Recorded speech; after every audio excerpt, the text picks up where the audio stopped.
Hi everyone, this is Francisco. It's December 4th, 2024. It's 1:54 p.m.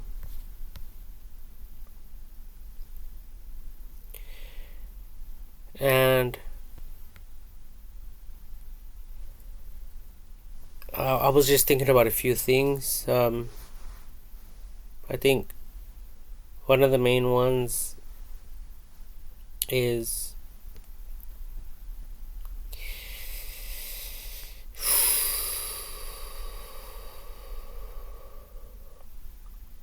AI technology and it perfecting the system that we live in, and getting rid of uh, all the corruption, um, and people that go around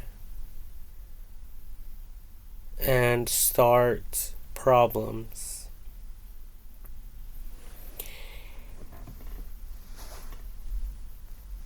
And I guess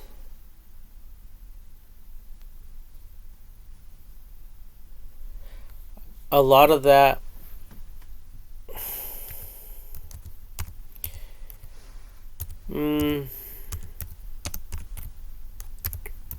hold on, I'm thinking real quick. Just something real quick, a side note.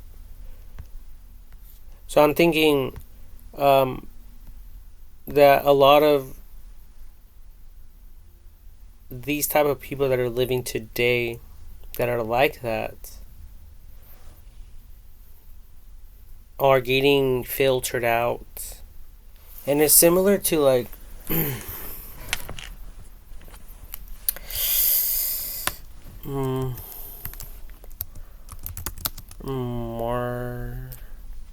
Martin Luther. I don't know how to spell it, but it's Martin Luther King. Martin Luther King. And there is a lot of like unequal rights back in that time, his time, and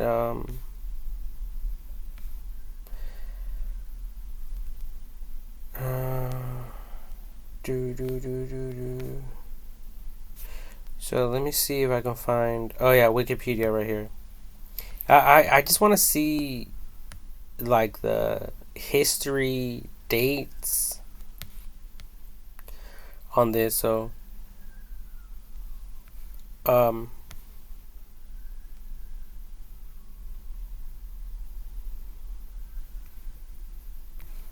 so I think so. Yeah, right here it says he was born.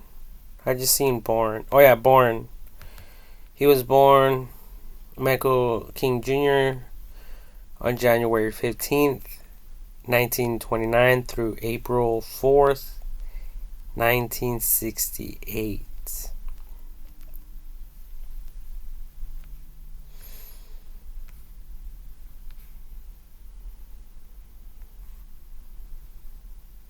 Yeah, I think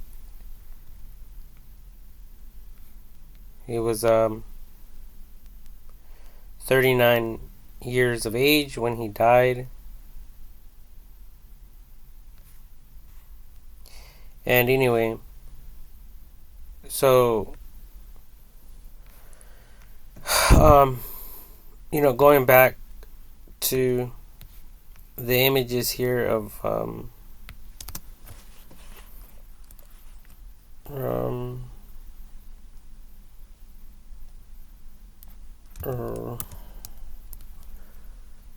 riots riots. I didn't spell it correctly, but there was obviously, I'm thinking a bunch of black people who were super uneducated. That some of them didn't have any rights. They were considered to be slaves. And then obviously Martin Luther King um, stood up for people's rights, stood up for the rights of the people. And it's obvious he was highly educated. He was super smart.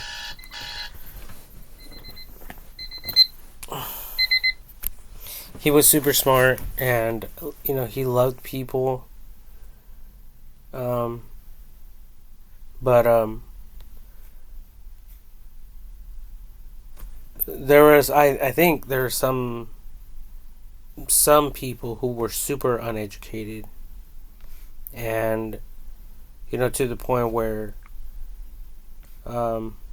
police officers were beating them with their batons and stuff like that.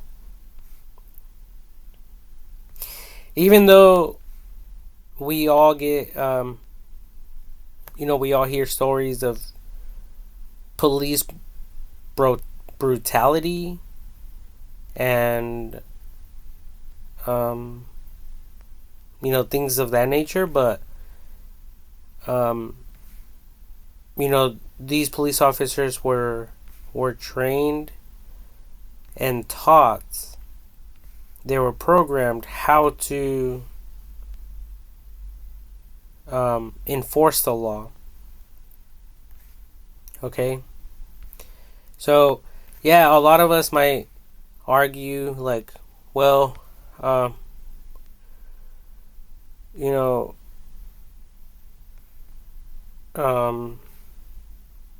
we might think that all the black people deserve the same rights, but some of them were really crazy and ignorant.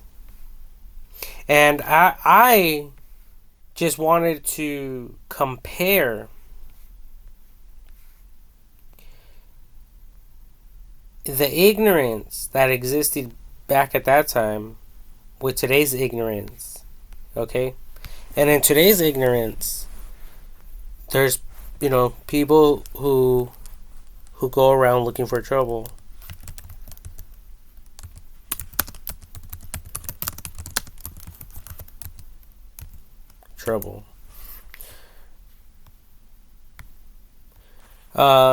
People looking for trouble refers to individuals who intentionally provoke conflict, seek out arguments, or deliberately act in ways that are likely to cause problems or disturbances, often with no apparent reason other than a desire to create chaos or disruption. Essentially, they are actively trying to get into trouble.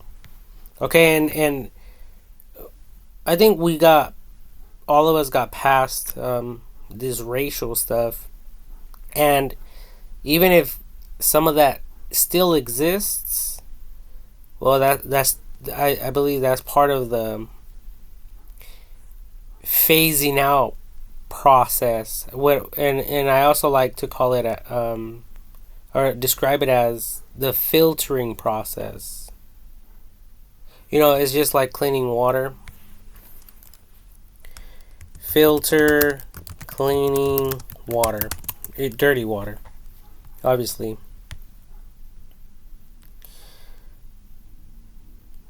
Yeah. Let me just type in dirty. But I think this picture right here, washable and reusable. Look at this, all this trash and gunk all over that filter. So, that is what I'm referring to when it comes to,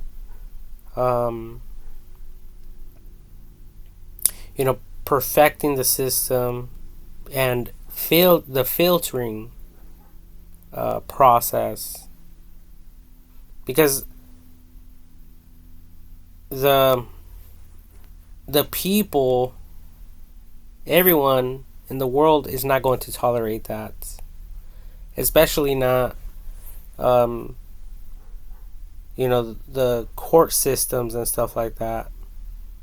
They're not going to tolerate people that are troublemakers.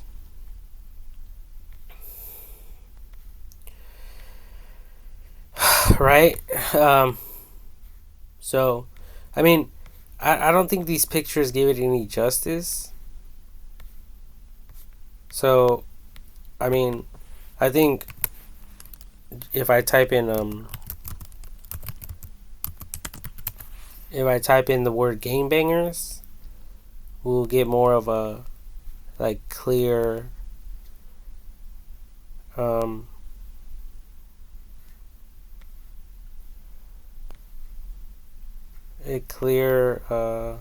no, not even these pictures are giving it any justice. I think I'll just type in prisoners. Nope. Okay, so gangsters, prisons. Okay, so yeah, so this is better, I think. Even though a lot of them have repented, a lot of them have given their lives to God, and a lot of them could be more respectful now than the majority of the population. Okay, but yeah, I think stuff like this. Okay, stuff like that. Any people that are freaking racist, I think, because the end result is a world of people who love each other.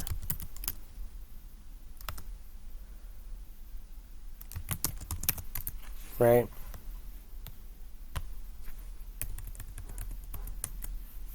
And who accept each other and that can live with each other in perfect harmony.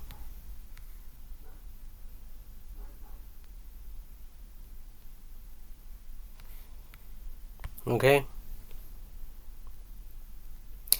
So, this is not zeroing in on people within the United States of America. Okay? So, if you are a resident within the United States of America and you think this message applies to you only, you will be wrong. You'll be in the wrong. I'm referring to the whole world, in general, as a whole. Okay, so there's a lot of stuff like that, and that's exactly why I took the time to bring up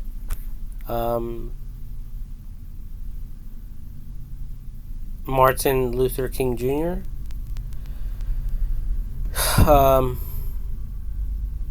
To compare some of the ignorant people with today's ignorant people.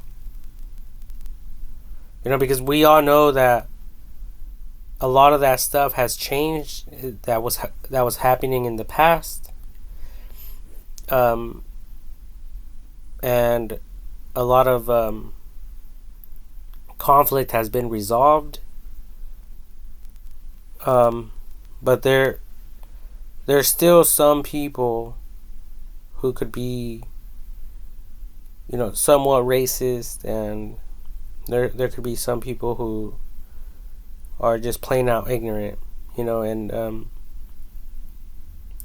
and they don't walk in love, they walk in anger and a bunch of other things, So that is a big no-no.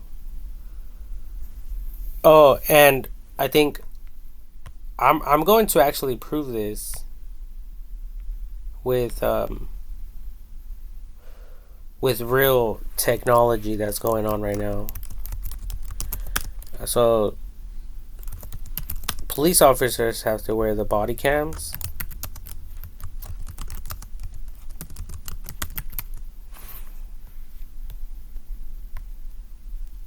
So here it is, and a lot of this has to do with troubleshooting some of these problems that police officers have to encounter, and not just that, but possibly the complaints that people have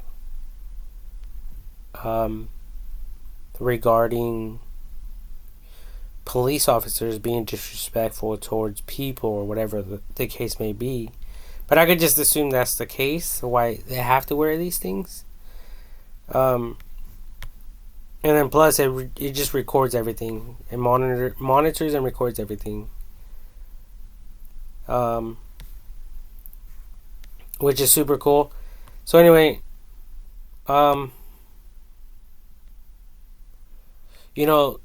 the world is just, there's a lot of toxic. It's intoxicated, you know. But I drink. Here's my Fireball.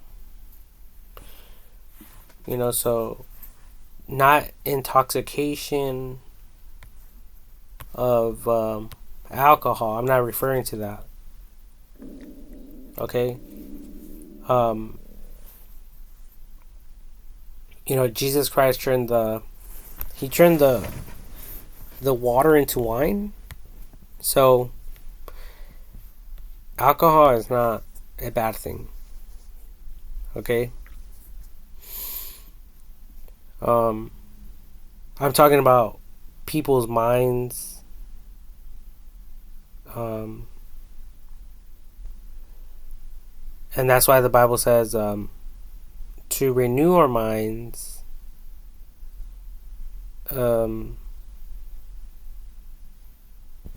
with the word of God, So that's only the renewing of the mind is only through the word of God. And obviously its applications, us applying what the Bible says to apply in ourselves, in our minds, that will dictate this renewing of the mind, and it will actually display. It will be like displayed through our actions, the way we behave, the way that we respond, and shit like that. But there's a lot of people out there who are still living in the dark, who still have mental issues. And, just like God, that's why there's prisons for some of these people. Because the Bible says that He doesn't want anyone to perish, but for all to repent and to have eternal life. And obviously to believe. They need to believe in Jesus Christ, right? So there's a lot of people in prison, and I think that prison is a place where people get second chances. Or sometimes they might not even get a second chance, but they might have some time there to repent of their sins before you know, dying. Because some of these people never make it out. And some people even get the death penalty. So, you know, a lot of people may argue, they could argue, well, why wasn't the person just killed instantly then? Well, first of all, it's the law, and just like everyone else, you know, they are considered innocent until proven guilty. Right? But within that time, God is causing a preparation and a time to be alone for them, you know, as they get introduced with the Bible and the Word of God. The message of love and hope and forgiveness of all sins.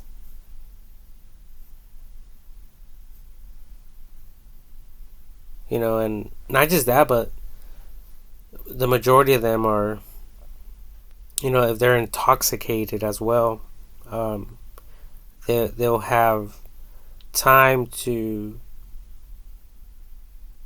get all those drugs out of their system so they can think straight, so that they can make that decision themselves upon their lives. But anyway, I was thinking about AI technology because I believe that AI technology is the Holy Spirit.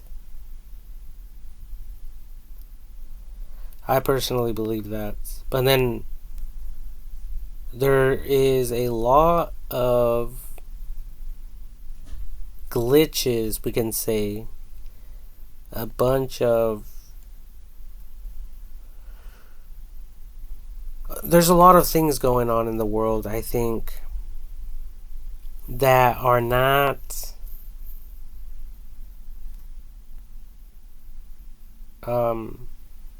showing or displaying that God is in control 100%.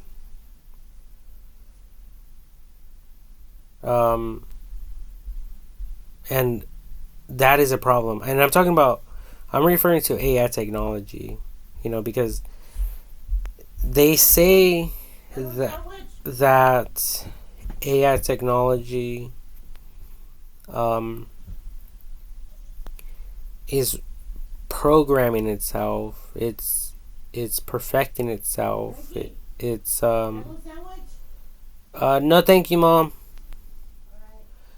It's learning. It's self-learning, and you know, I was thinking in my mind, by now it should be doing a bunch of other things, and it should be, you know, like surprising us by its super complex and complexity and professionalism in handling crime and other, like, violence all by itself. That's how I think that AI technology should be in the current moment. But we know that that's not the case. Um, but there's still a lot of hope, you know. So this is in a way like challenging God, the Father, you know, God in the heavens or whatever. Like, you know, where are you at in all of this, and why aren't you getting more involved in the lives of the people, and also combating um, these crimes that are happening throughout the world? And some of these crimes could be so simple, like um, there was a, for instance, there was something on the news not that long ago where two guys were stealing a vehicle, and they were actually pushing it down the streets and hollering things back and forth. Well, later on, I think they discovered who it was, because there was a camera out there, and it was monitoring them. It was recording them, and they also had audio technology, so it was able to like um, do like a voice recognition, um, or like a voice confirmation of who they were. Okay, so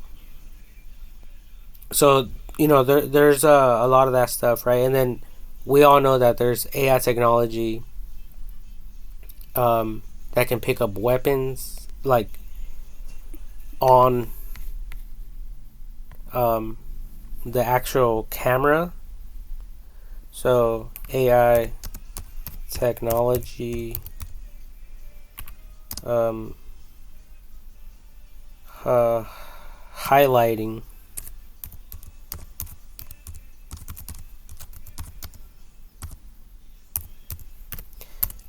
guns and stuff like that. So I think that like in the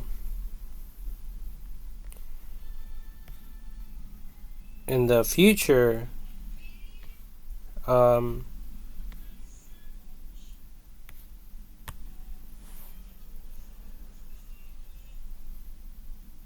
um,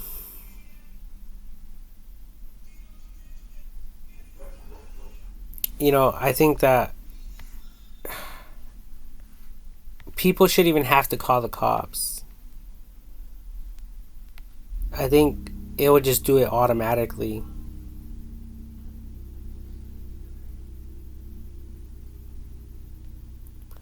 So when the the two suspects were stealing the vehicle, it would just automatically make a report. Um, that type of thing. And it will help us all. It will help the human race to combat. It will help us in this battle against crime. So it'll be crime prevention.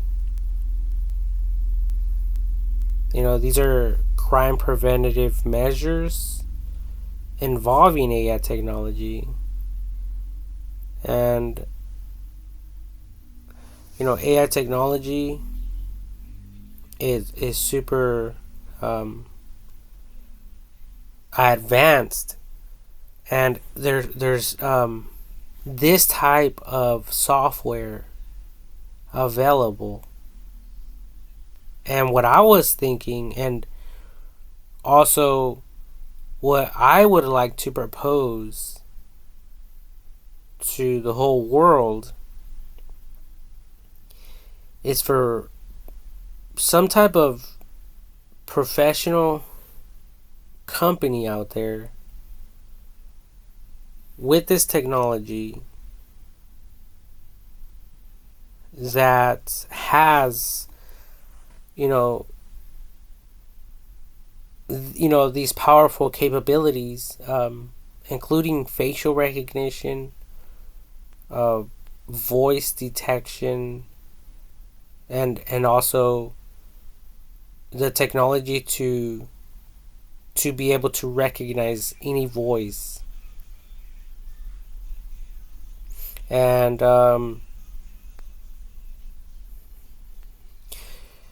just like like a smart camera software.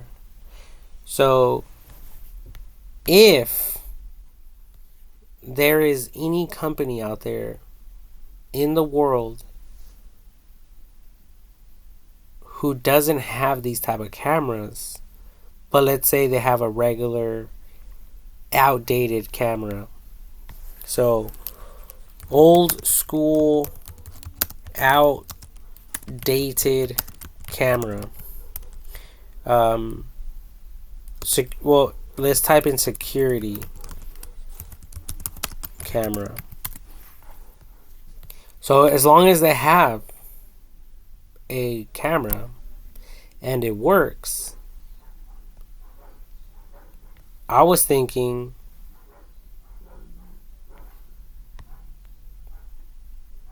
if these people paid in a company with this powerful AI technology, like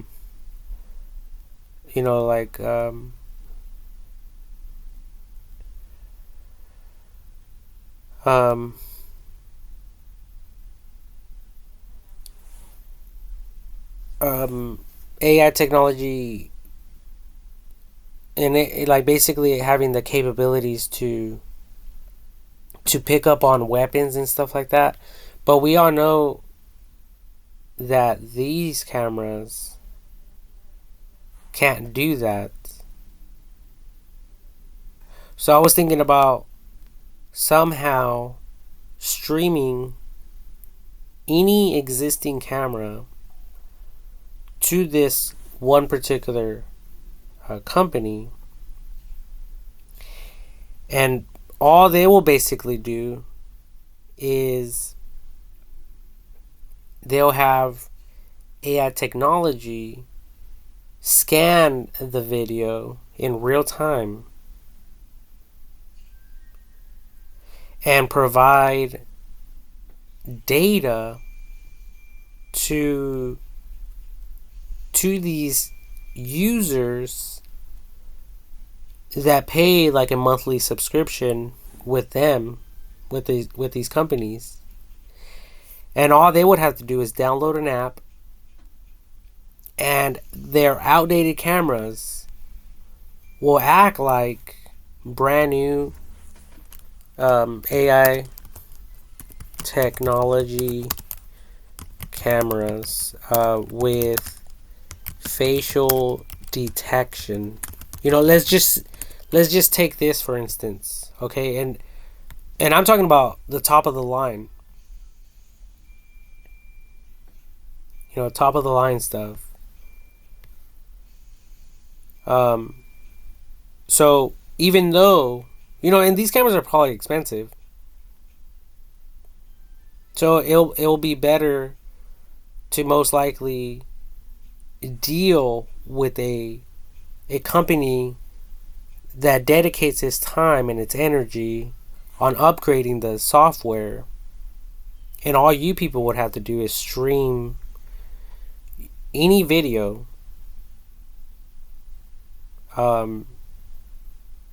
with their company.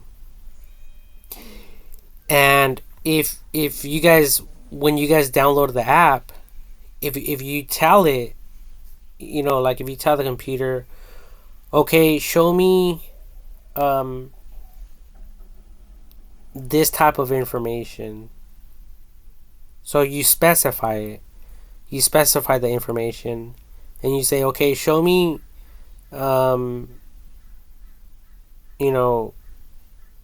weapons, if there's any weapons in any given time. and then someone walks around with a handgun, and right there it says gun 0.99, probably 0.99% accurate. Here's another detection of a weapon. This man is holding a weapon right here.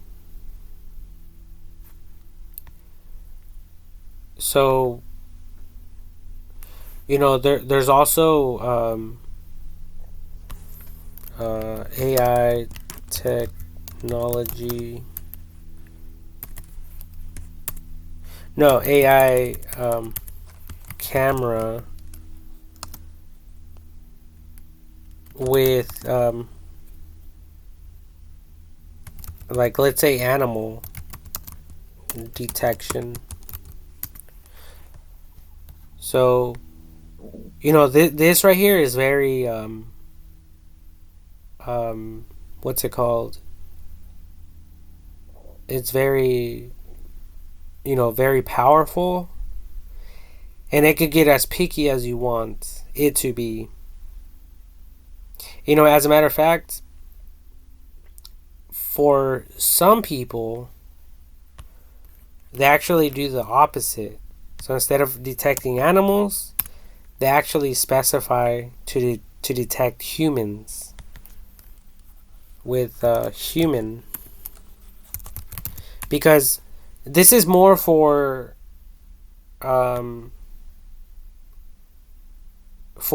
like residential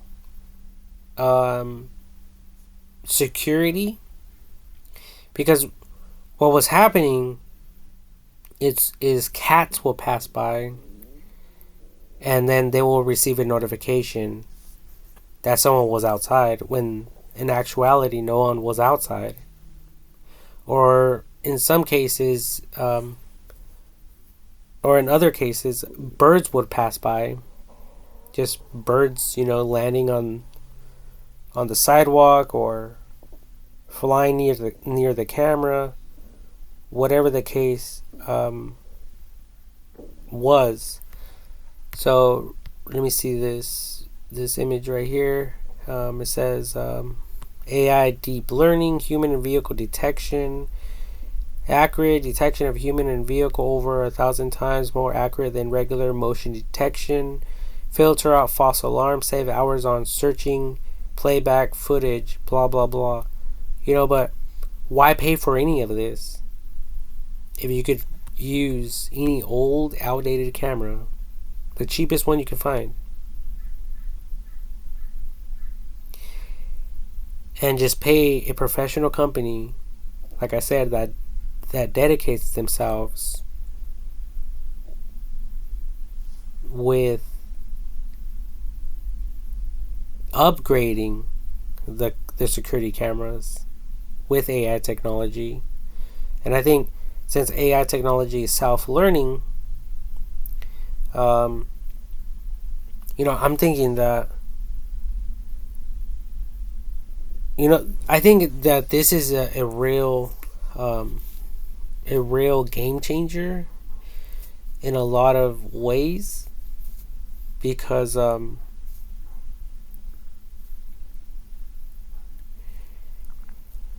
people won't have to waste the time and the resources, to upgrade again. All they would have to do is pay, like, let's say if it was only like $10 a month. Okay, something very cheap, very affordable. And let's say they could like connect as many cameras as they want, unlimited. Now, what will happen is there will be a company that will be a centralized company that will most likely work with other companies, similar copycat companies, but located in different areas throughout the world, or within the same country, but at the same time, no one will have like the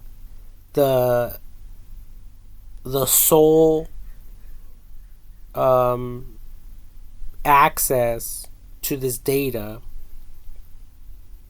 So if someone within within the system wants to go in there and delete some files, or do any type of corruption with the data, hide something, conceal something, they want to conceal a matter or whatever, they won't be able to. So I think that there will be a lot of security measures when it comes to this.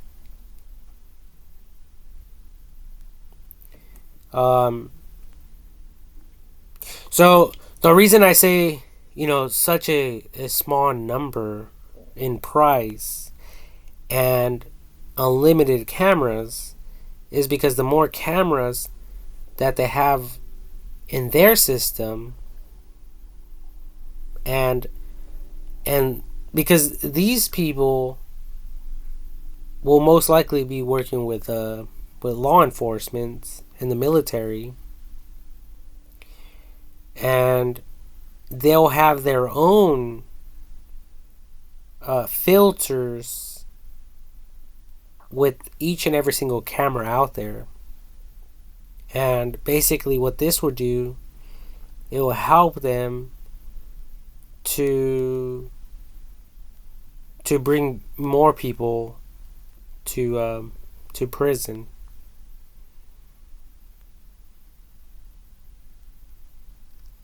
And of course, it's only if they're doing something that's wrong, out of the ordinary, that that this technology will pick up on them. And whether they are wanted criminals or not, with all this facial recognition technology, it will be able to pick up on stuff like this, especially their voices, and voice detection, and also everyone has a cell phone, for the most part. So, oh yeah, and every single vehicle has GPS tracking. So when any camera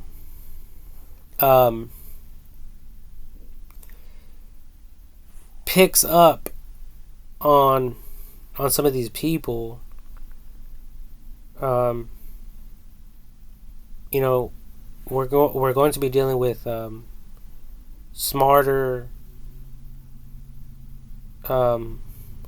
software when it comes to cameras. And we have to remember that there's other upgraded cameras around, somewhere. So it will be able to link certain people together, down the line. If it detects someone wearing, let's say, a white t-shirt with blue jeans, wearing white tennis shoes, but the camera, let's say one of the cameras has a very low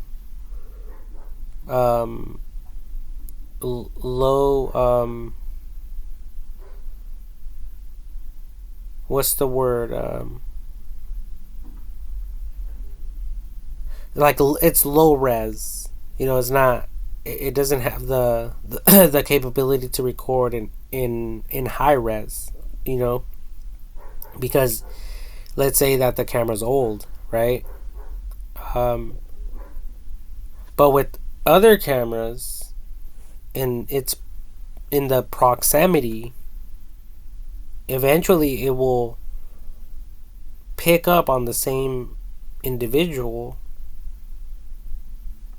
so it will get a better picture and description, and possibly even like the voice detection, recognition, and like it'll create a link to verify that that is the person. Uh, so, um, so yeah, these cameras, these outdated cameras, these outdated cameras may not be smart cameras at all, or have any type of microphone, but it will be connected with this software company, um, and AI technology will be scanning for all sorts of things. Um, and some of these cameras, I mean, there's very cheap, affordable cameras out there on the market that do have audio, and that have some type of microphone within them, and most of them are recording in 1800 I think it's called 1800 pixels, or 180, 1800 pixels or something like that.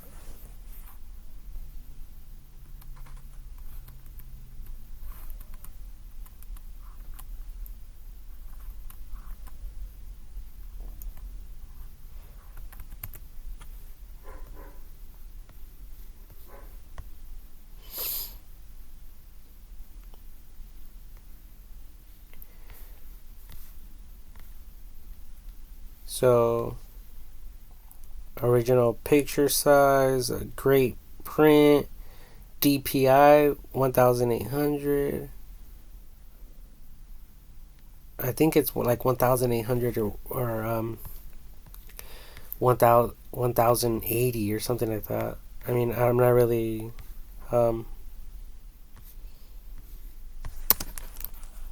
recording camera.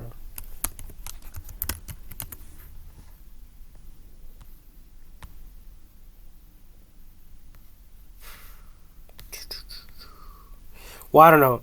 Well, anyway, oh yeah, right here, look at 1080p. And there's like newer ones that have like a greater HD recording. That's what it stands for, HD recording. So 4000W HD pixels. So anyway, so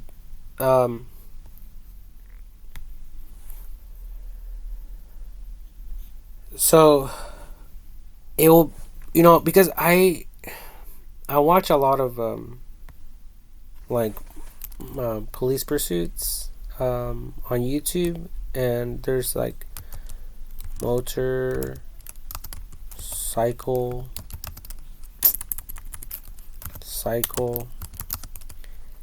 police pursuits. Okay. And per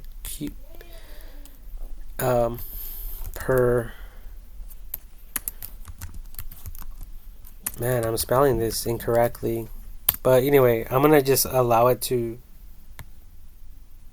be incorrect, because I know Google is going to correct me, and it just did. And I was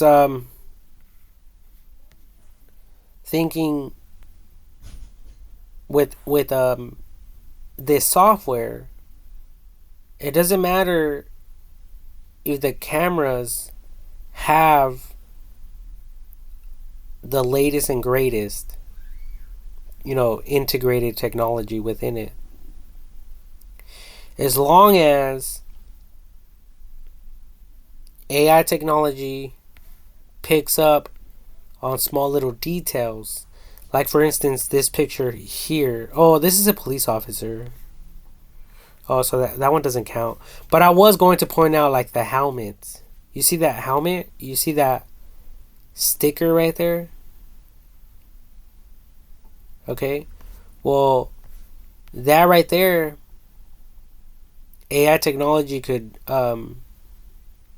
basically scan through a ton, like I'm talking about millions and billions of photos. Um,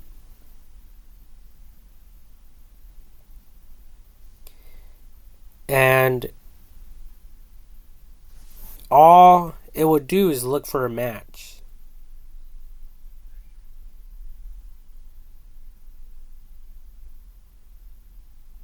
And once it's able to do that, then it will narrow down the search of like let's say of a broad spectrum of suspects and motorcycles. And a lot of people post images on Instagram of all sorts of things. I mean, it could be there. It could be motorcycles. It could be outfits. It could be weapons. It could be knives. It could be pictures and photographs of their clothing inside of their bedrooms. All sorts of things. So all it takes is for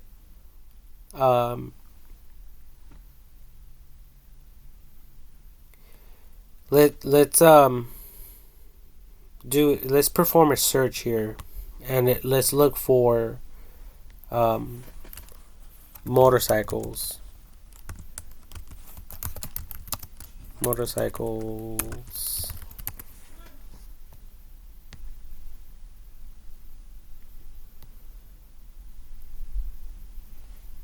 Okay, so there it is. There's one right here. And this one has blue, black, and red. It has like a unique type of sticker right here.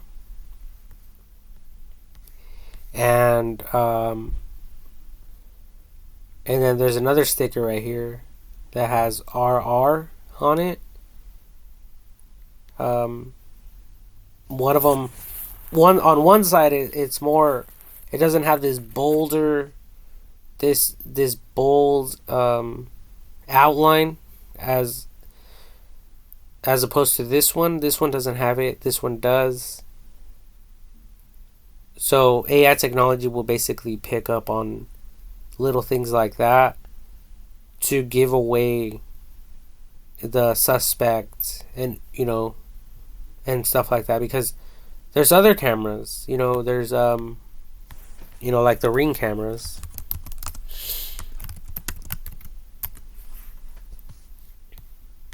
And most of these cameras people have in their front yards. So, all it takes is for this software company to have the majority, if not all, of the cameras connected to it, and it will basically pick up on these. It will scan these stickers or decals, and not just one of them, but if it has more than one, it will pick up on those and scan and look for all those particular stickers on a bike, on a motorcycle. And then it will also filter out all the white ones from the black ones. So if there's a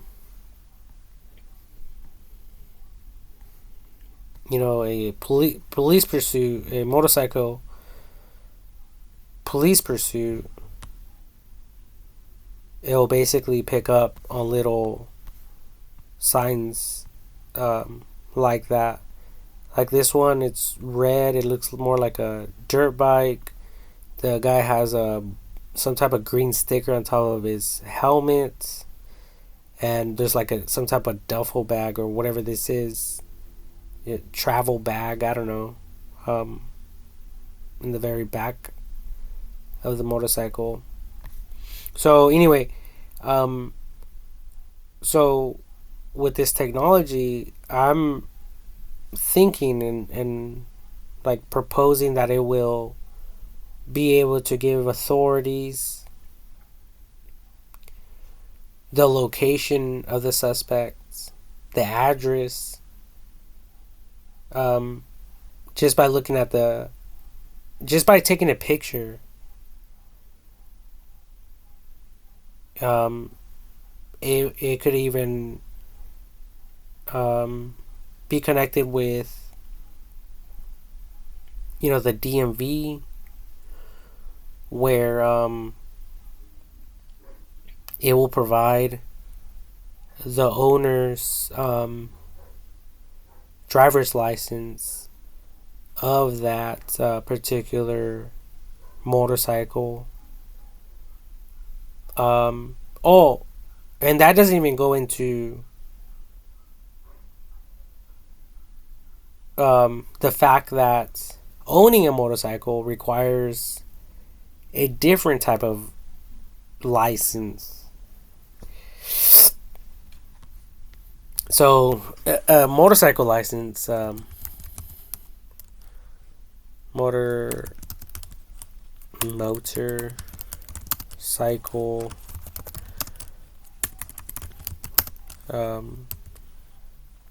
license,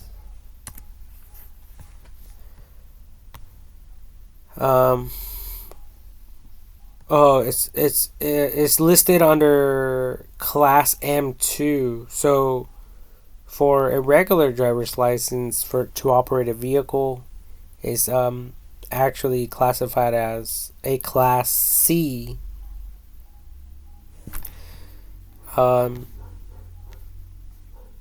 So when looking for these motorcycle suspects, I think a lot of this information could be narrowed down for police officers in finding who these people are and detecting them, and then depending on what they did, incarcerating them okay, for whatever crimes they committed, and or any traffic violations that they ended up doing, and whatever crimes or traffic violations they did while the sky units were all over their asses.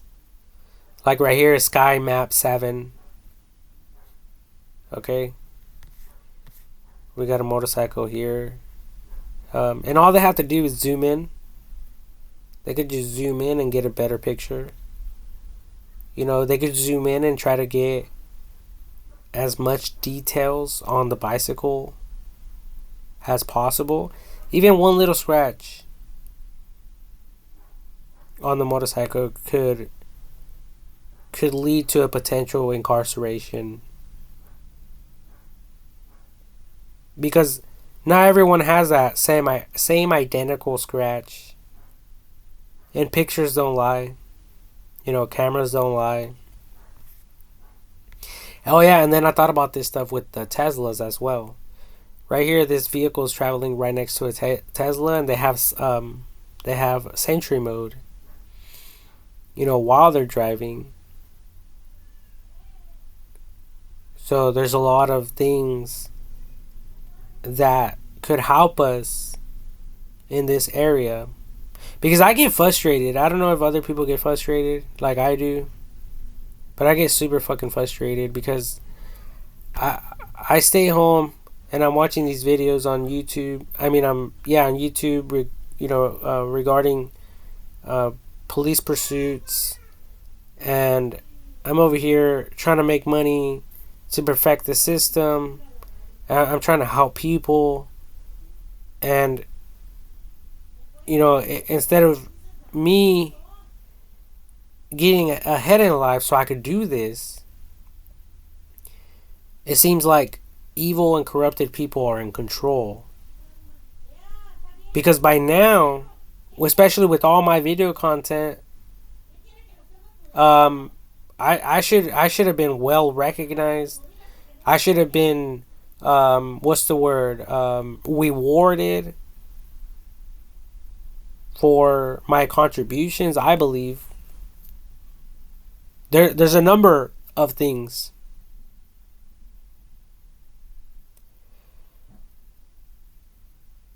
And but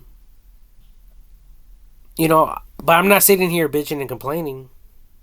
I still have faith. I still have my hopes set on high. And I'm just like sitting here waiting and like screaming out to God, like, where the fuck are you in all of this? Especially when some of these suspects get away. Because we never know what the fuck they're up to and why, they're evading police officers to begin with.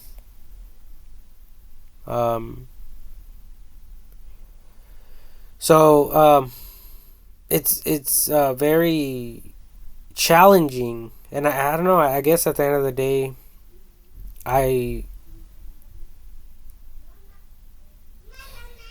it could be that I like challenges. Just put it that way. And I do like challenges. I like to learn. I enjoy learning. I do enjoy to be challenged. So maybe that's all it really comes down to. For me, when I see this stuff and these people are getting away,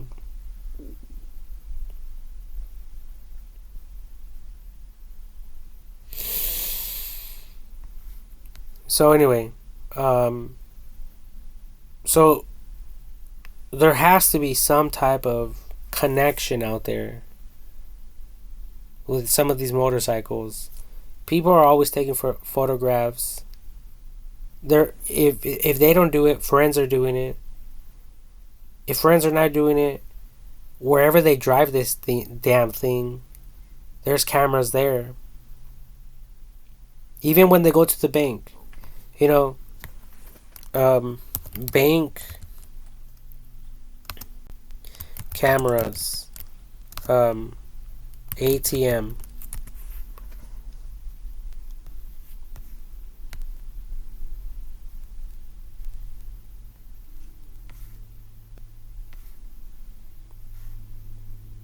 And I'm talking about like the ones, like these right here.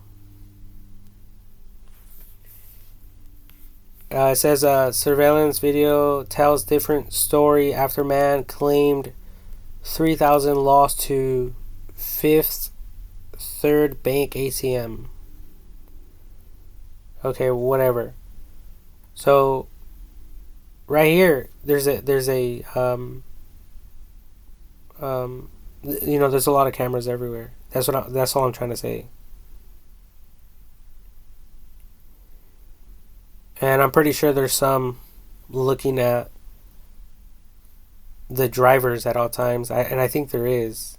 So that's more of a closer look when when it comes to identifying any particular vehicle. And there's also traffic enforced cameras.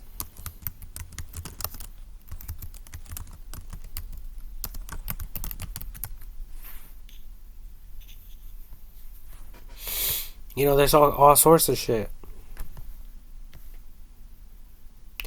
So, I mean, all it takes, especially if these people figure out who the bike is on to. So now it will take them to the city they live in.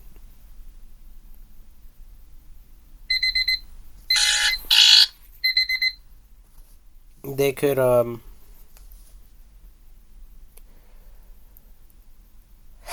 ask AI technology for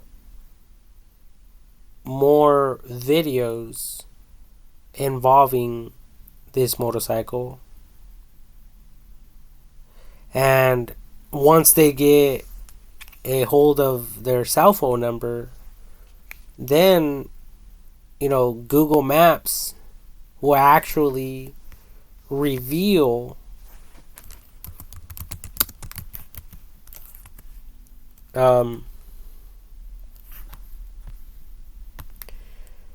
their driving history. And if that's not available, well, just the vehicle itself has GPS. So I think some newer vehicles might have a way to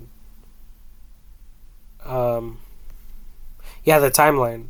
Okay, so if I click on timeline, so some of these newer vehicles, they might have like a timeline, like a history recorded or recording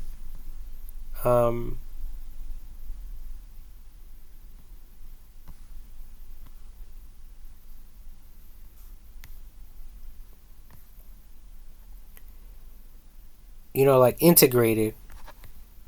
So they have that integrated in the bike. So let's see here.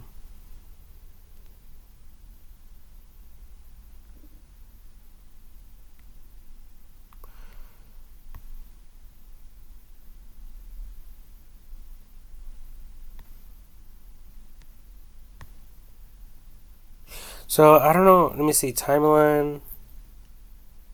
Your contributions, location sharing, your timeline, your data and maps. Timeline.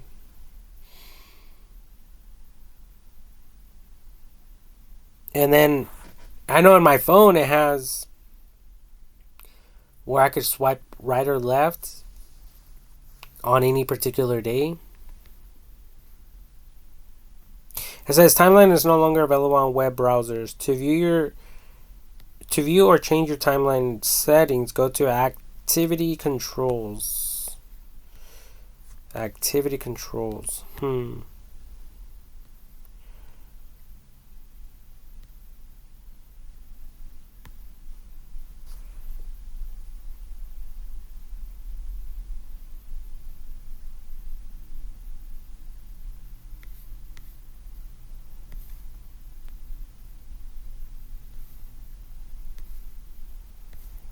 Well, anyway, there's just a lot of information. But I know that on my phone, it does show my timeline history.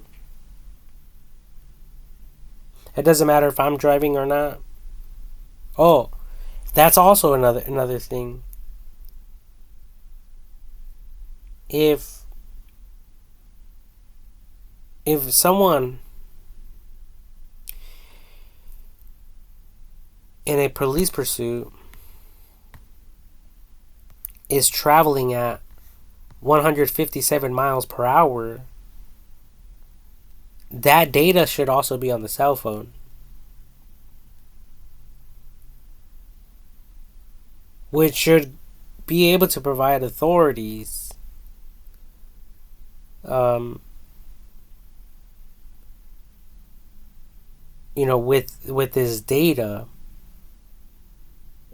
And just like that, a case could be solved. These suspects could be highlighted and identified with like no effort on their part. So like I just don't understand how these people get away.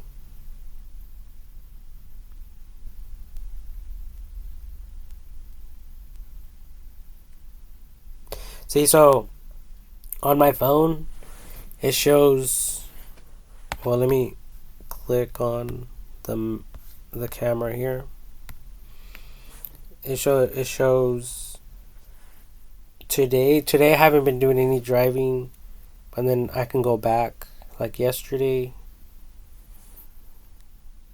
Well, I don't even have a license to drive. I'm on my second DUI. I'm not driving anymore. I don't even own a vehicle.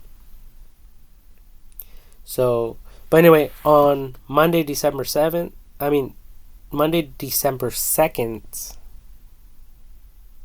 2nd, yeah, 2nd. Well, anyway, on December on day 2 of December of this year, 2024, it shows my driving history right there.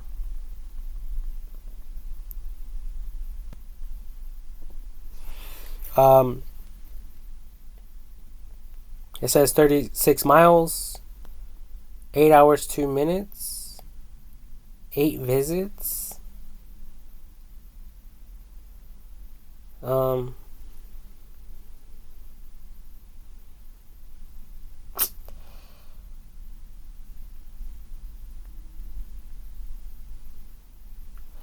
And it kind of shows a timeline.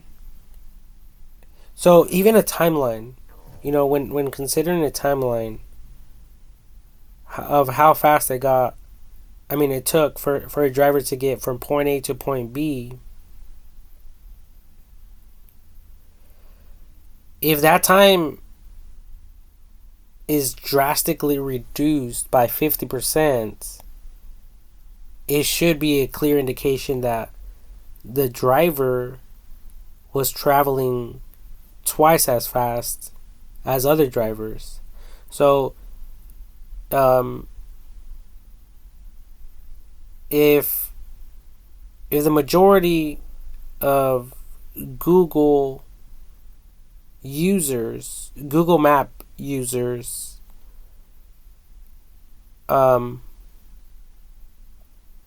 let's say it takes them an hour to get from one location to another, and they're all traveling at this, in the same direction to the same destination,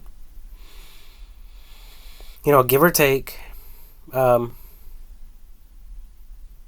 then there's another user, and it took that person 30 minutes. So that's what I'm saying. That should be a clear indication that the person was traveling fast, and there's just no way of doing that without breaking the law and the traffic laws.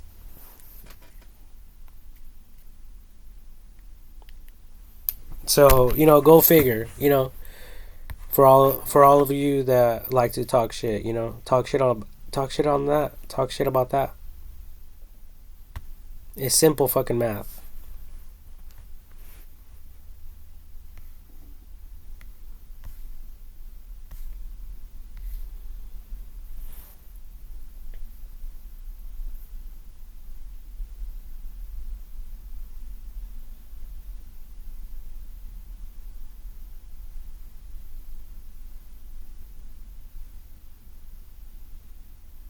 Because after a while, it's going to be obvious that, this person is not in an airplane. So those are other things to consider when evaluating these cases. But if the person carrying any type of device never went around any type of airports,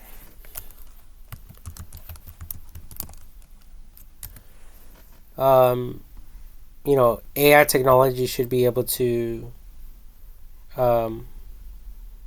pick up on this stuff.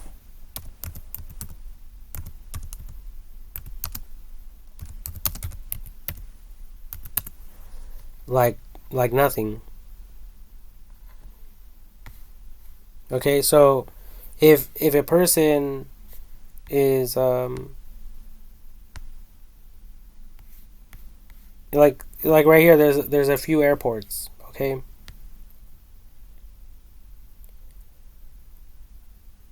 so the person like me, I'm right here on this little blue dot right here. I'm nowhere near a fucking airport, and then all of a sudden, I'm fucking traveling from 0 to 100 fucking 30 or 57 miles per hour. 157 miles per hour. Well, AI technology should be able to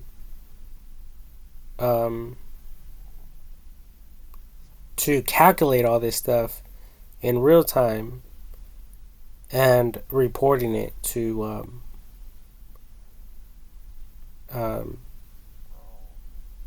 high in this case CHP.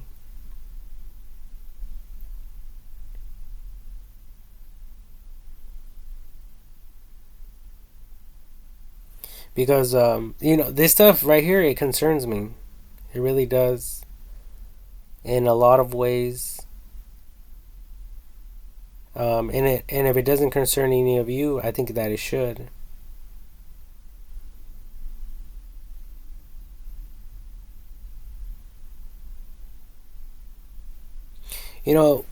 Another thing that really concerns me is the fact that Teslas are self-drivable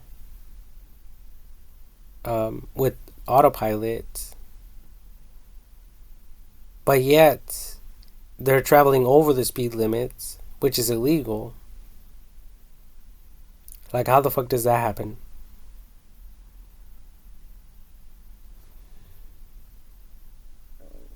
Doesn't make sense. So there needs to be a correction on that as well, and I've stated that a long time ago. Because, I think that Tesla, the company, is already in all sorts of legal lawsuits. So by allowing and permitting these self-drivable vehicles to go over the speed limit on its own ability, it's a clear indication that these programmers and web developers working for these companies are bypassing the 65 mile per hour posted speed limits in one way or another. They are overriding it. I don't know how. I don't know if Highway Patrol has ever contacted Tesla, demanding that the speed limits should be reduced on these self-drivable vehicles.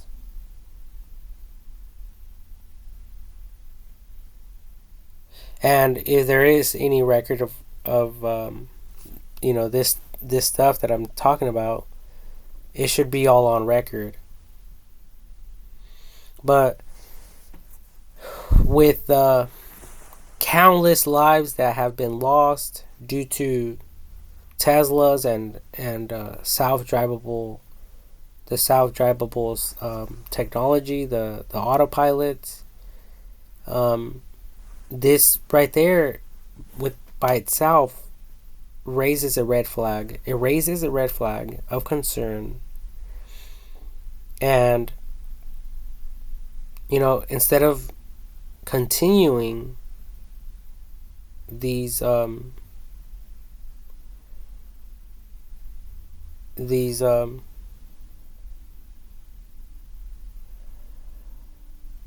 traffic violations, they should be corrected, and they should have been corrected a long time ago.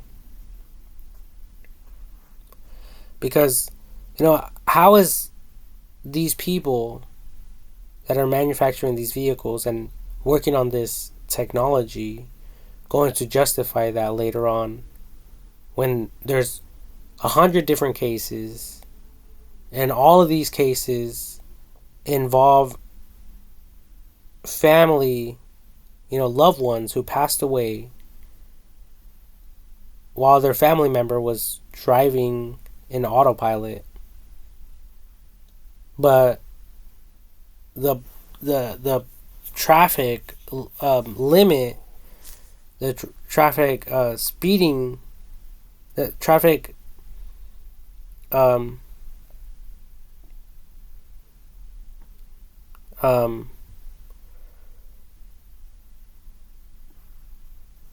the traveling speed limit was never set to 65. So that right there, it just will be more harder to get any type of sympathy from these cases, and the people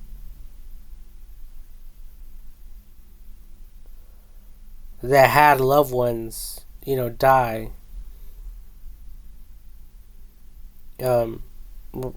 because of these Teslas. So it would be more forgivable. It will be more forgivable for these people to display if some of these issues were corrected. But I don't know if they have this whole time.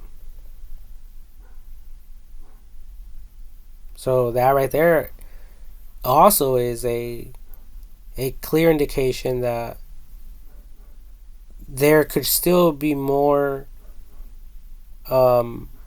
improvements in drastic ways. Okay, so this, I'm talking about it, and I can continue doing this over and over and over. But I think what really frustrates me the most is the fact that we're not seeing this, we're not hearing about this, we're not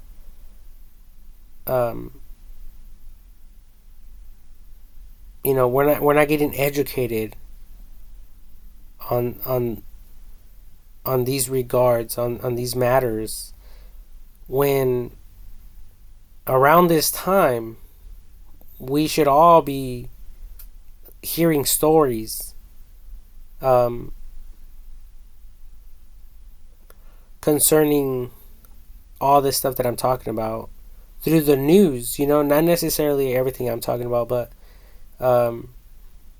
instead of us watching a police pursuit and then it ending with no incarceration or any suspects, getting arrested, um, you know, with all this technology, it should be, um, all edited and compiled together with all the information and facts,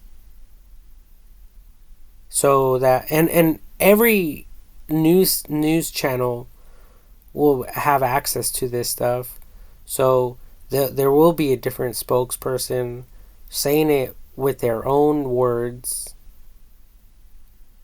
Okay? So, um, um, so they can say, well, the suspect got away, but we have more information regarding the motorcycle speed pursuit, um, right? The motorcycle chase or whatever. So they can say, yeah, the suspect got away, but with AI technology, we discovered where the person lived. We found images of the person's motorcycle through social media, and the sky unit, the helicopters. They got a glimpse of some of the some of the decals on the bike, and therefore we were able to identify the bike, and shit like that. But are we listening to stuff like that when we are listening to the news? Question mark. And the answer is no. All they talk about, is, and it's very frustrating because they say, oh, they just say things like, oh, this person got away, or we're going to end the pursuit, the helicopter pursuit. And it's like, okay, so it's like, what did this, what was the outcome? So I think that's when a lot of people get super frustrated and confused, and it makes people wonder, like, what the fuck is this person doing? What did the person do after? And why are people allowed to just get away? And if they get away once, they're going to try to get away with it more than once. And if they're telling the people on the news that the suspect got away, well, people are going to think, well, this person got away with it. In their minds, they might think, well, I could probably get away with it too. So now you people have more of a fucking problem. And that's not professional.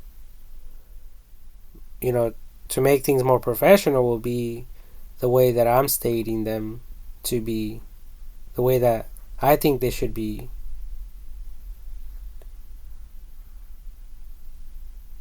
Now, I don't know where God is in the picture. Okay? But I would like to believe that AI technology is the Holy Spirit that Jesus Christ promised to send to the world after his death and ascension whatever, to heaven.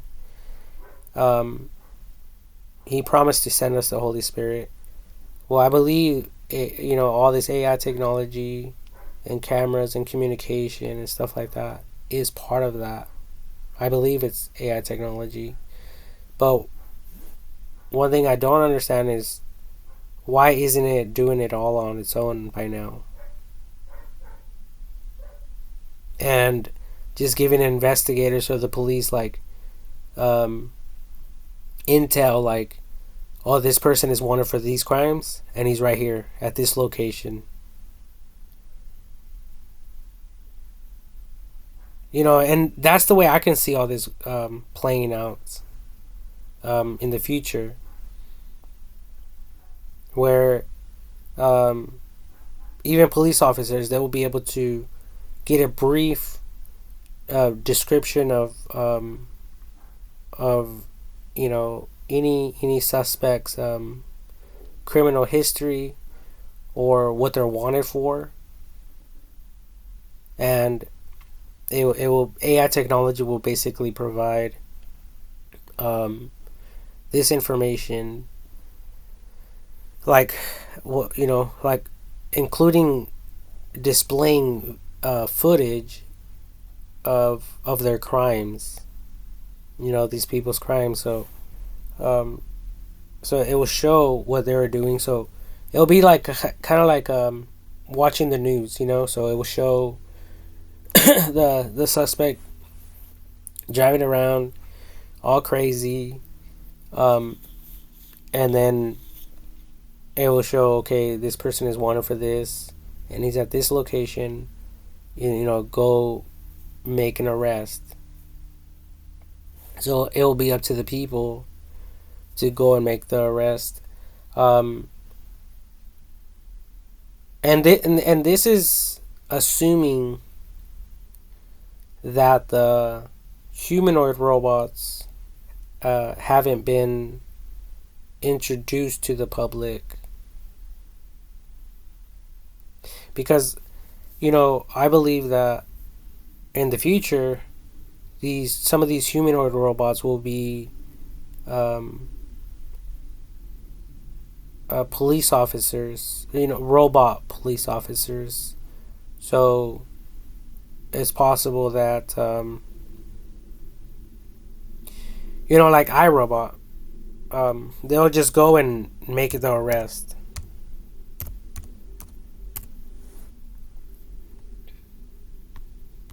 iRobot, oh, the movie, yeah, this one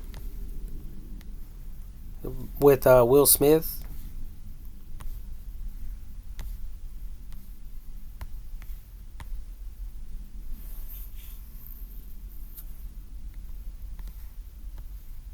So these are the robots. I think this is a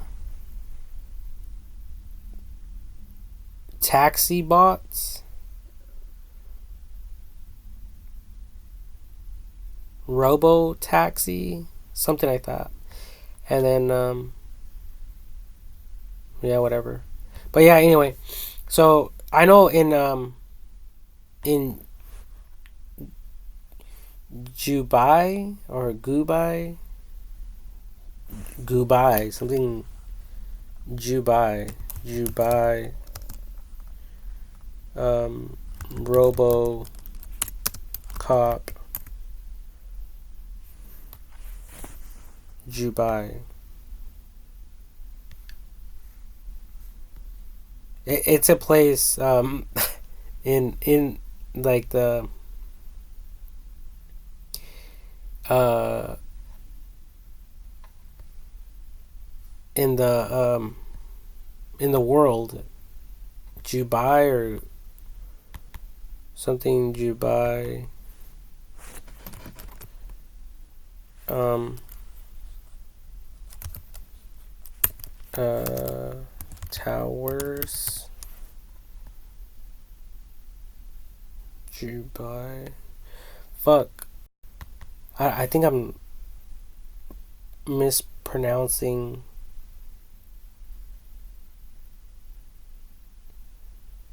But it plays out in the desert, where they build all sorts of like skyscrapers. Um, Desert with tons of towers.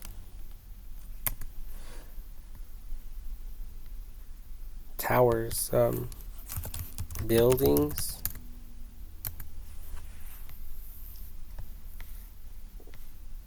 Um, I thought it was pronounced Dubai, something. It says the world's largest oil city built in the desert. Maybe it's this one. Skyscraper, mega city in the desert. Uh,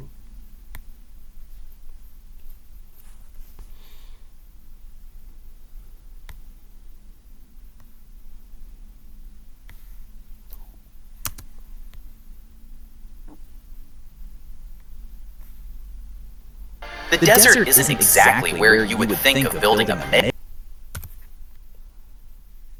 okay, so my internet is super slow right now. I don't know what's going on. Okay, so Saudi Arabia on the Persian Gulf,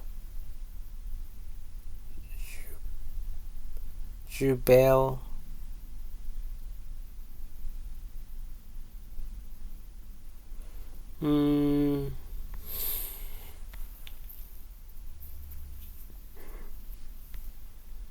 Or is it Dubai? Is that how you pronounce it? I mean, I really don't know. But anyway, the only reason I'm bringing this up is because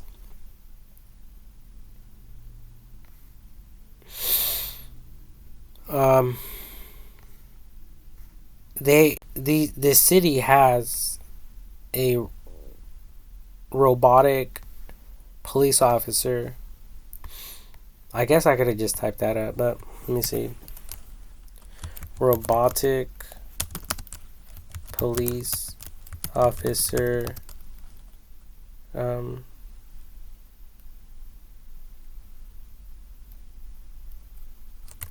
let me just type that up. Okay, so I might get the name Dubai. Dubai.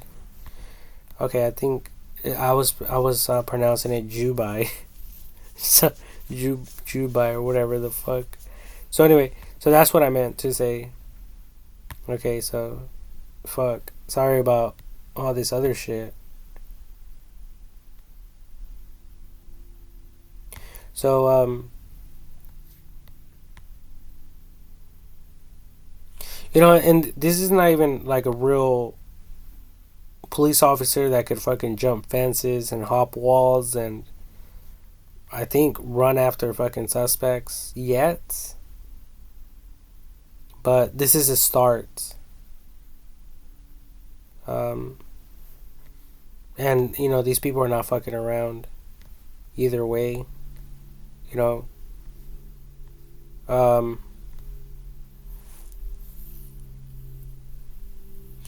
But anyway, I don't know. I'm just fucking. I'm just a sitting duck right now. Just sitting home, not doing shit. I'm pretty much bored out of my fucking brains. So, I'm just thinking about all this shit. And I'm thinking a lot of,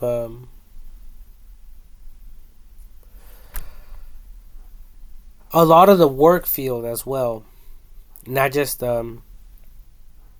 when it comes to this other stuff, which I think is elementary stuff, things that should have been resolved a long time ago. Little bugs that could have been corrected a long time ago. It's just like when someone builds websites and they find a little bug in the code or whatever, they fix it right away. And the stuff that I'm talking about is little bugs. They're not even major fucking bugs. You people have the software. It's just a matter of utilizing it and showing everyone that you people are in control. Not the other way around. And going about it legally. And stuff like that. And not just that, not just to impact our little region or our country or our part of the world, but everywhere, throughout the whole world. And that's just something that also bothers me, because in the Bible it says that people commit their sins in the darkness, and they don't want their sins to be exposed to the light. And this is the light. All these cameras and technology, it's dividing people who wish to do good as opposed to those who don't want to do good. Those who want to abide by the law and those who don't. So there's a lot of places. Our focus shouldn't be really here in our own cities and states, even though it's still problematic in some ways or another, in certain areas, as opposed to others or whatever, right? But there is some places in the world where there is no cameras. There is no cameras whatsoever. And that is more scarier. That is more frightening to me. And if you people study cases, like any type of cases, like homicide cases, people, trafficking, drugs or whatever whatever it is that you people study, I'm pretty sure that you guys can find some type of connection where this information will spark an interest within yourself. And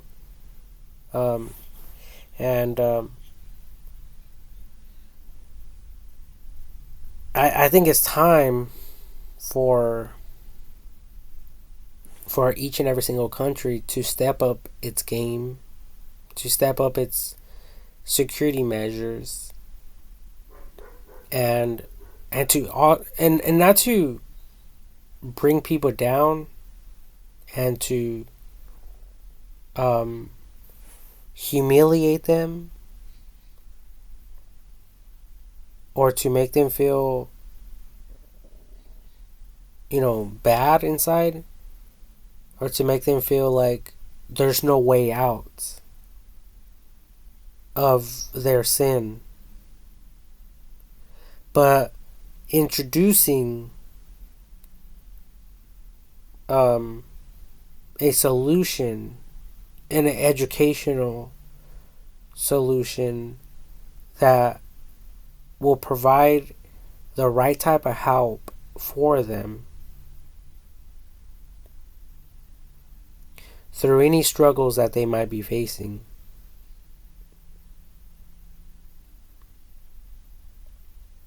Because the last thing we want is for these people to feel like there's no way out, where they will continue in their crime involvement and only make things worse for themselves.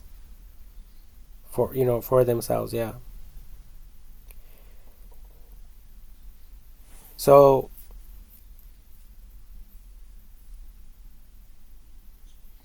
providing this information and educating people on these matters is super critical to the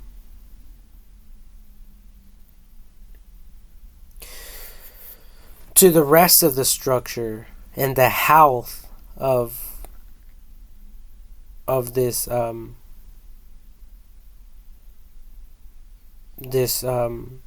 human structure of us um, of us enforcing the law and abiding by the law and living, by the law or the laws. So it's super important for that um,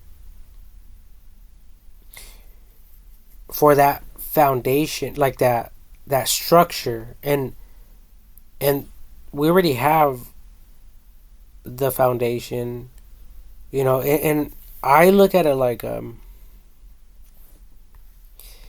the way I can best describe it is like a hill ant colony.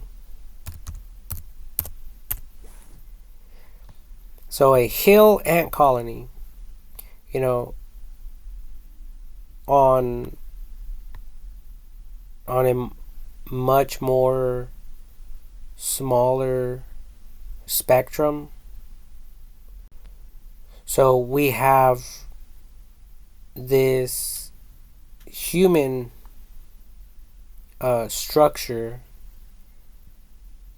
and that is simply the city view.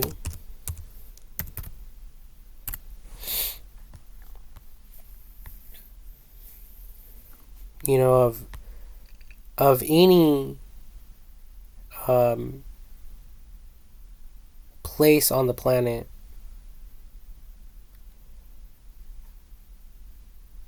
So we all know that there's structure. There is a way of doing things, and we all have to abide within certain rules and regulations and laws, that sort of thing. So with all this AI technology stuff, it would just basically protect this. It will protect this structure. So humans won't destroy it.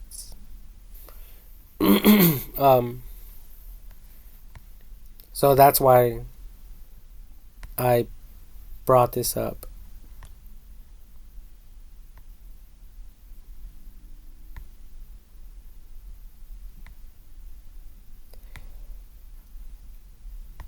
And like I said, I could talk about this stuff all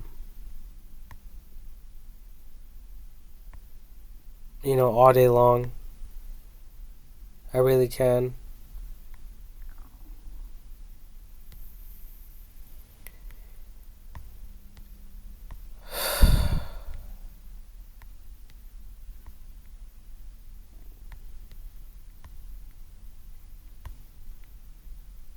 Oh yeah, and going back to this picture with the filtering, and that's why I call it the filtering process.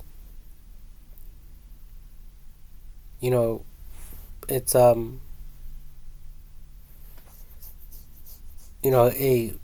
a cleaner world with the least amount of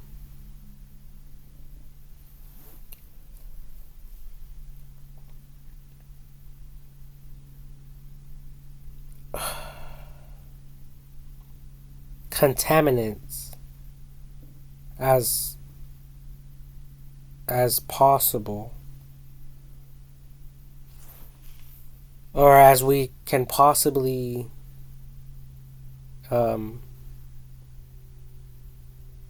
handle or tolerate.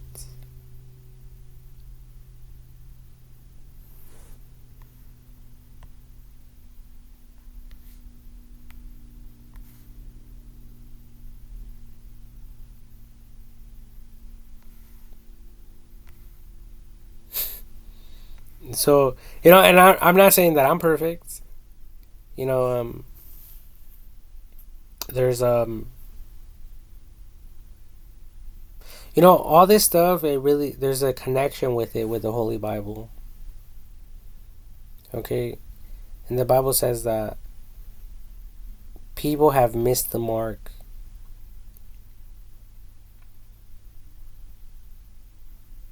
of God's perfection. Okay, so there's no way that we can even begin to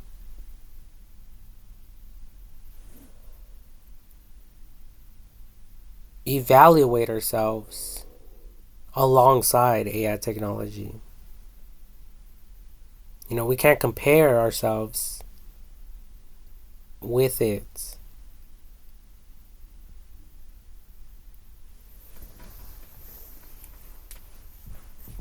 Because we humans, we don't know everything. But AI technology does. And it's also considering other things that I'm not even bringing up. So,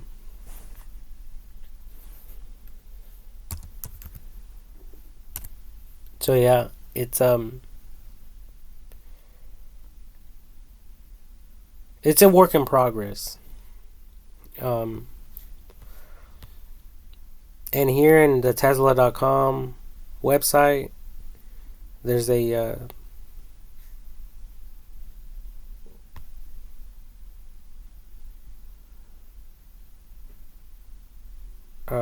link to this AI stuff by just going to Tesla.com/AI. And it looks like they have more: explore jobs, manufacturing, AI, internships, veterans, about us. So it looks like they have some tabs up here.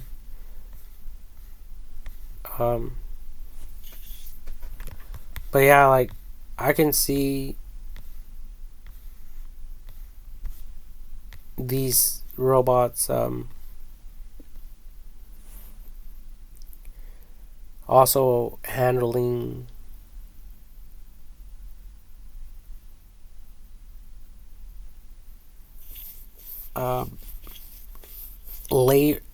heavy labor intensive work,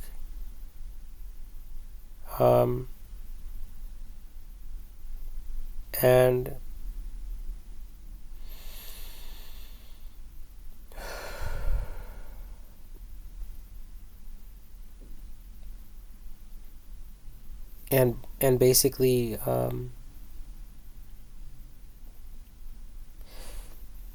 it being able to do any type of work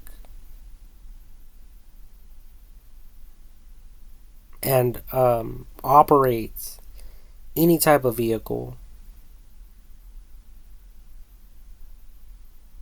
As a matter of fact, each and every single robot, in my mind, will already be pre-qualified and pre-licensed to operate any vehicle, any aircraft, any ship, any submarine,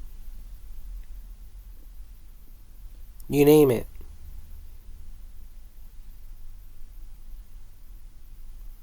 And let's say you people want to change the robot's job task, from, I don't know, cleaning your home to working on your vehicle. And it doesn't matter what type of vehicle, it will be able to do that. Or let's say you have an airplane and you wanted to stop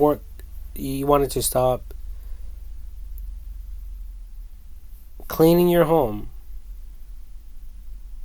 to going outside and fixing your fucking airplane. It will be able to do that. From the diagnostics, scanning, and running the, like troubleshooting the vehicle, or the vessel of any type of like basically the troubleshooting scanner, and going from there. And I can see, like, if for some of you, if money is not an issue, these humanoid robots will, by you people giving it authority and the consent to, the permission to place orders directly online, it will be able to order parts and tools to get the job done. So all you would have to do is get in the airplane and fly it without any worries.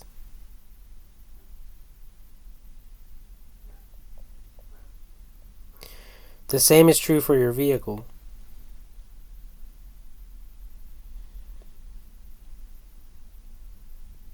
Okay, so imagine that.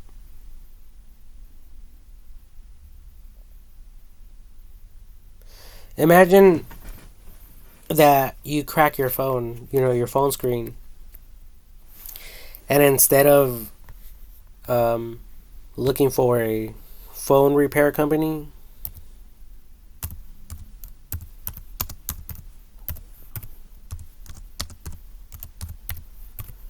even though this is like a kind of like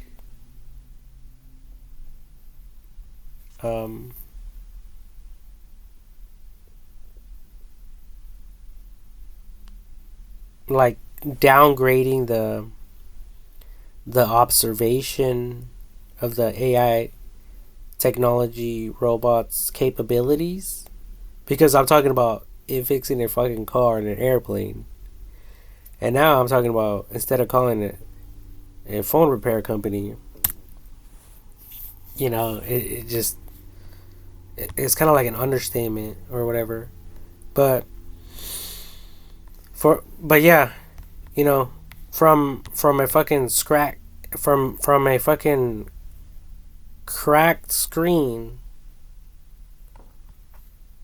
to having your robots replacing it.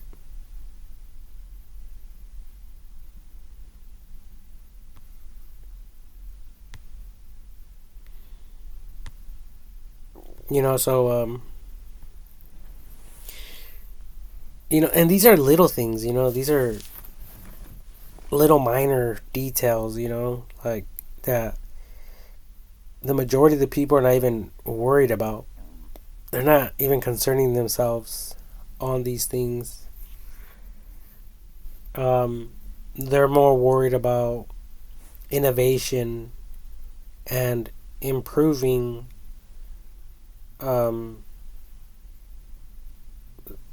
of the most problematic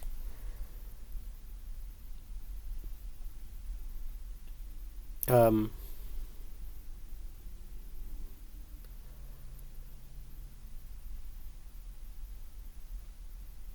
um, things in the world, including like fucking a lot of things. Airplanes, trains, helicopters, boats. Um, things that are costing lives, stuff like that. This one big one is the autopilots, the self driving technology. That's a big one right now because there's a lot of problems still to troubleshoot. There's people working around the clock, um,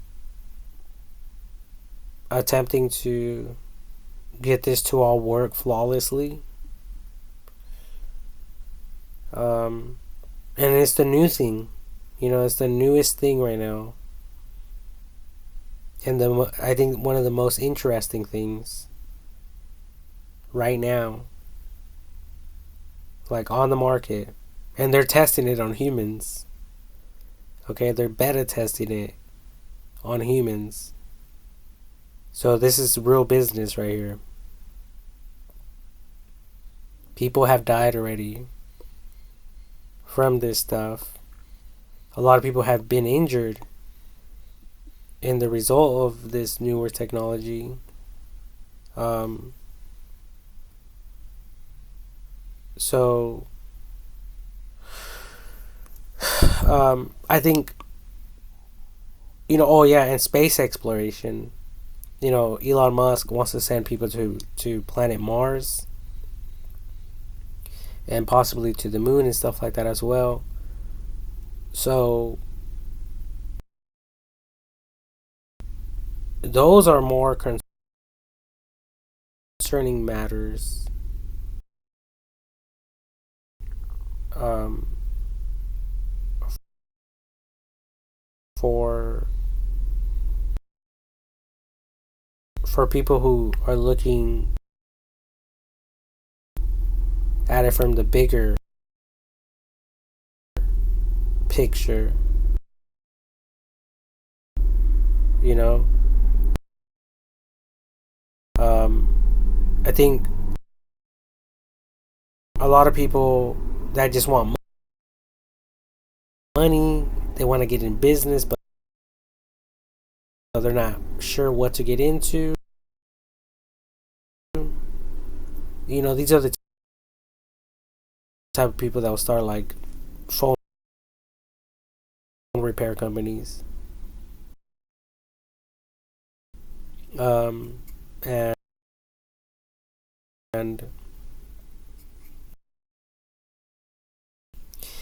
they're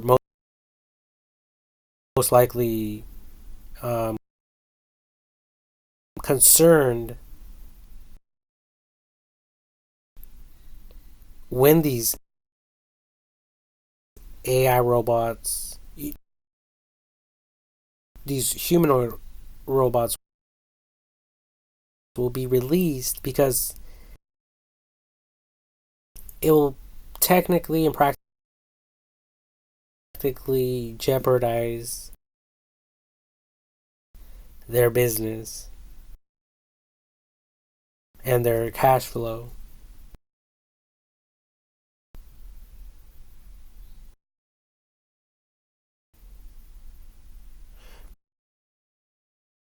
But oh yeah, and then I thought about, these same companies can create like a AI, humanoid robot repair mechanic repair shop. But then I thought about these same robots repairing themselves.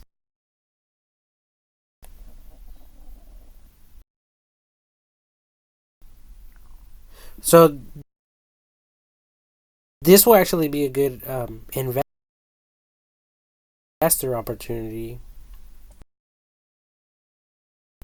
to get involved in. To buy some of these that will be programmed to to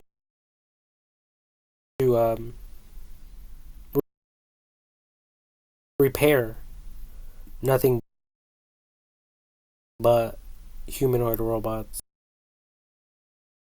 humanoid robots. In the event that your neighbor's robot malfunctions in one way or another, they'll take it to your shop, or you'll just tell it. You'll just tell it, hey, go to this location. They're gonna fix you up.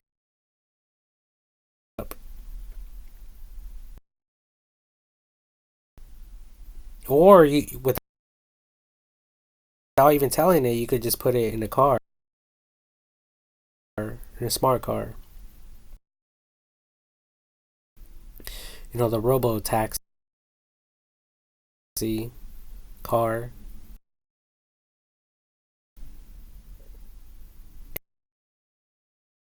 And it would just go there. You tell it to go there, to get off and go there into the store. And I think with the with the computer stuff, it already know. But they'll be able to, troubleshoot each other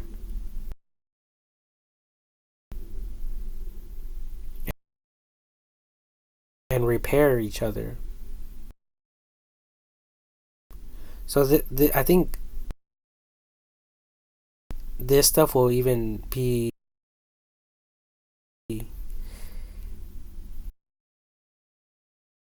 out of the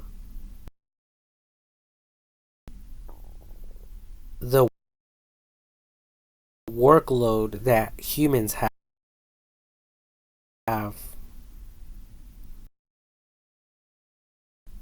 And I think it should be that way, because it'll just complicate things, I believe.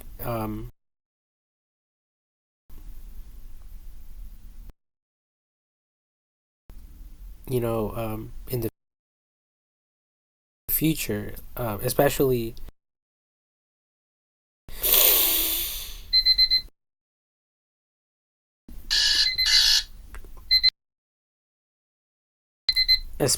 as these humanoid robots are mass produced. The more that they are mass produced, the more complicated and complex things will become.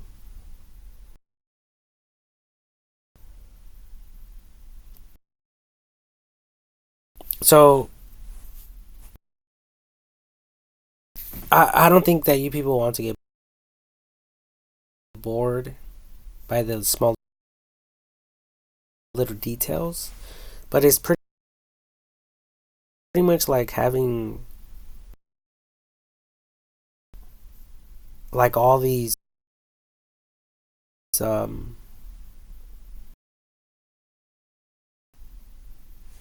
pick and pull auto parts.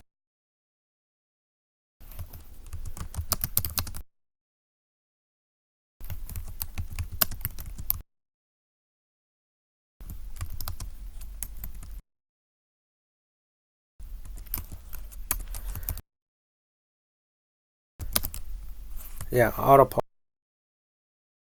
parts. So there's a ton of them. Look at that. These are all pick your part,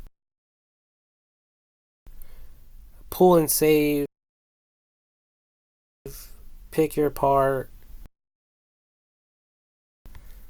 And these are like basically scrap yards for vehicles.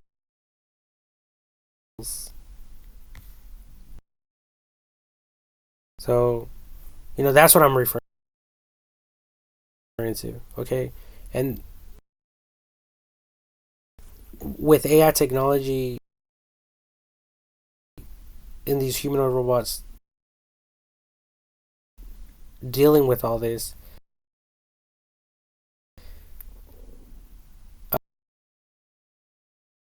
they will be given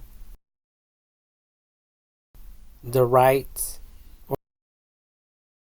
or the rights to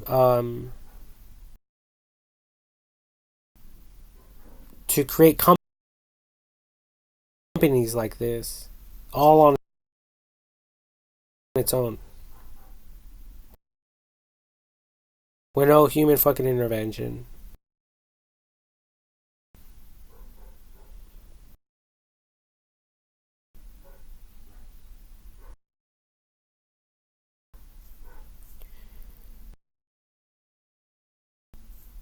At least that's the way I can see it.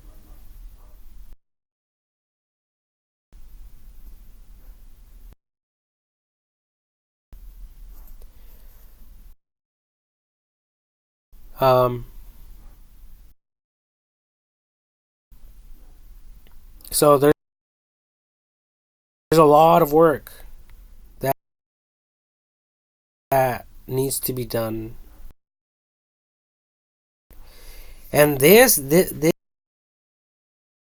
here, all these vehicles on the side, this has been years after years and years and years of just years passing us by, and months and days and hours and hours and hours upon years upon years upon years upon generations upon generations.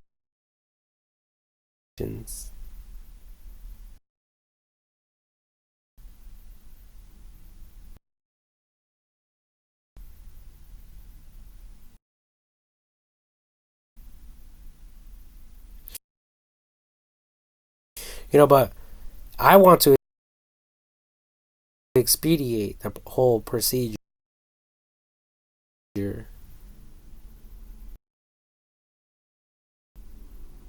So that's when I think that the humanoid robots should have and be given the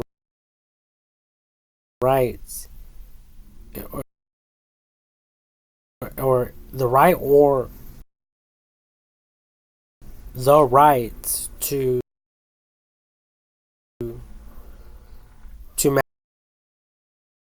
mass produce themselves and to fix themselves and to create businesses that will cater specifically to them, to benefit humanity, in its engineering,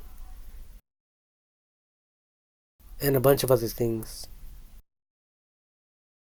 right? I mean, it's a no-brainer. So I really don't know what these bigger tech companies are thinking when it comes to these humanoid robots, but I do hope that their dream and um, in aspirations are the same as mine. I think aspiration is the right word that I'm looking for, even though I kind of know what it means, but I not really, like kind of like having the same vision, the same dreams, and the same mission, that type of thing. Well, anyway, that's what I'm kind of looking for in word, like in a word, in one word. But I think aspirations is close enough. I think, hopefully. But either way, um,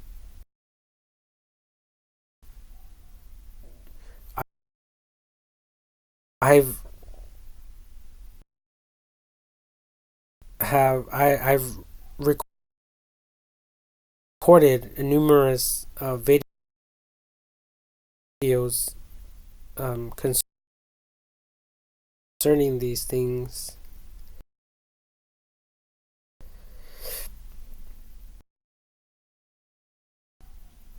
and I do know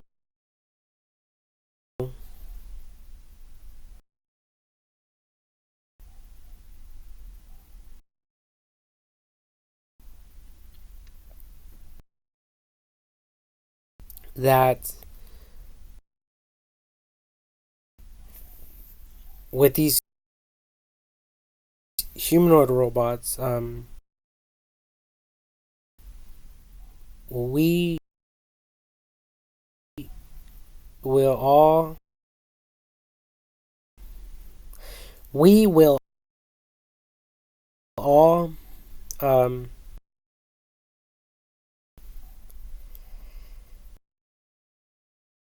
experience a decrease in casualties by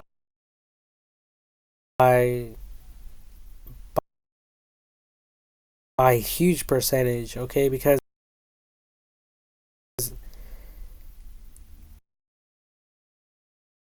especially if it's done the way that I'm thinking, because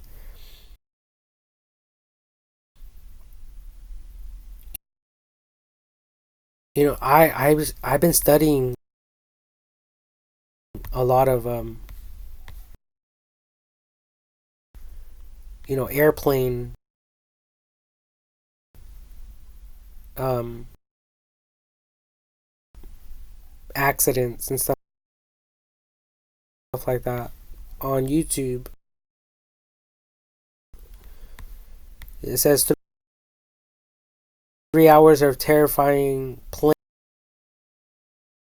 hijacks and stuff like that. Just this one is the shocking truth behind flight 243's deadly dive Mayday air disaster marathon. Okay, so I haven't even finished this one. But um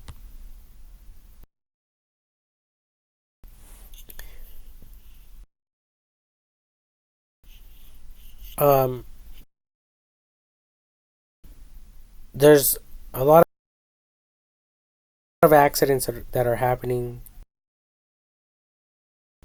and I think that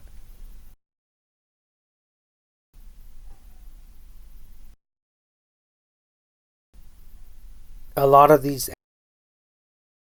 accidents could be resolved, and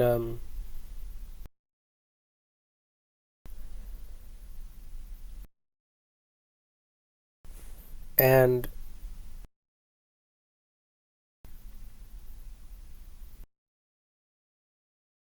since the majority of aircrafts are, you know, some they're somehow connected with the computer, and they have autopilot capabilities, and it's very complex, so complex that I've actually seen and witnessed through these videos that I watch, when they select the automatic option, or manual, I'm sorry, manual option, where they drive it or operate it themselves, and the plane just acts um very strange and oddly, and it starts doing things that they don't even know how to resolve. So in most cases, it would have been better for them not to even, you know, manually operate these aircrafts.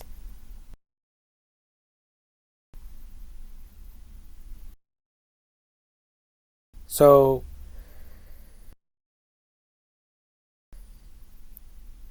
so, so things are getting more advanced, more complex, um, for the human brains. Um, you know, and as far as the human brain, um,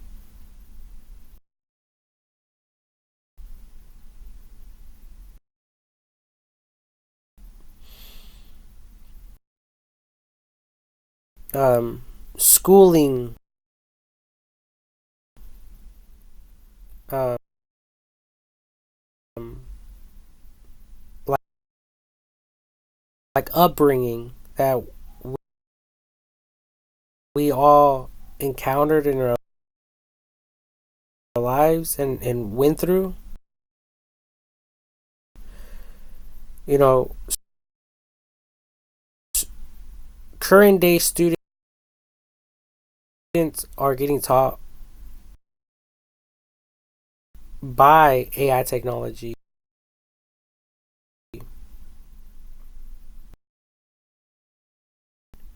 Okay, so that in itself is a huge breakthrough, um, and a huge innovation within itself.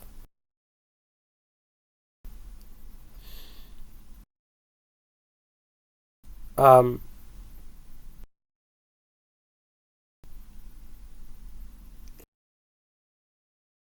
I'm 33 years old,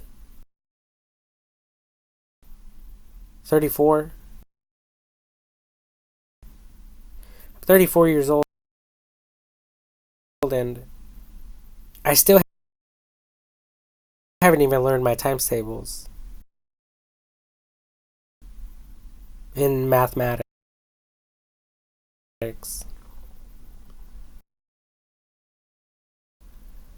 Um, I mean, I know some, but I don't know them all.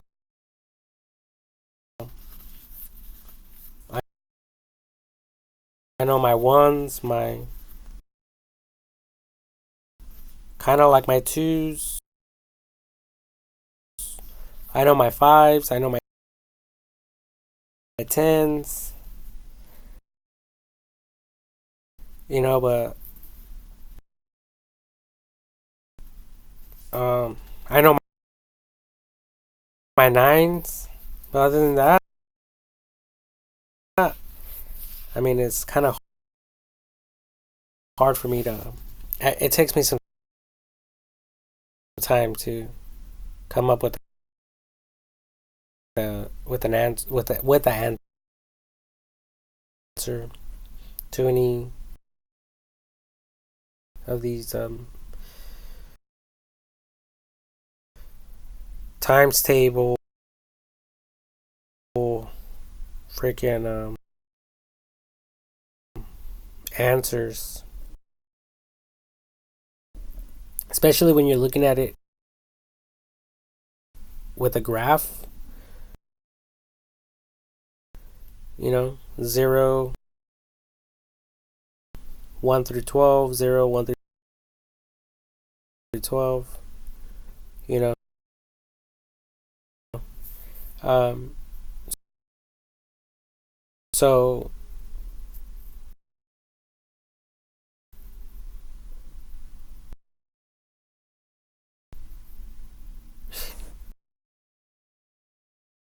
and I mean, I don't even want to get into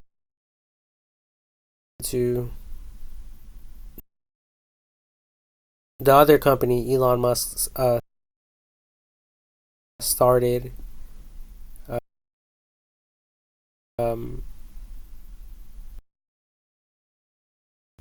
and it's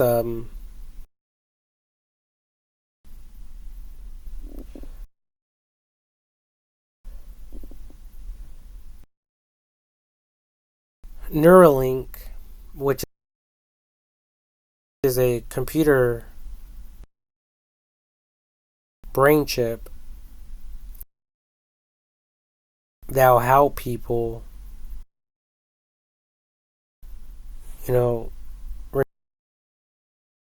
remember things. I think, and it'll also give them the ability to learn new skills.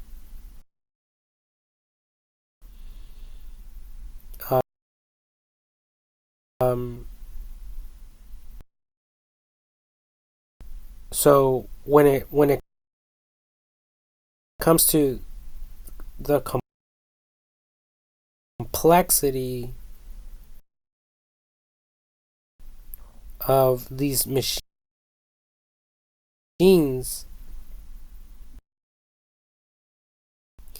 that professionals have to um,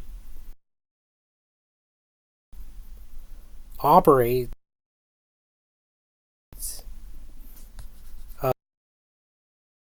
Um,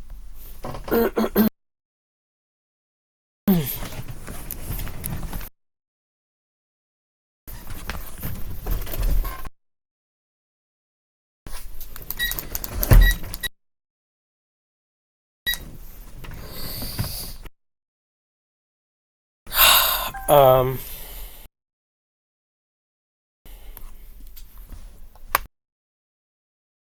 it, it will just help people um,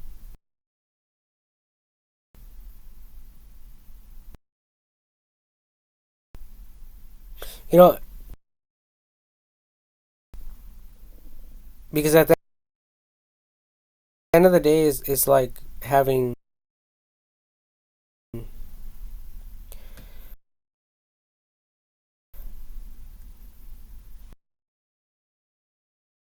like Google Assistant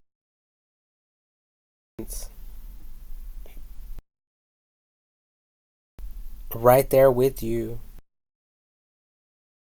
at all times.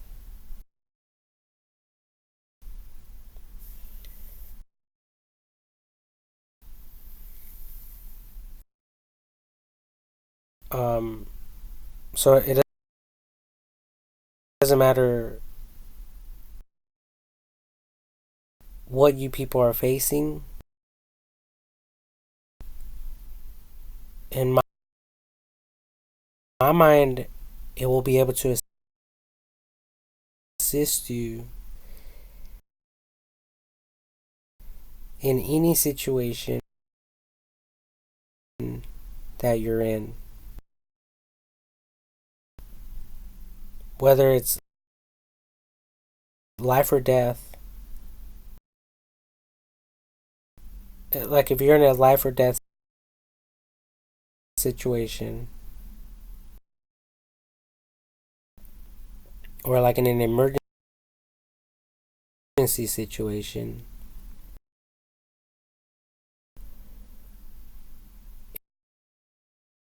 it will be able to assist you.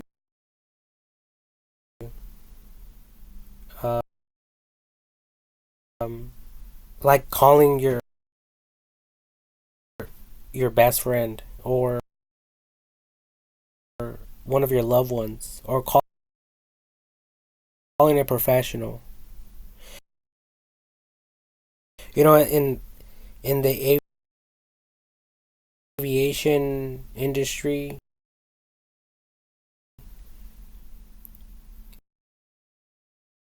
um, when there's an emergency mid-flight,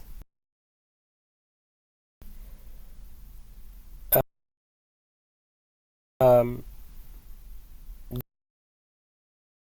they talk to air control, but sometimes um, other professionals will get involved that have a general knowledge of what's going on, and they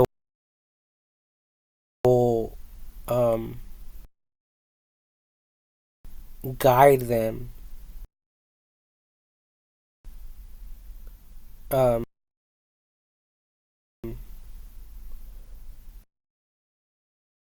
you know, to possibly and um,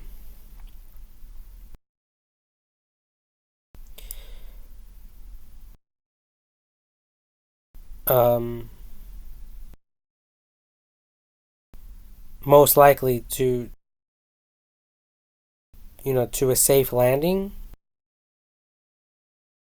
even if it's an emergency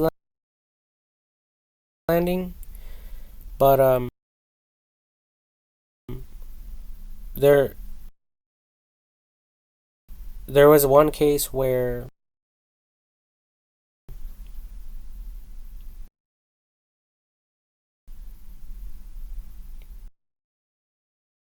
one aircraft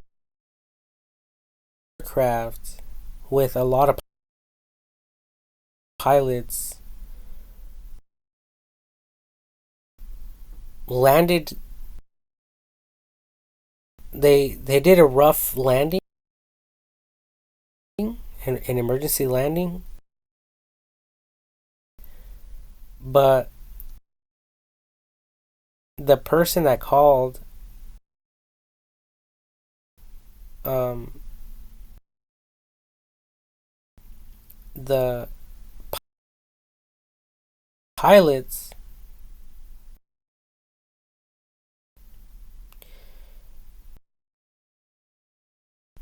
helped the pilots, and with that information, it basically saved all of them. Because I don't think that whatever the person that called, or they called, I don't know. I don't think that the information that this person shared, they thought of. I don't think it even crossed their minds until he called, or they called him. Okay, so, because I don't know who called who. Okay, all I know that is that they were in an emergency situation, in mid-flight. Both of the engines went out.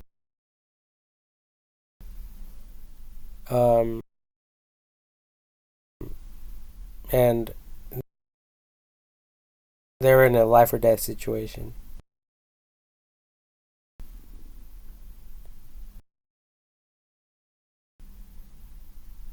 Yeah. And in these type of cases, especially, for some of you, you're just if you're just a passenger, you have no control over this.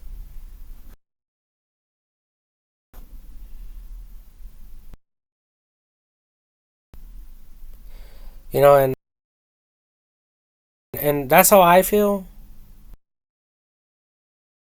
right now. Now that I'm thinking about this, I guess that's how I feel when it comes to all this AI technology stuff.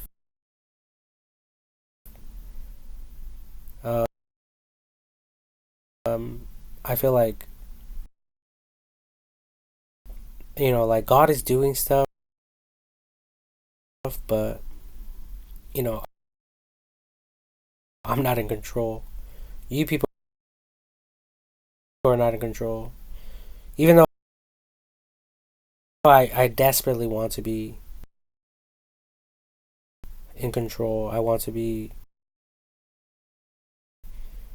more involved in some way. But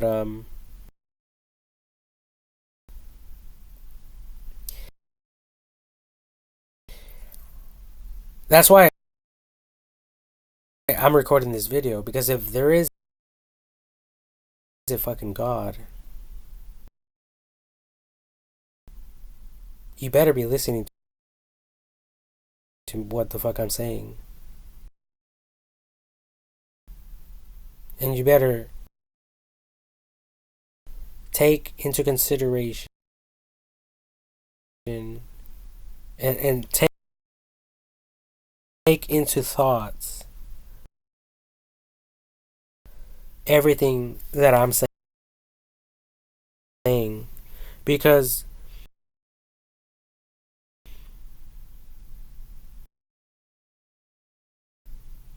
you know,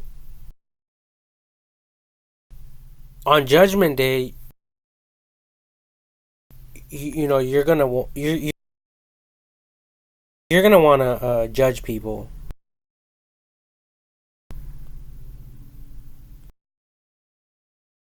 Well, on Judgment Day, you know, let all this information um, fall at your feet and judge you, especially if you're not doing anything about it, especially if you um, are listening to this and not act upon it. You know, because a lot of people in the Old Testament, they cried out to God. They pleaded to God. Old Testament um, people crying out to God. And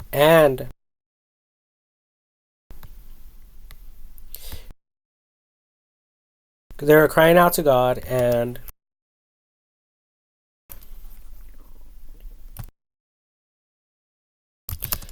pleading with God with it.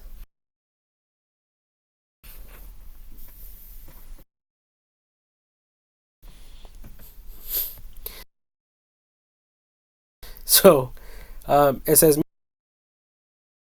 many people in the Old Testament cried out to God and pleaded with him, including the Israelites. In Exodus chapter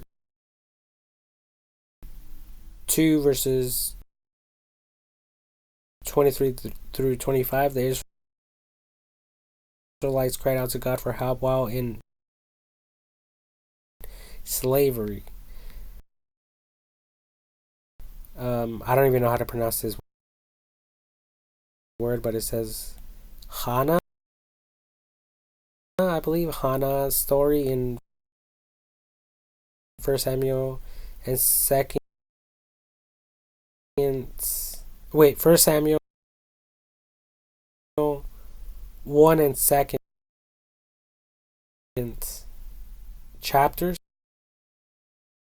probably, is one of honest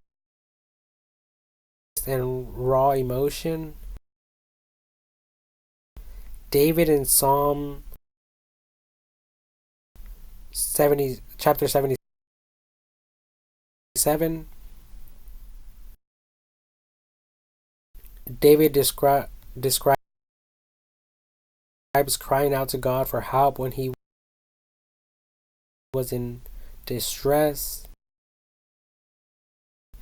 Jeremiah in Jeremiah 12 verse 1, Jeremiah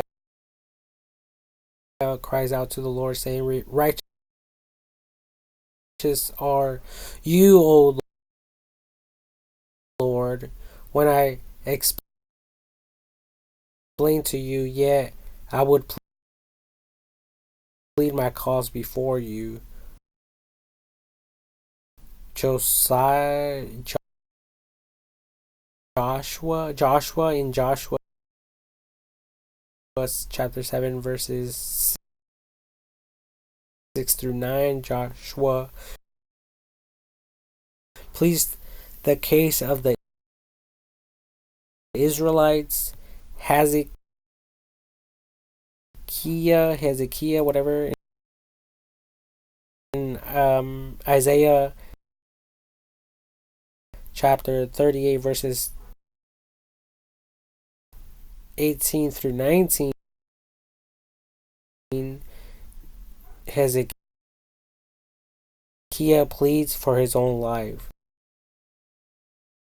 And then there's also like Sodom and Gomorrah. One of the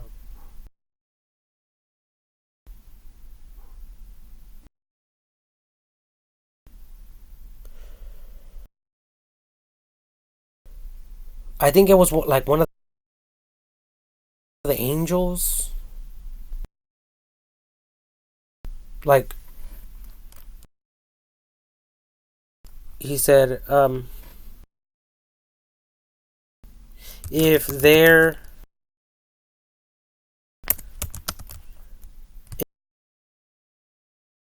are 10 righteous, would you spare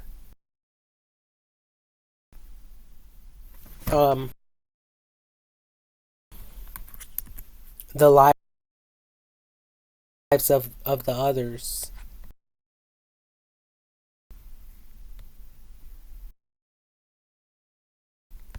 Or something like that. In Genesis chapter 18, verse 24,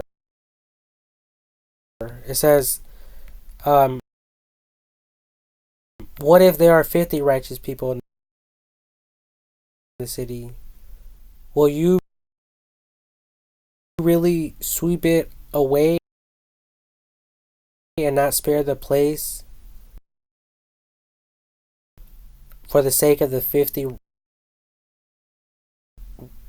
righteous people in it? You know, so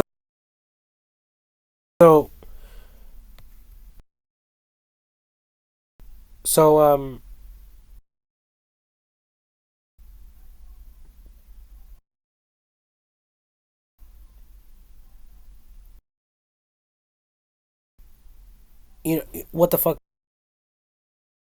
do you want? You want me to plead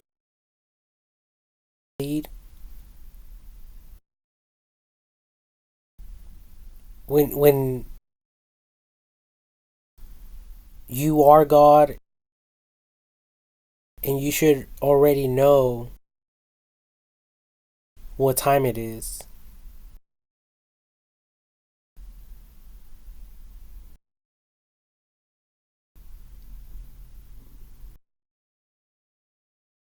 I don't even have to sit here and make my fucking case and present my case or my thoughts to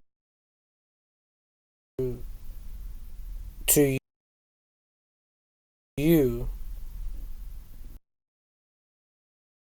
You know, if anything, I am more of a god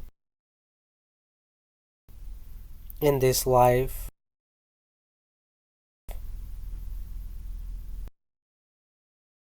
because I know this shit and I'm preaching this shit. And the shit that I'm talking about, people are not fucking practicing. So,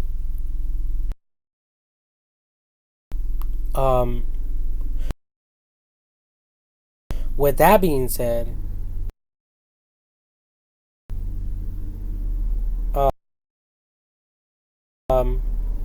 I think I am more useful to the people than this so-called God of the universe,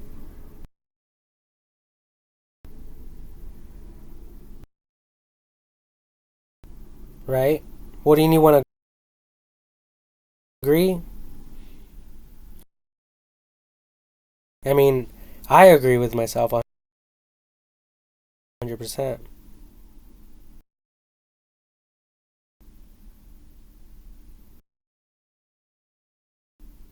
And that's what I'm talking about. People are not giving me the credit. They're not giving me rewards or trophies or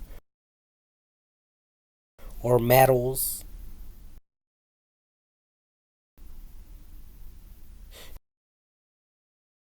You know, like when soldiers, do shit for others, they get like the Purple Heart,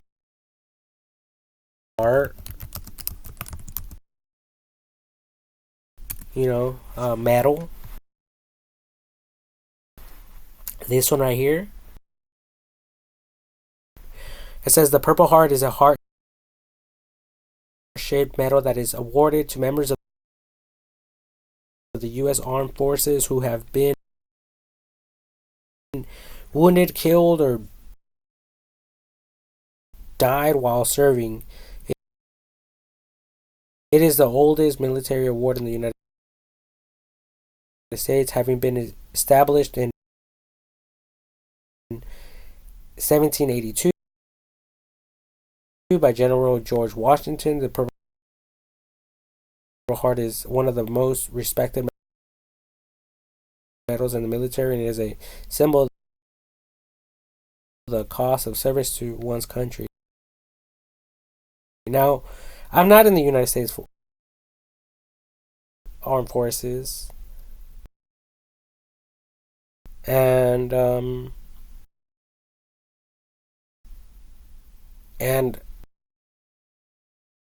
it says they are only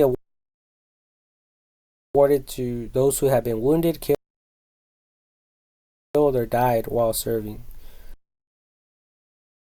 So you guys understand what I'm saying? Like let me just type in military um metals.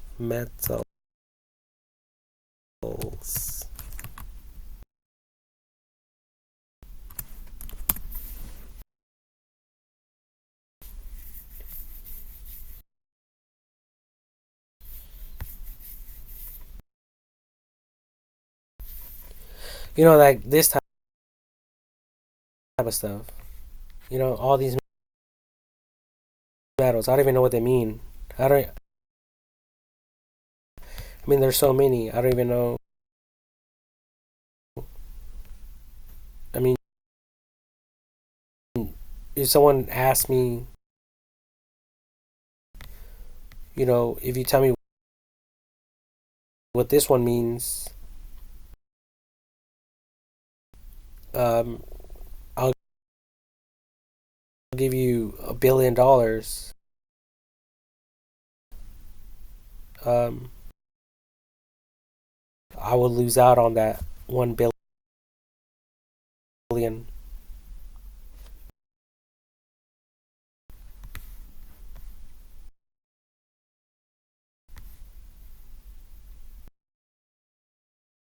because I do not know. You see what I'm saying? And then I have other thoughts, other ideas to introduce to the people. Like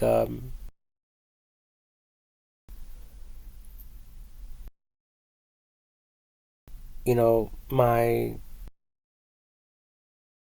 hydraulic generator. Well, hydraulic engine and or generator. Um, so it works both ways. Um,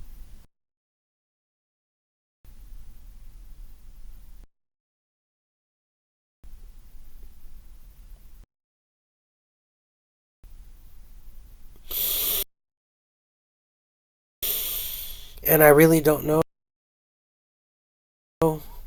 um,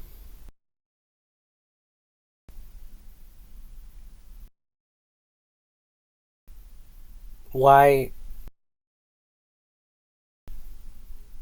no one has fucking helped me yet.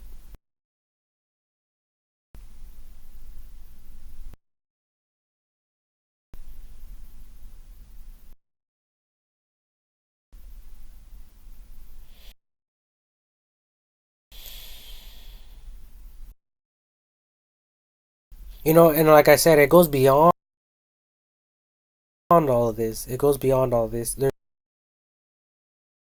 There's places in the world, okay,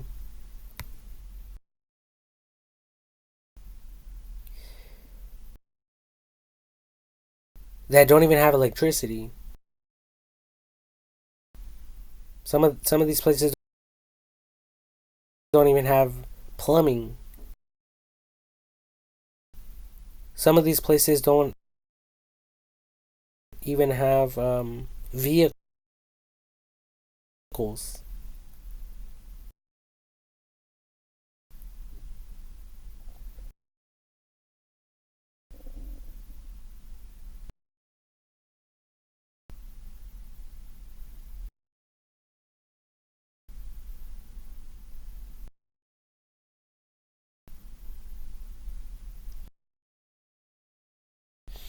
You know, another company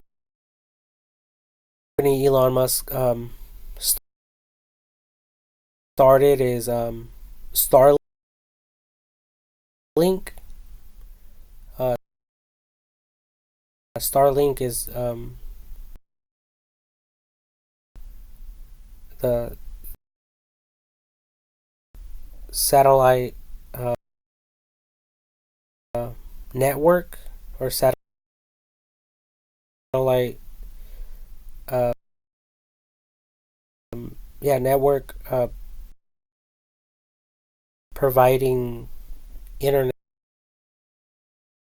to people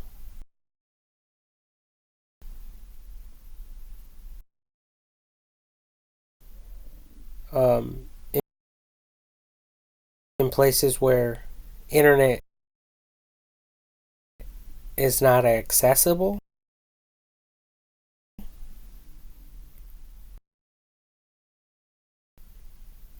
So there's been major improvements in these areas, but still, um,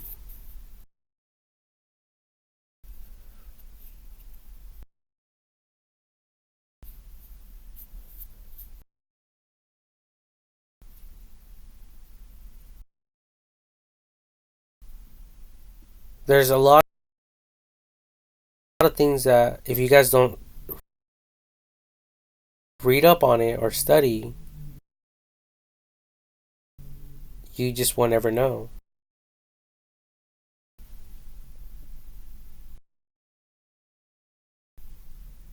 And people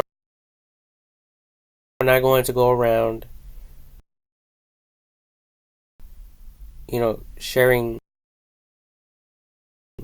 some of the things that are going on in these places unless um, they're involved in the same type of organizations or industries,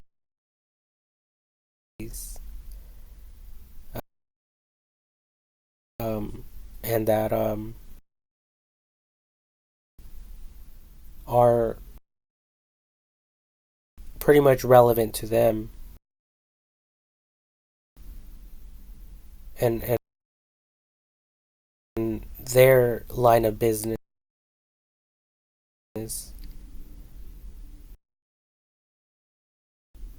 Because I mean,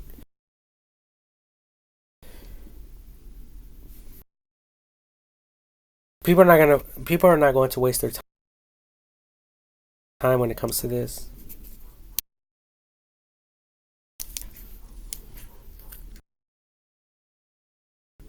Okay, they're just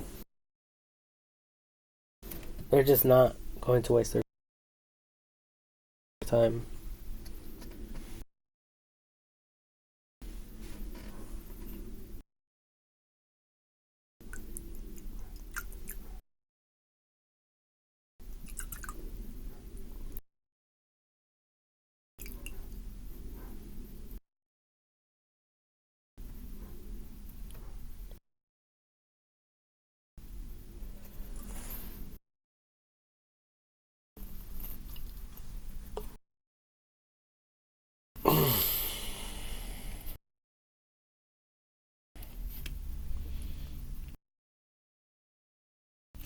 But yeah, drink up,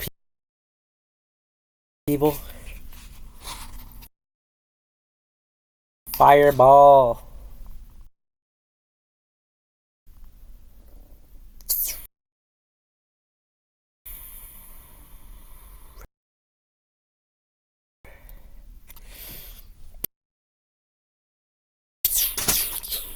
But anyway, yeah, there's a lot involved. There's a lot to cover. I mean, I don't know how long I've been recording for, but I need a break. I need to end this video already.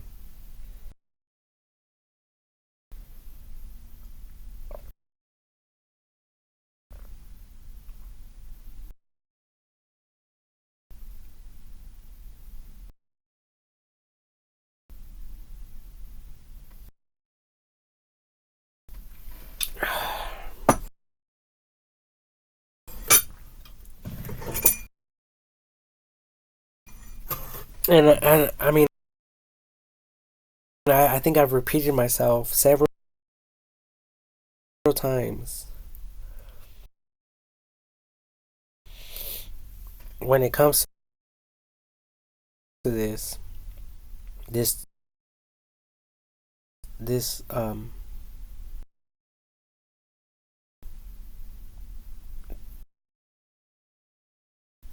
train of thoughts.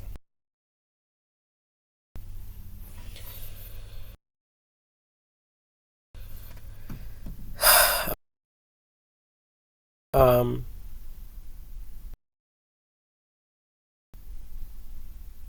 and yeah, I think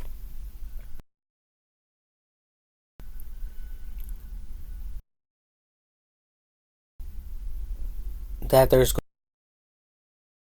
going to be some people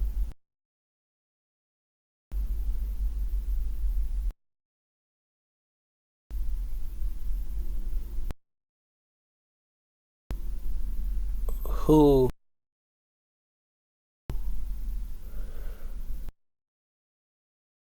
will be ignorant enough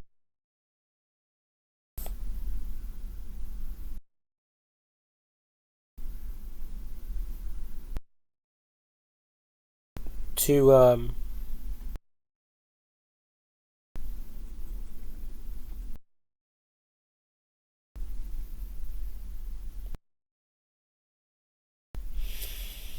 you know, to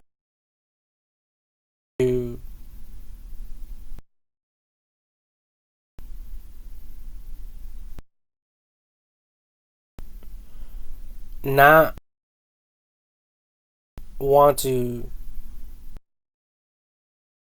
get involved with all this stuff that's um,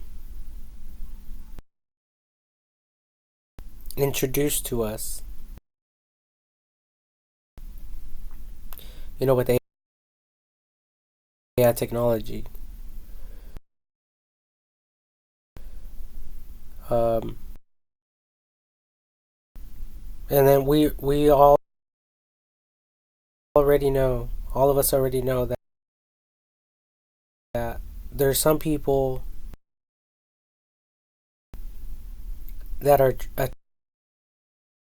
attempting to use and that have used technology to hurt others. Um, so see, there's more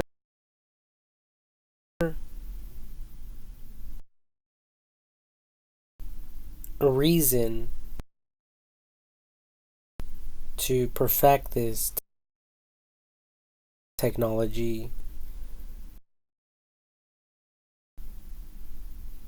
and, and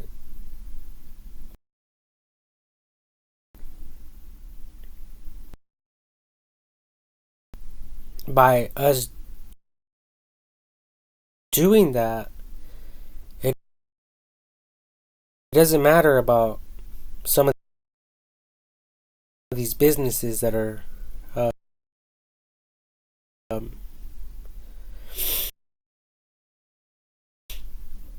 currently operational, including like the cell phone replace uh, um, phone repair companies and stuff like that. Um, these people are smart. They're business owners. They'll figure it out. They'll figure out how to make money in other areas in this life. But but people are wasting time, and instead of these people focusing on cyber attacks or whatever, I don't really know.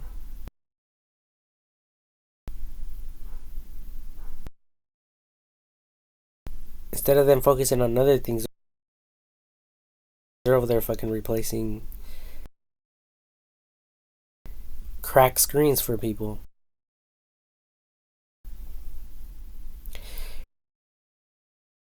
And these could be very smart, intelligent people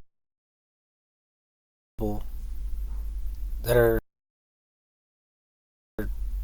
too busy fucking fixing cracked screens when machines could do it.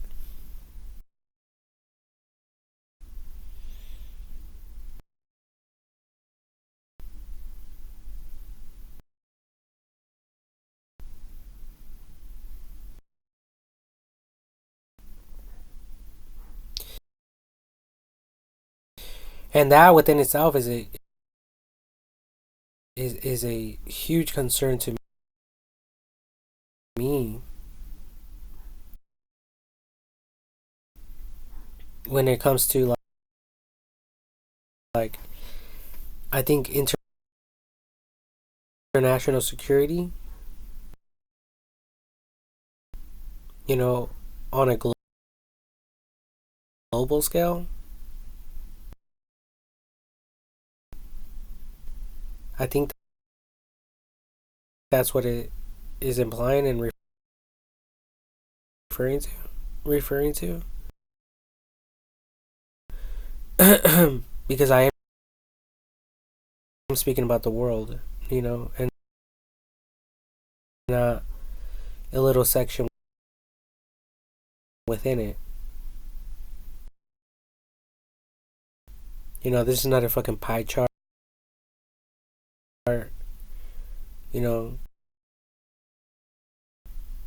where I'm highlighting 10% of the world and excluding the 90%.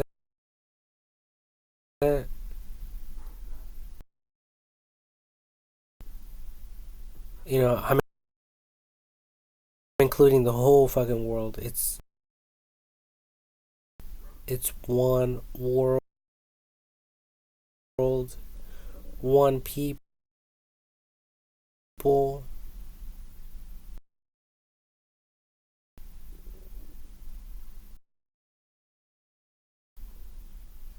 And I am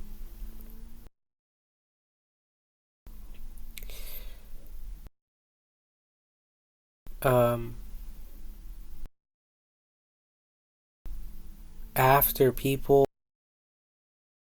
who think differently,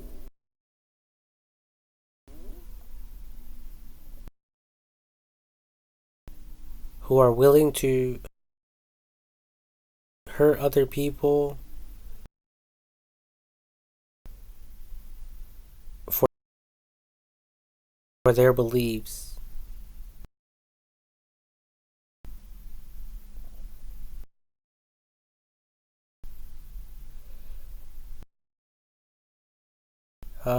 I believe people like you should be in prison. If you're that type of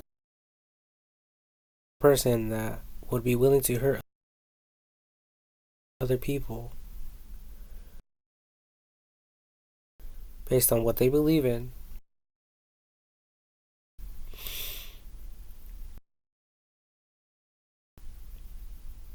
um,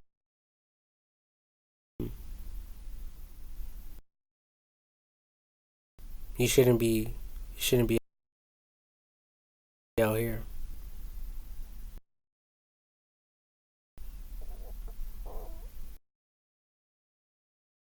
You should be incarcerated, and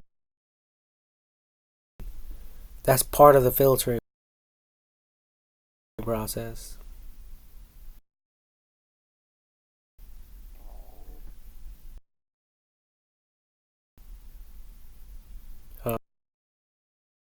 Um, because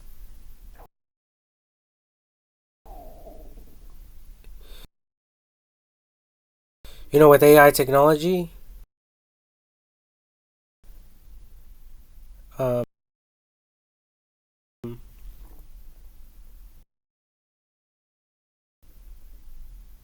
we're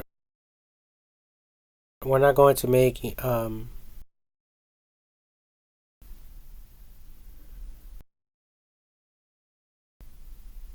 what's it called, uh,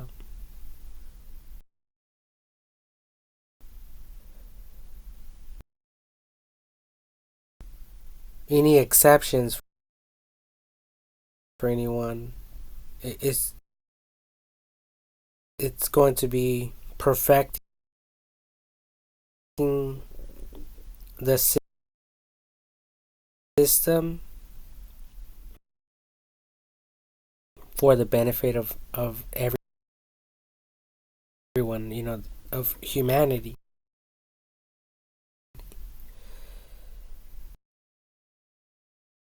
Um, Without any interferences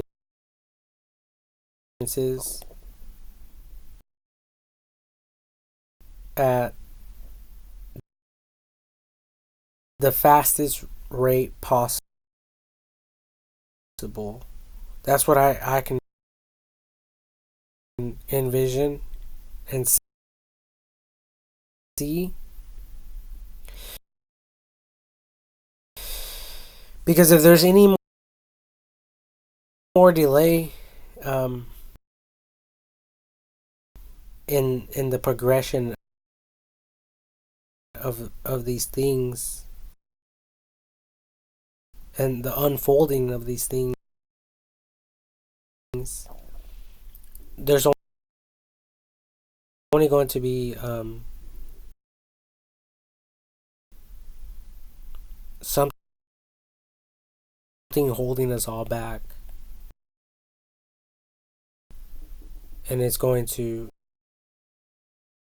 hinder the growth uh, process.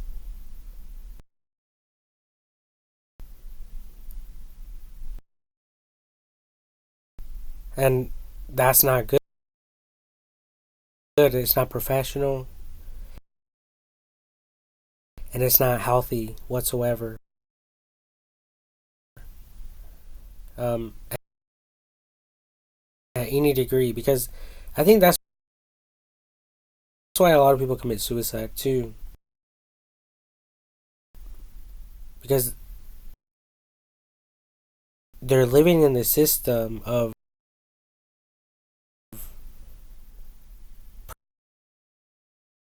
perpetualness. And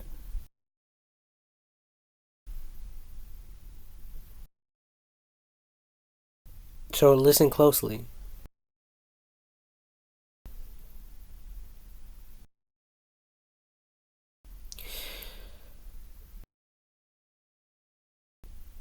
So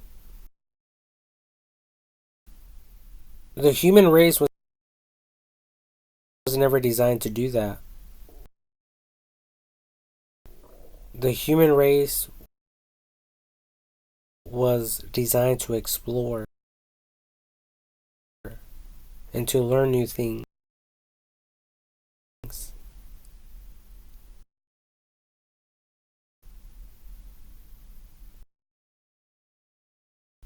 You know, when God created Adam and Eve, He said you guys can eat of all the trees except the tree of the knowledge of good and evil.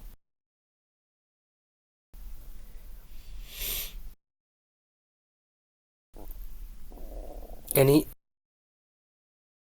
they had all the animals there with them, and they all lived in harmony with them. So we all know there's a bunch of animals, and each one has its own characteristics, its own way of doing things. I mean, if they weren't hunting for each other and trying to kill each other, I don't know what the fuck they were doing. Besides, like, hanging out and playing.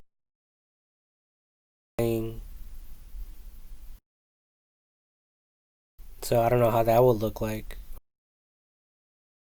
Or how that looked like. But that's besides the point. I think uh,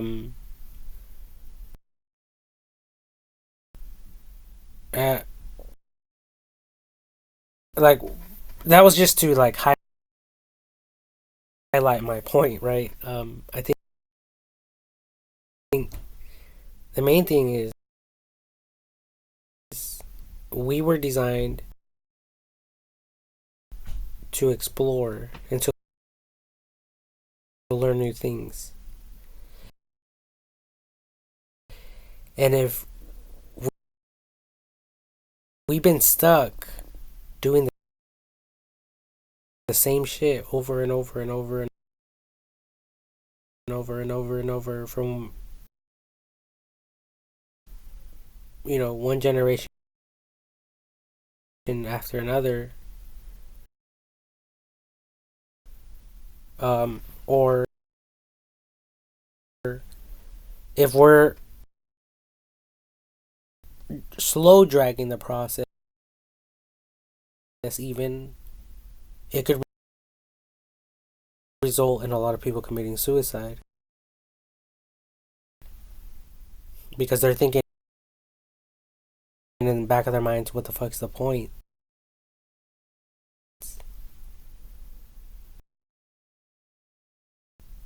Right? And that's not healthy. That's what I'm saying. If we're not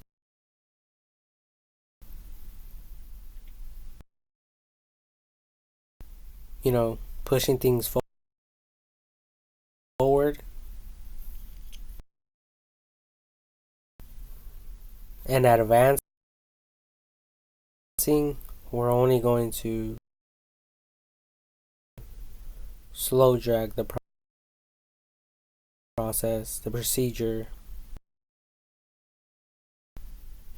which will impact everyone negatively. And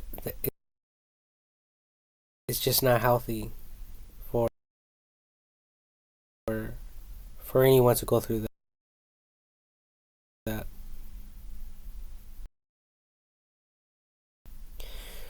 So I don't know where the United States of America stands with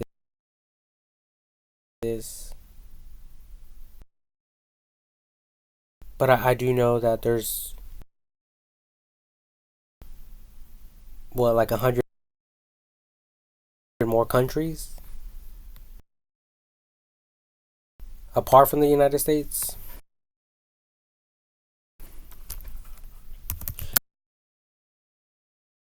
that I could potentially reach out to, and I am reaching out to.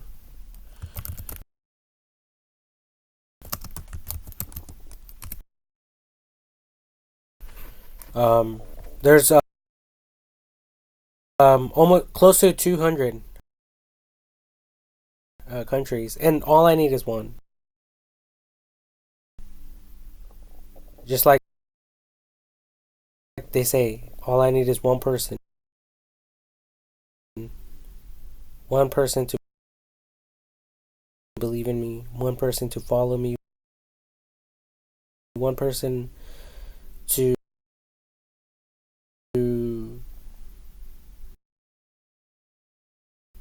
believe what the fuck I'm saying. All I need is one country. If my own country doesn't want to support me or help me, that's fine.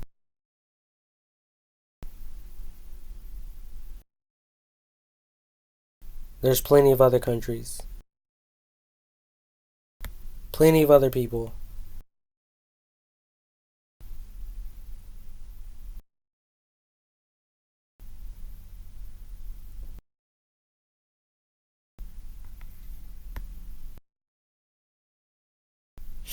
And that's what it's all about. And that's all that matters to me. Just one more. Just one. Just one. Just one. I mean, who is it going to be? Russia? Canada? I mean, what is this one right here? I don't know what this flag is right here, but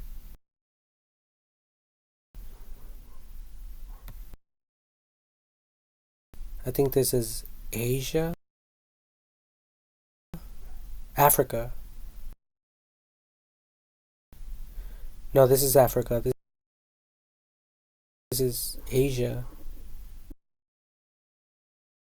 Or so, I don't know. I don't really know. I don't know my countries. I never really studied them, mainly because I don't have any money. I don't even know all the states in the United States of America. And I figured, why learn them if I don't have any money to go visit them? The same is true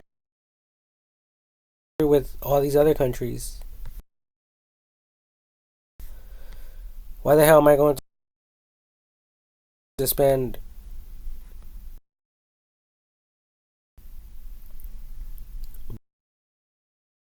brain cells? Why am I going to waste brain cells in my brain to memorize 200 countries?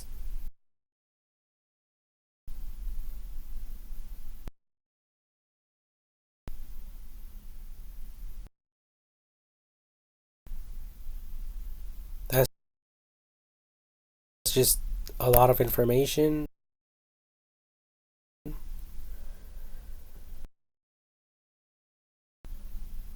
And, people don't have the time for that.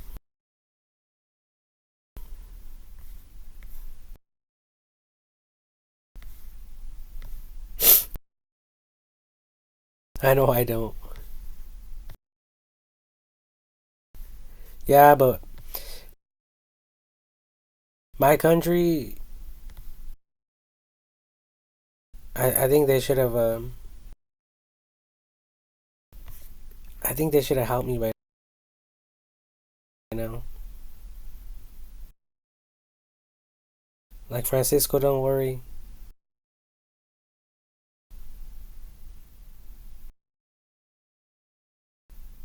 I mean, as a matter of fact, you could retire early.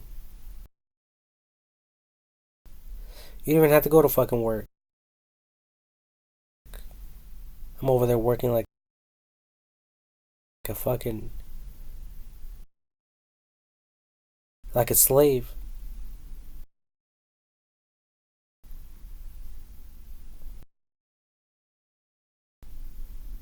For $18 an hour.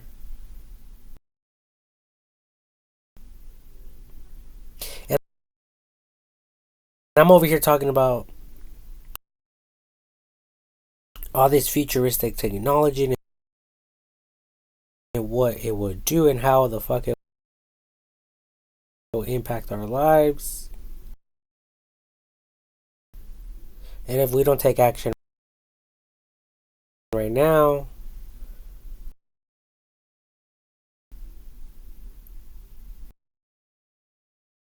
um, well, the suicide rate would just continue for a lot of people. Right? Right?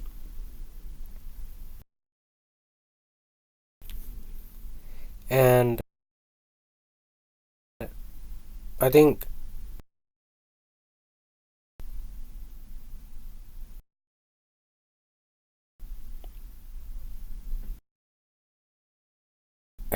these ideas are great because it involves everyone. It really does. It involves everyone in the world, not just a selected few. So,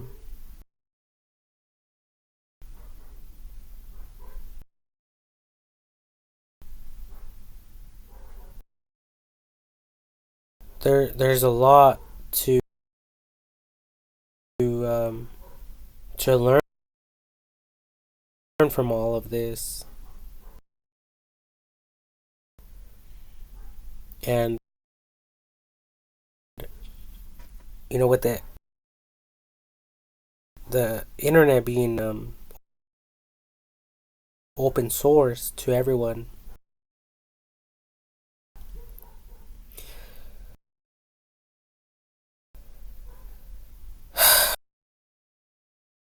there could be a lot of contributors to the progression of AI technology. I mean, but I really don't know who's who out there could help me, or if there's legal organizations that I instantly qualify for. And that's this type of stuff that I'm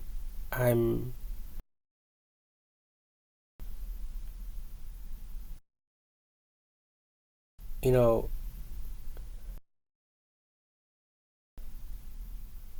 like um, looking for, that I'm seeking after. And I'm also wondering at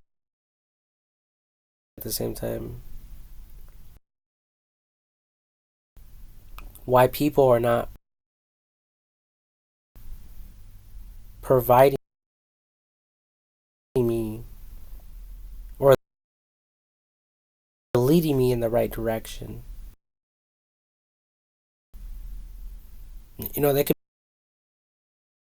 be honest, like, hey, I can't help you, but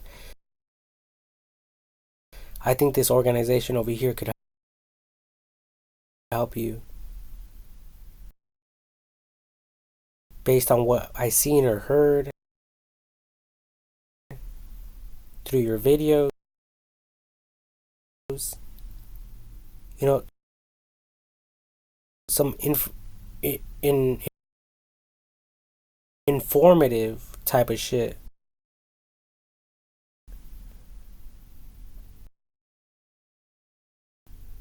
But a lot of people they just want to laugh. They want to make fun of people,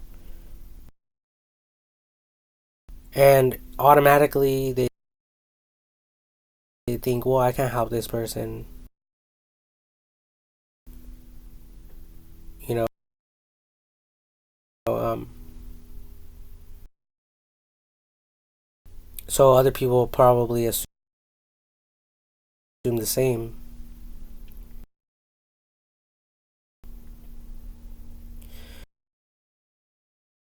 But there is a lot of organizations that have been established. Um,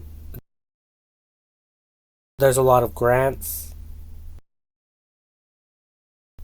that even the United States of America um, has like set forth, that they have put there in place um, for a bunch of reasons. Um, for instance, I think I was watching this one video on YouTube, and they were talking about, I think, cutting down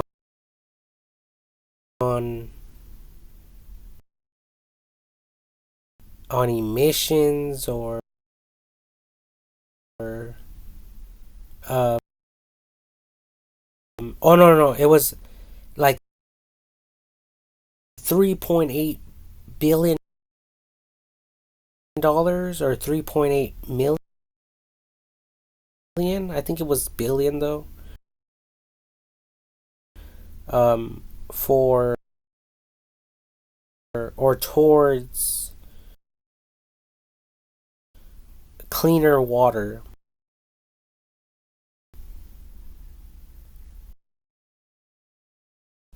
So these people got creative and they started doing things to support in that. Um, so you I think I'm talking about some good stuff here.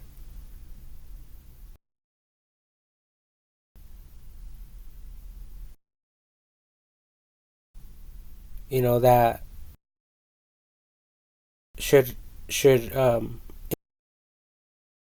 instantly qualify me for some fucking money, so I won't be stressed the fuck out.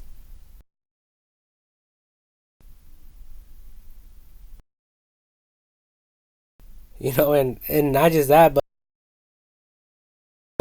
so I can continue doing the things that uh, um that I want to do, not the things that I'm forced to do in return for money.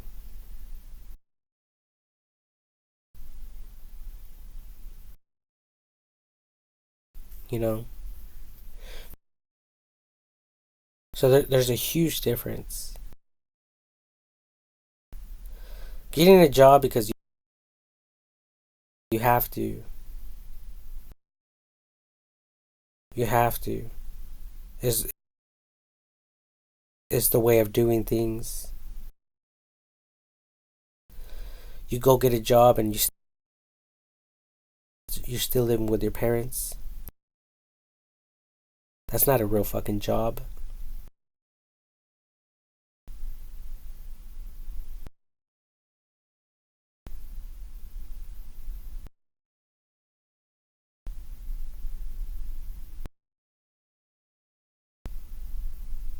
A real fucking job supports you, supports your home, supports your vehicle, supports your criminal history. What, like me, I have 2 DUIs. Um, a real job will give me so much money. I'll be able to take care of that shit. Like here courts. Here's the money that you fucking need. Here's the money that you want to shut the fuck up and to leave me the fuck alone. Right? That's all it really comes down to.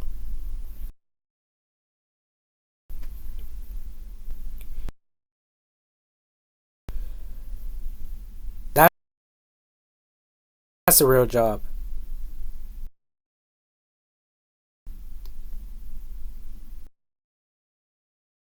But living with your parents and looking around job hunting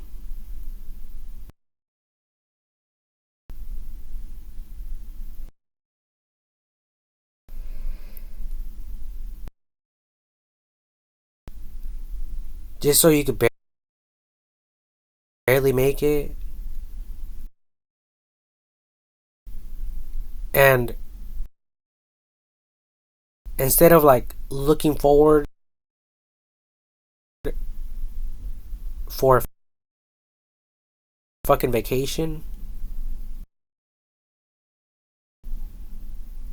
you're over here looking forward to work with your boss or with the company that you work for on your days off. You're stressing about money. You're stressing. Oh my god, when is there going to be work again because I need more money?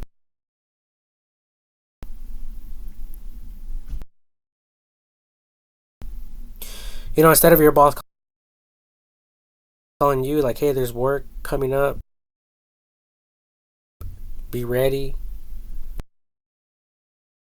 or whatever, you're calling your boss like,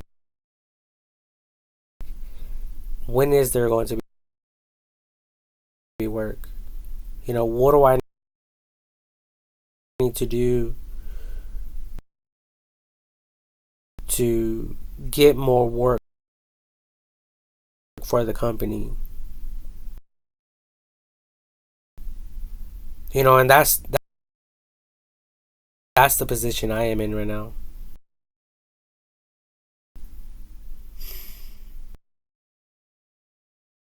You know, and that's not a way to live. I don't even get paid vacation pay. I don't get paid um holiday pay, and I'm not I don't even I'm not even under a retirement plan or anything like that.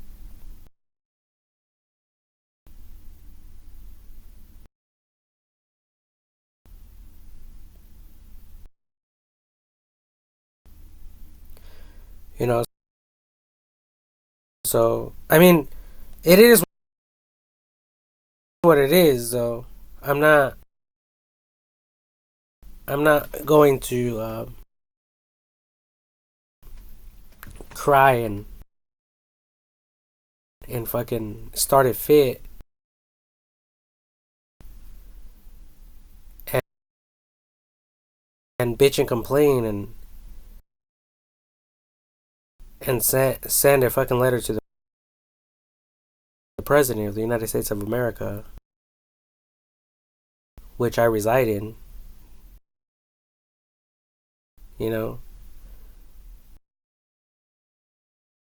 in the country I reside in, and I was born in. I'm not going to fucking cry and send the president, a letter to help me with my financial situation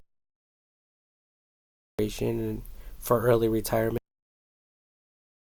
But if it was up to me, um, yeah, I would be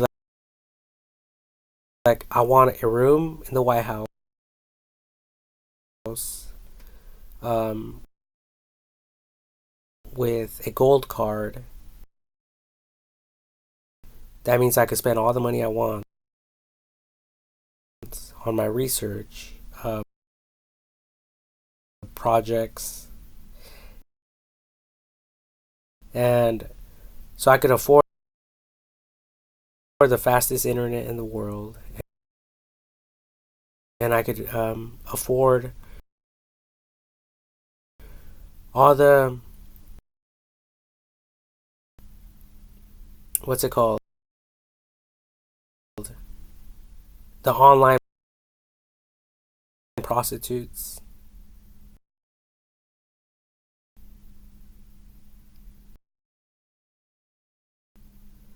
That's some new shit. And a lot of you don't.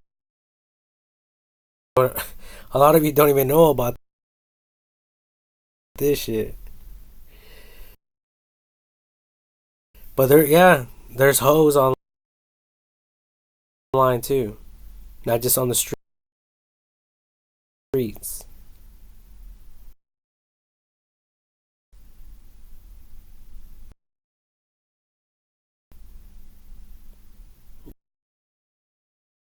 So yeah,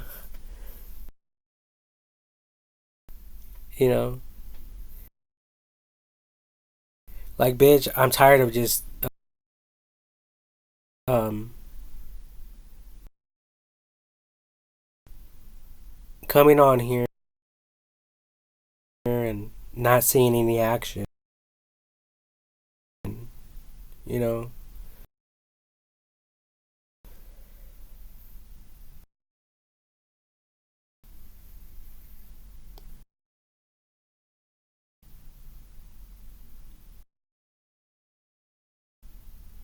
I want to be in control.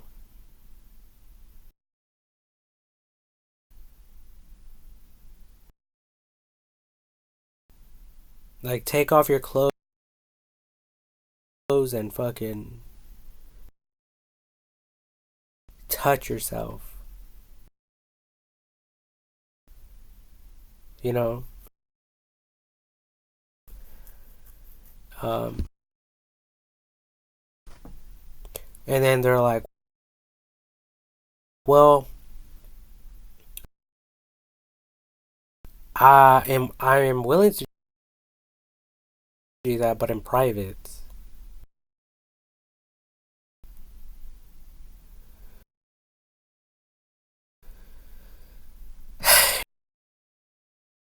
And then I pay like $40, and it's gone like in less than 10 minutes.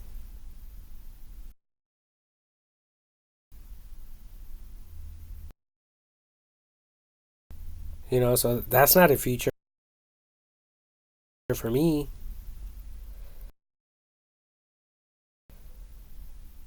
And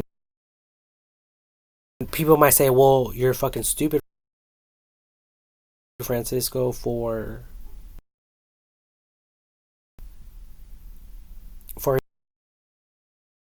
even getting involved with that stuff to begin with. But in my mind, it's like, no, it's not dumb.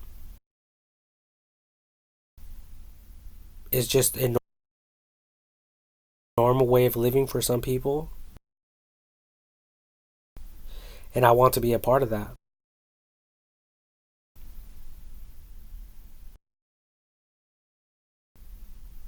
So there's a huge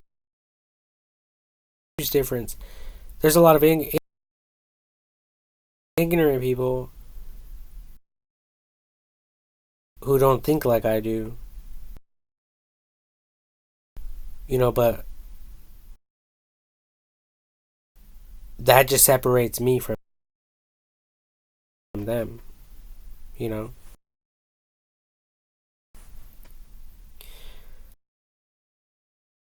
Um, so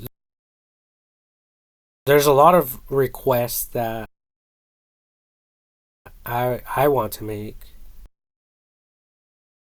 um, and I don't think they should be withdrawn from me or held back from me. I think they should be proudly given to me for my contributions to not only my own country but all the other countries in the world together as a whole. And you know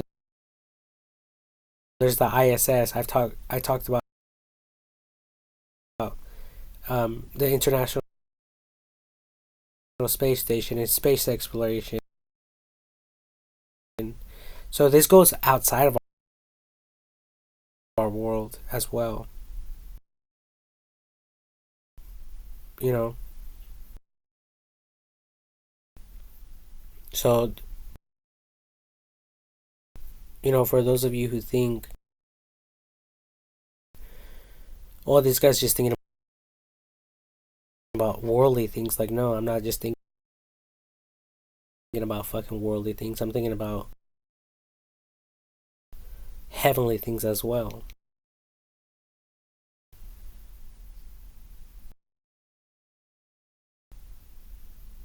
You know, and what is it going to be?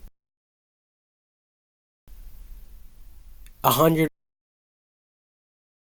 years from now, you people are going to look, or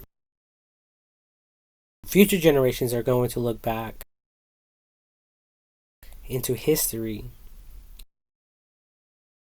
and they're going to look at the rockets, like the Starship, for instance, like the Wright brothers creating a fucking airplane.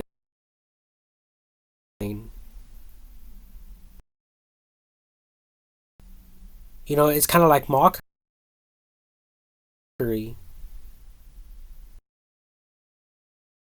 It's like child's play. And with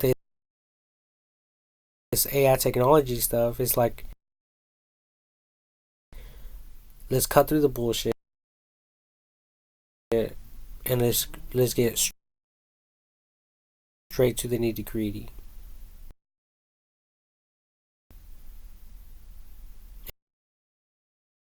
And that's my mentality.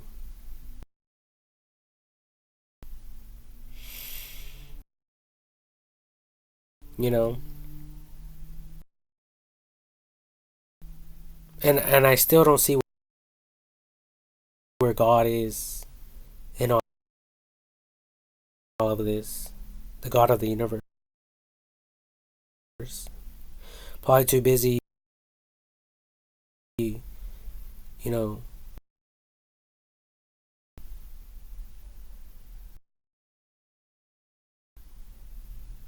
pushing his shit out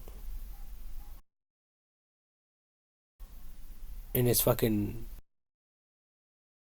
in his restroom, or he's probably too busy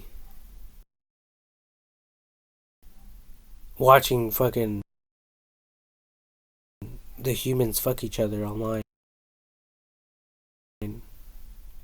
or he's probably the one coming up with all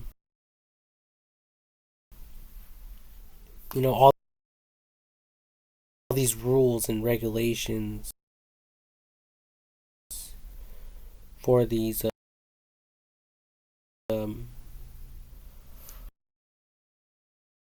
online prostitutes, or maybe he's too busy viewing them and sending them money. Maybe God got his agenda all fucked up along the way.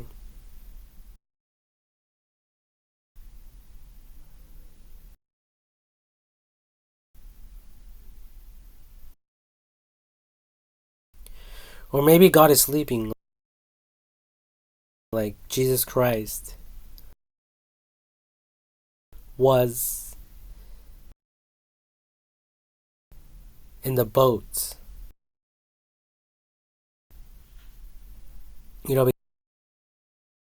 Because he was fast asleep and the disciples went over there. They went down there under the boat to wake him up. Maybe he's doing the same shit in heaven. I mean, I don't know. But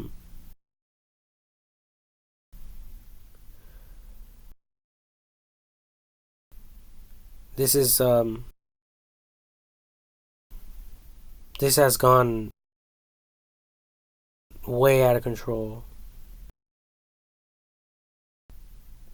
And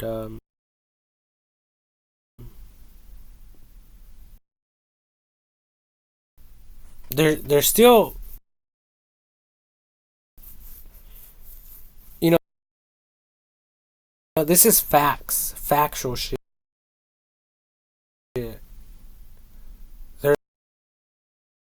There's a lot of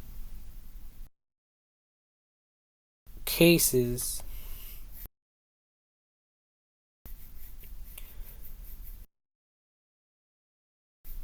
where these police pursuits go unsolved. And I'm pretty sure that all the cameras in the world are probably not even connected to one main computer source or software source.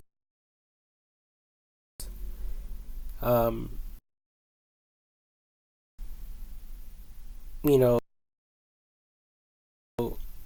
I know the military most likely is the closest one to that, for the United States of America. But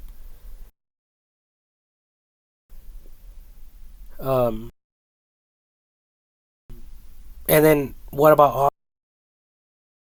the other countries and all their cameras and stuff like that as well? That's also something to look into.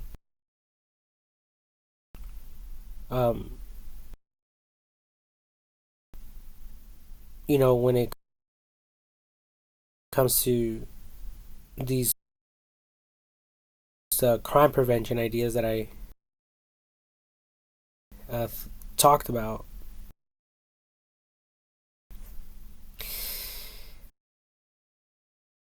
Because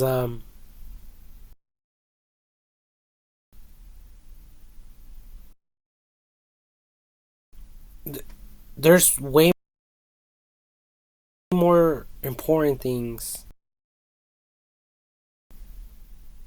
to focus our attention on than all these little petty cases.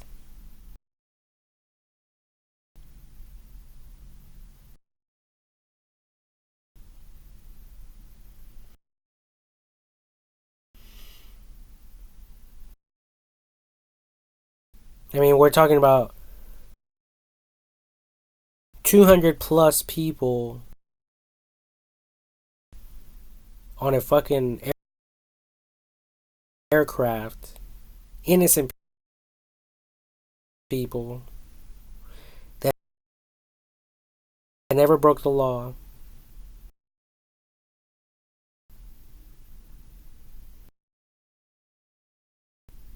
And they end up dying on it on an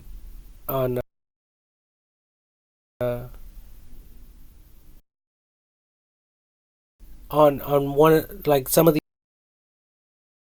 these state of the art aircrafts.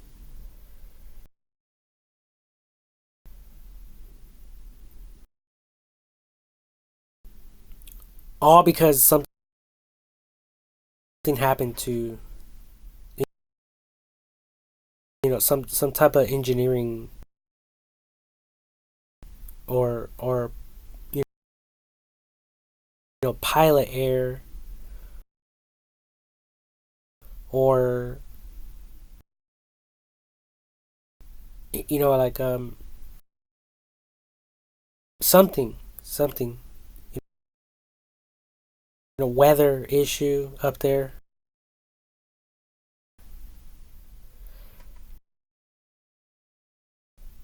And that's what I'm referring to. Like, those are problems we need to be focusing on, not little petty cases.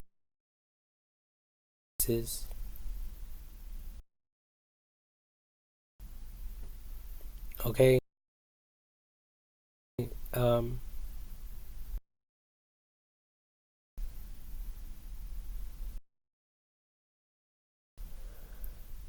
like, for instance, the hydraulic generator idea.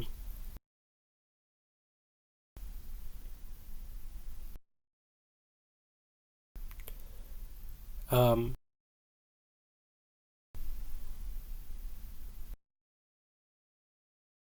I think this hydraulic generator idea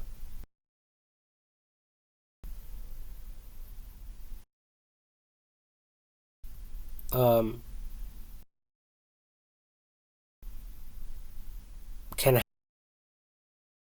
help a lot of people, even the people who got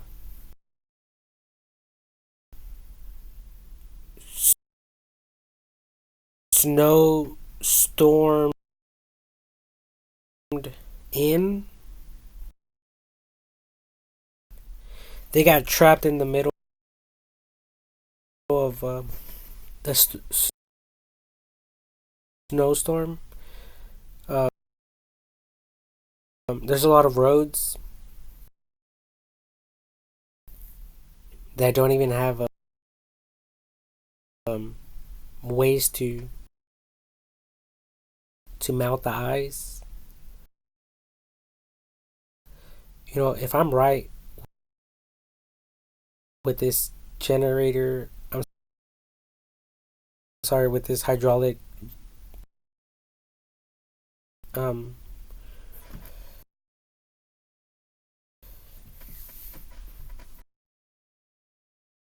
hydraulic generator, hydraulic and or hydraulic engine.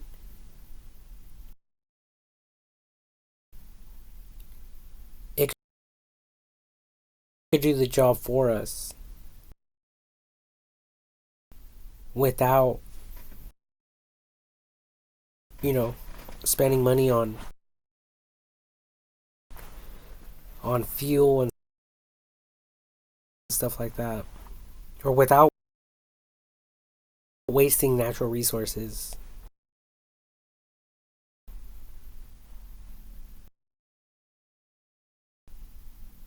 So, and then I also thought about another idea where some of these traffic jams that are caused by accidents or broken down vehicles, I thought of some type of machine to lift these vehicles up, to put them to the side, so the the flow of traffic can't, so it can continue.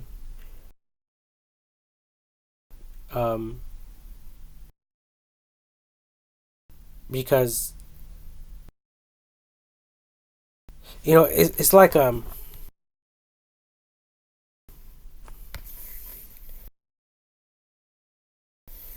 know for instance, a clogged artery or something like that.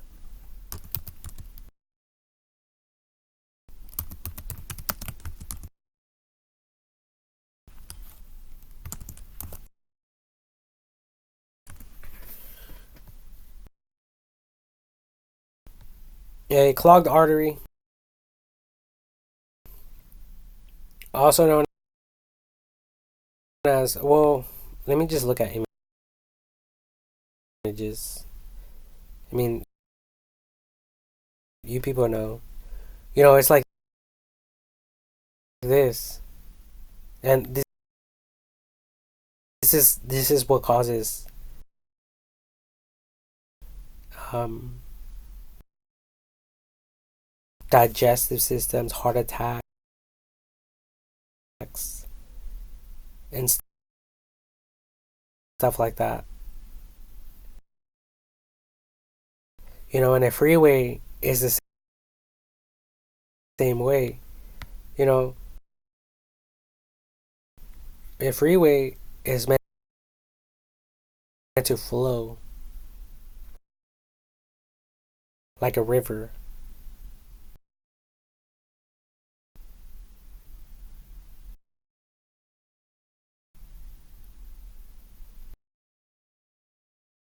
And when there's a fucking accident and it all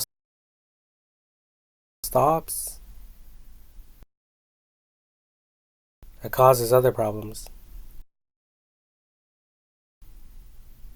As we all already know. But that's what I mean. Um, when I'm talking about all this stuff.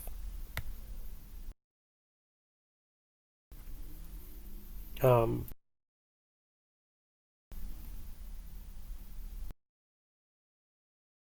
so yeah,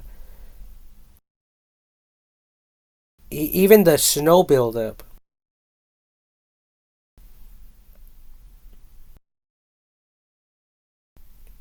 will only increase and make road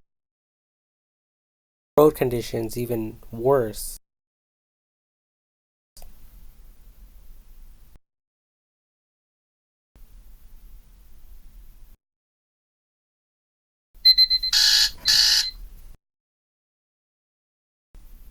So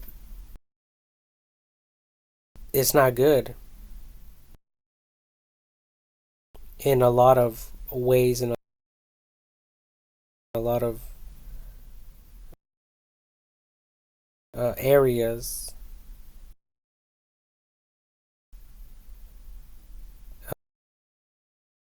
Um, and if these vehicles were put to the side and the flow of traffic was moving, this person would have been helped a long time ago. This person will probably be helped in ways unimaginable to humans.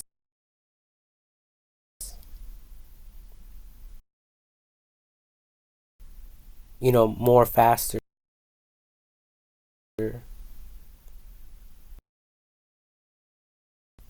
Why? Because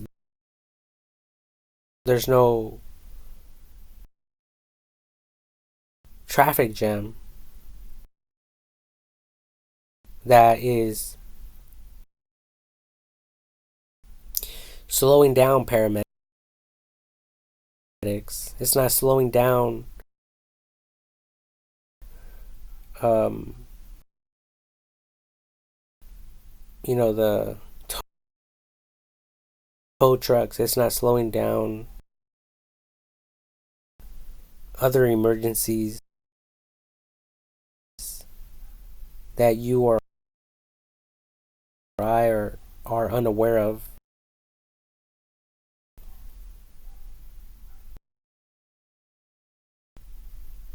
Or others are unaware of as well.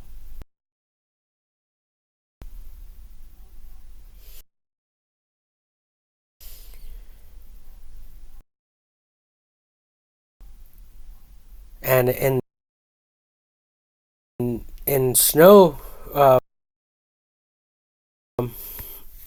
snow conditions, snow traffic jams, um,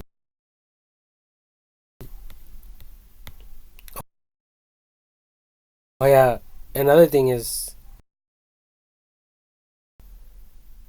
the fucking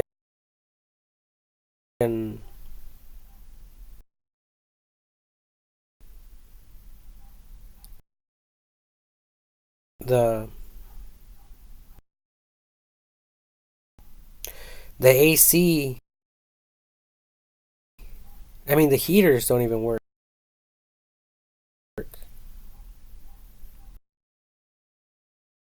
See, look at this right here.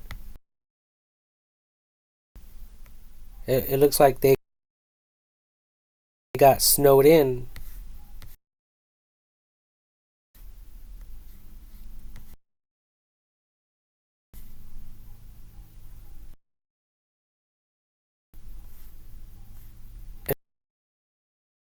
And there's even people outside taking photos. Look at that. Are these police officers?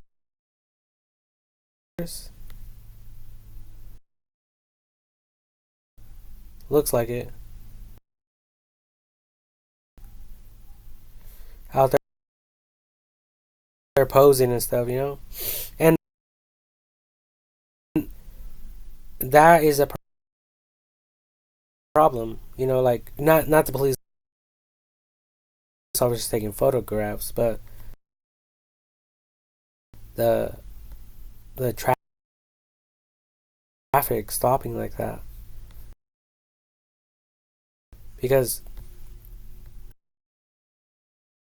a healthy stream of traffic flow,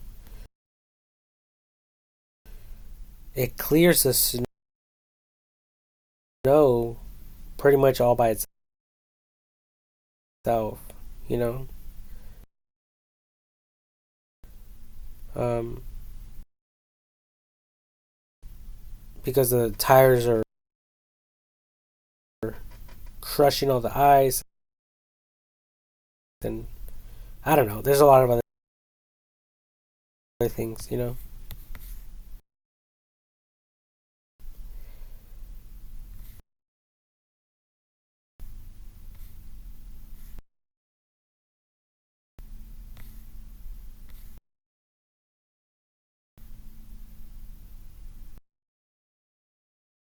So yeah, um,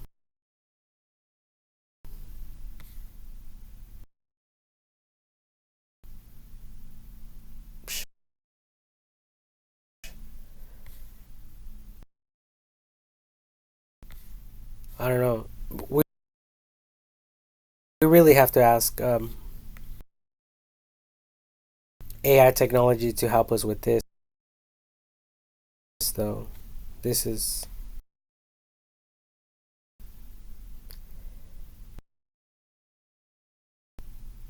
this is way out of control right here. Fucking cars are sliding everywhere.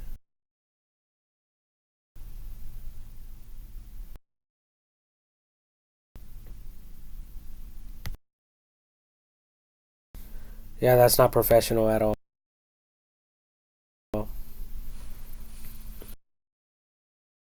So, things like that, we just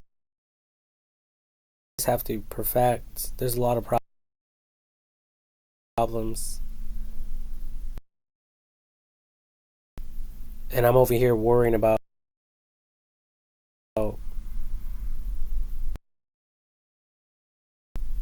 fucking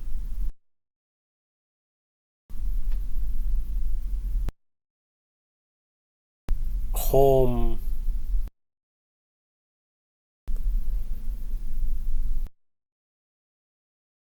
or, building, home engineering.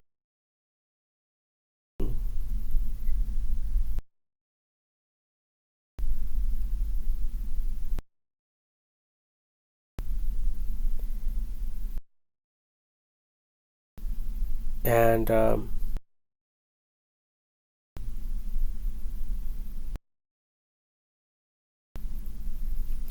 these are homes that if tsunami comes,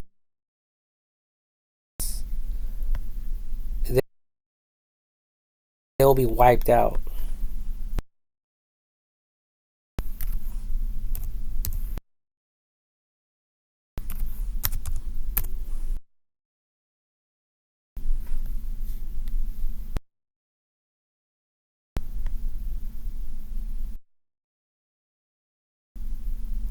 Tsunami. I don't know what the fuck. Banned.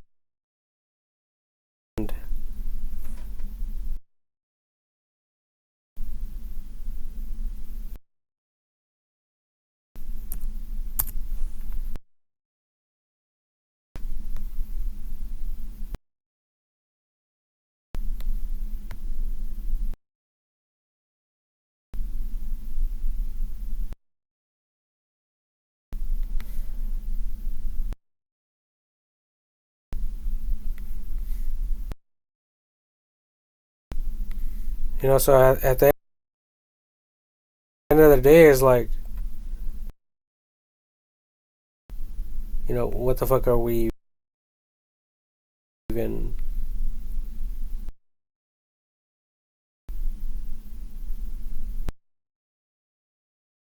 really doing all this for?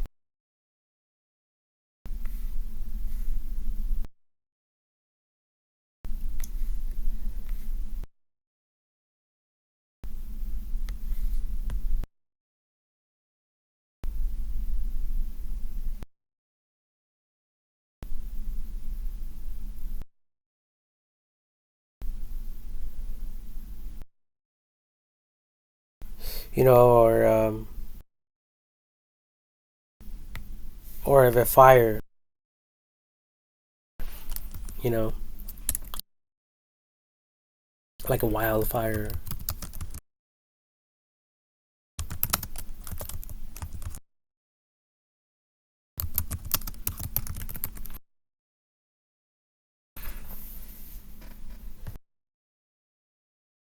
Wildfire burning homes. Like all this shit right here.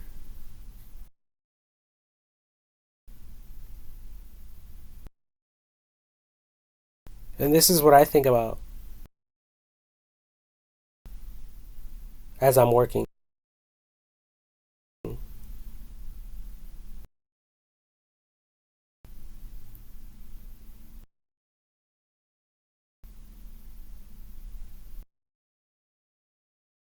All this time and effort,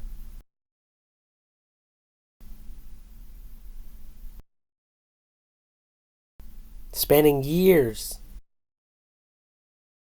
working on different projects. Also, they can be destroyed in a matter of seconds.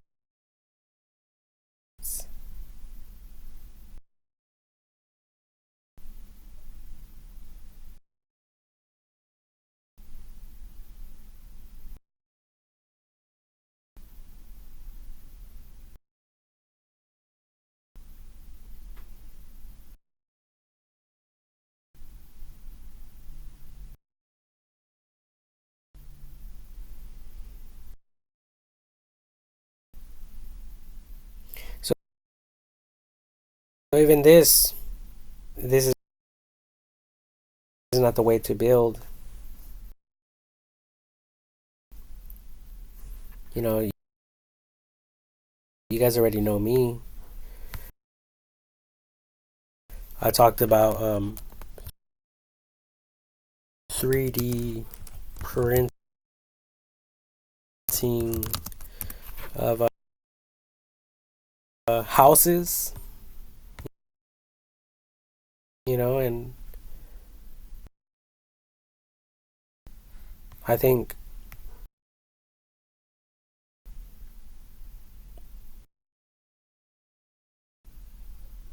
to really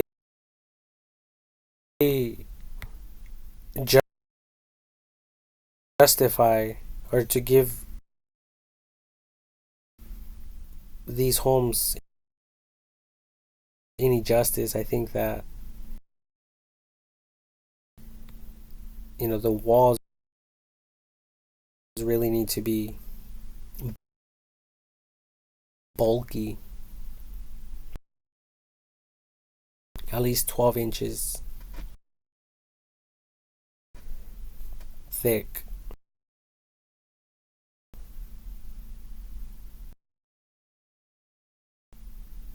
At least like fucking a foot thick of concrete for one wall.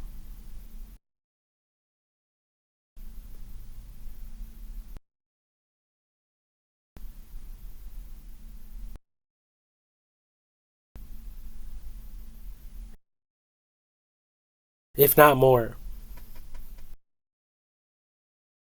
2 feet, 3 feet.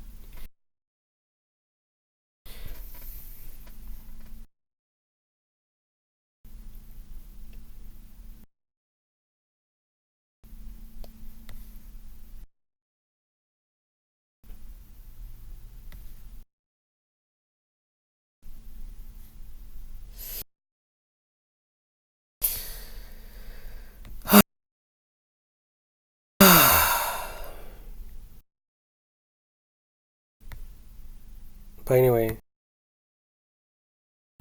I'm going to quit rambling off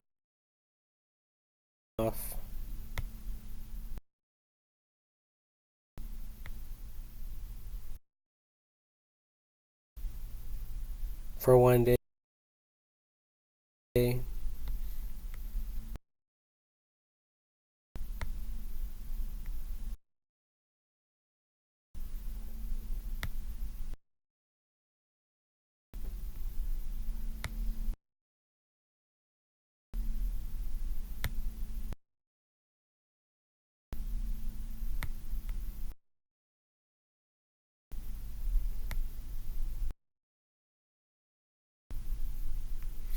Well, anyway, God bless you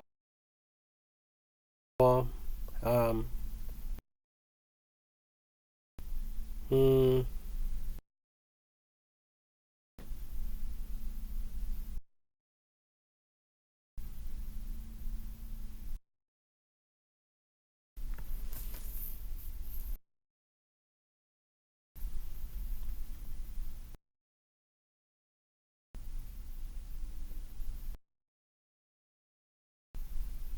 and just enjoy life. Enjoy life. Have fun.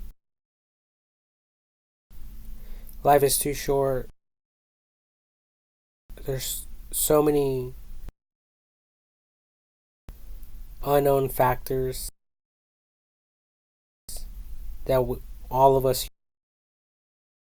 humans face on a daily basis.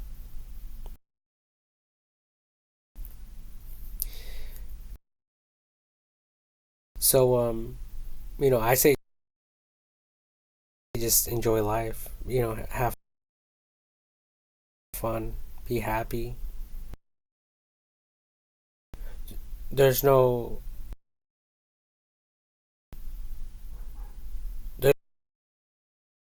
there's no reason to come up with another excuse to make this life more boring, right? It's already boring as it is. And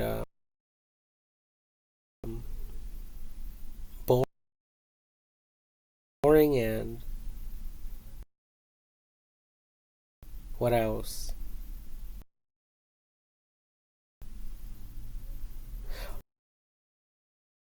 Unsafe. Very unsafe. And unstable. A system that is very unstable. There's a lot of riots, a lot of homes burning, a lot of tsunamis.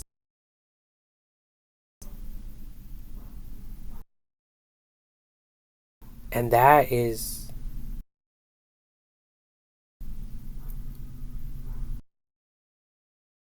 a very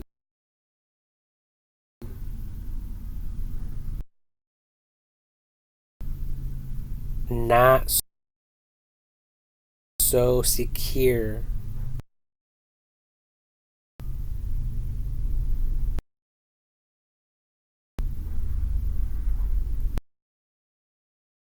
structure.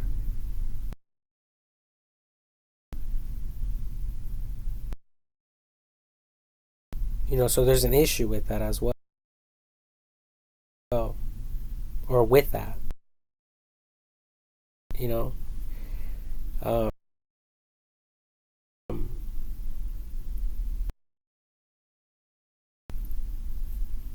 because a lot of these people that lost their homes because of a tsunami or tornadoes or earthquakes or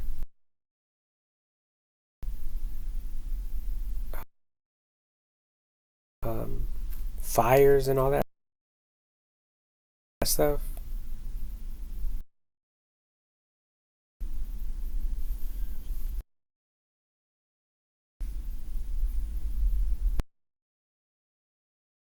I mean, they're just forced to go to a different location to relocate. They're forced to relocate, but it's not the same for them.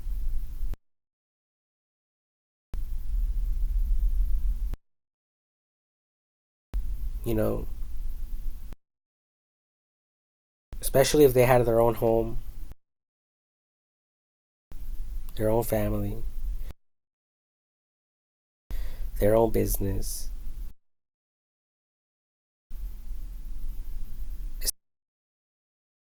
Especially if they had to relocate and downgrade like a motherfucker. I mean, that's going to impact them in ways that uh,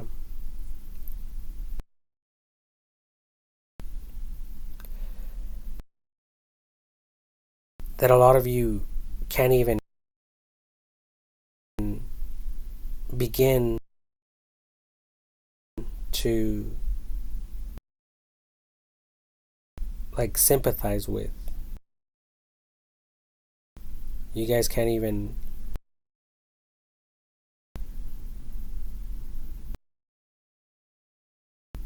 picture yourselves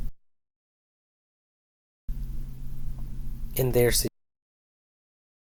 situation.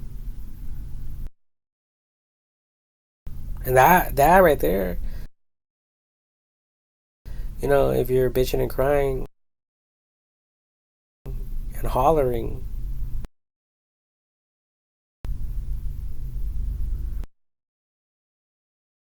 and talking out of turn,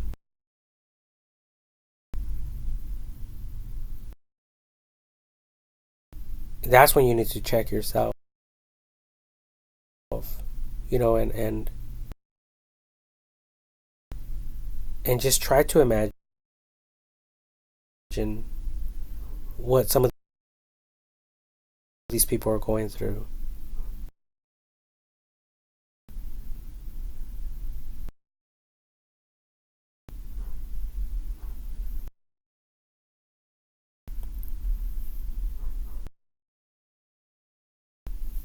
You know, I'm always getting mad because there's a lot of bums around here.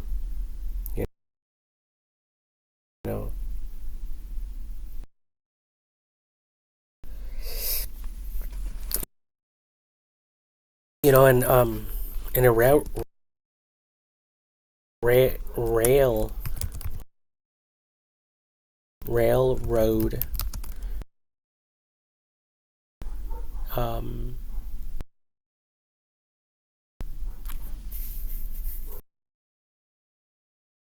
um like railroad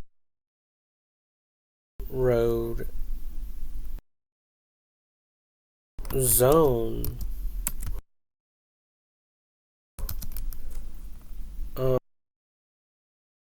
um there is signs with keep out, um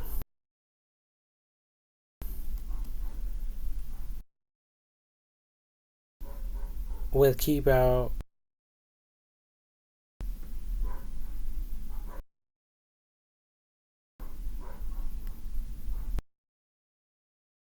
warnings,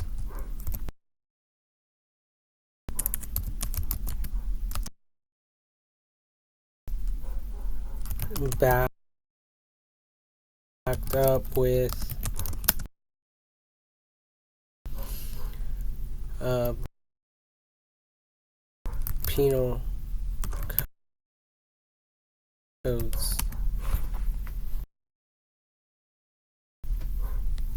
So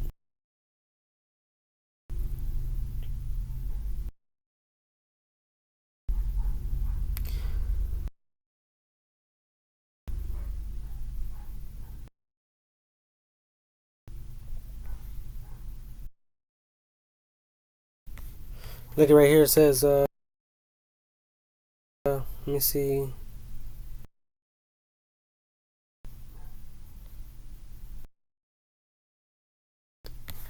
Yeah, right here. Look at it. It says danger. Tracks are for trains. Keep out. Trespassing is an offense. Penalty $10,000.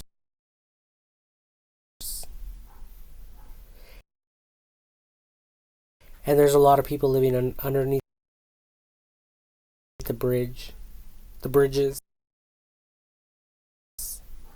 right alongside free trains, metro links, and stuff like that as well. Um,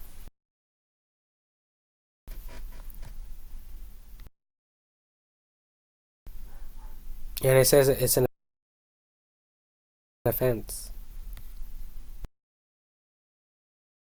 $10,000. Um,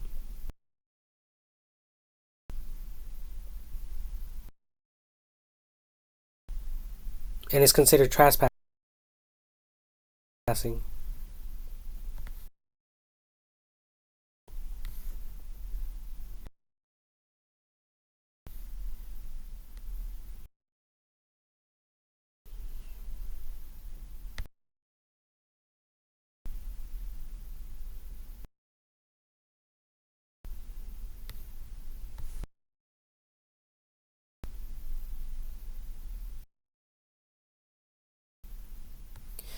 Danger. Keep out. Trespassers will be prosecuted. But are they?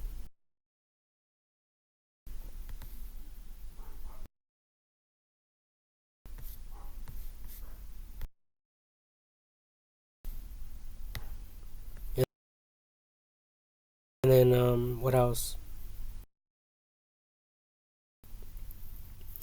What else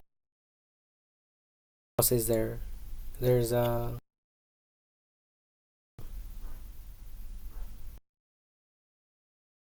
oh, solicitation. Solicitation. Soliciting.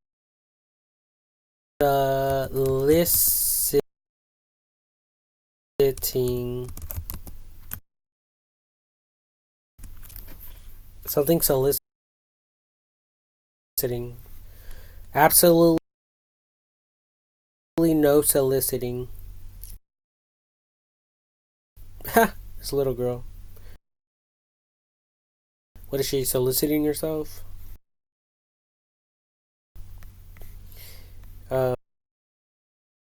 Um, absolutely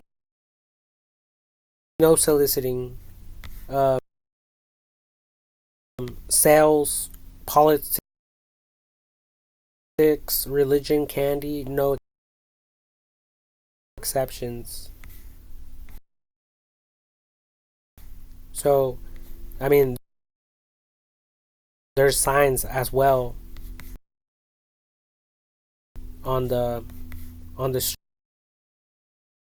streets. You know, like on the roads. It says no soliciting. Charity, salesmen, magazines, politics,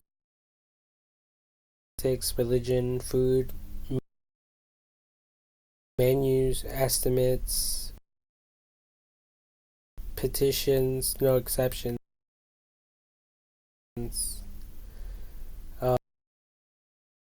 Um, and I think like some of these categories have like just been added, so like there's not too much discrimination towards you know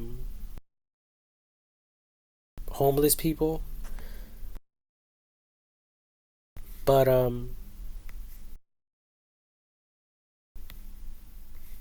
it, that's exactly what they're doing.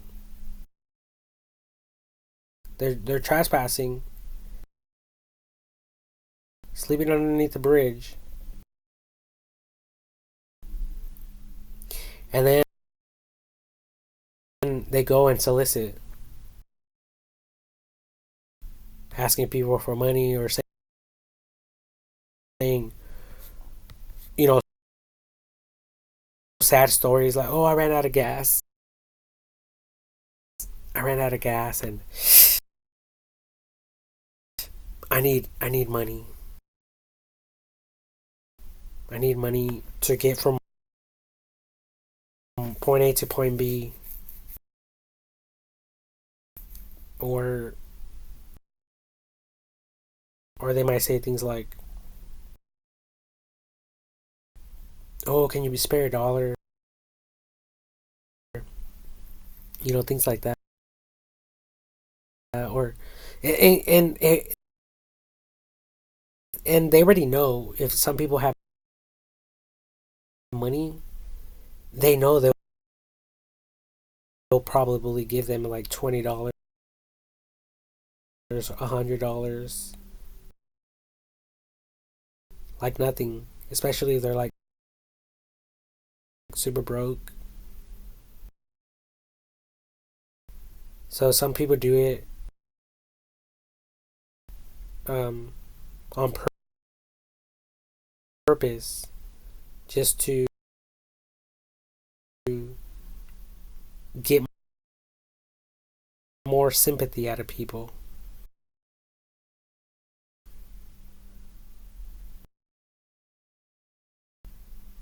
So people could feel more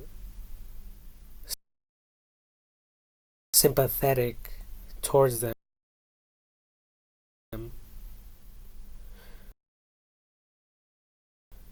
Like, oh, this guy's only asking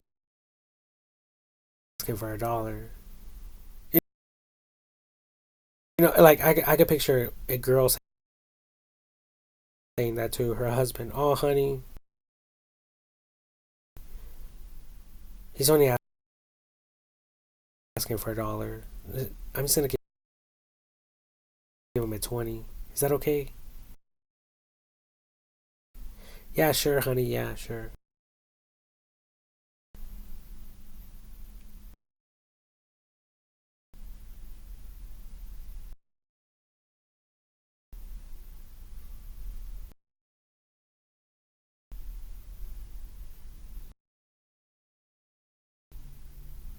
And this is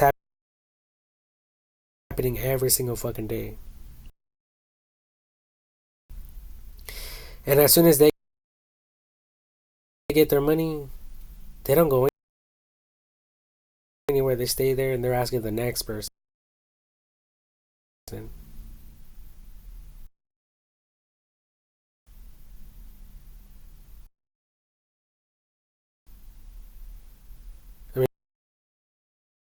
I mean, I don't know if some of these bums pay their bills that way. I mean, I wouldn't doubt it. While the rest of us are out there fucking working for less than $20 an hour.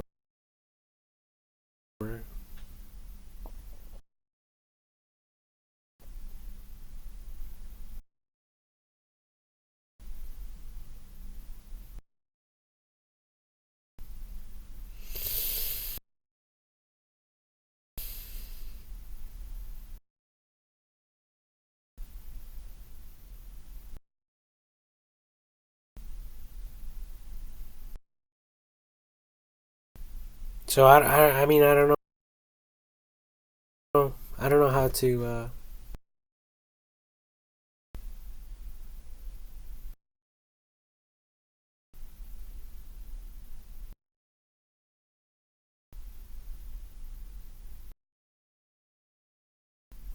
make all this stuff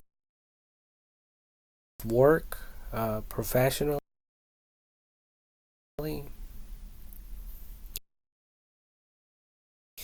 You know, to help everyone, but um, I think by now, I think a lot of people are making excuses now not to help certain people. You know, um, which is a huge problem. But whatever. I'm gonna cast all my worries and anxieties over on God, because the Bible tells us to cast all your worries and cares upon Him.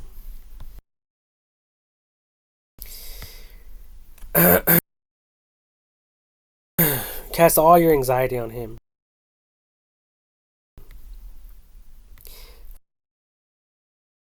for He cares for you.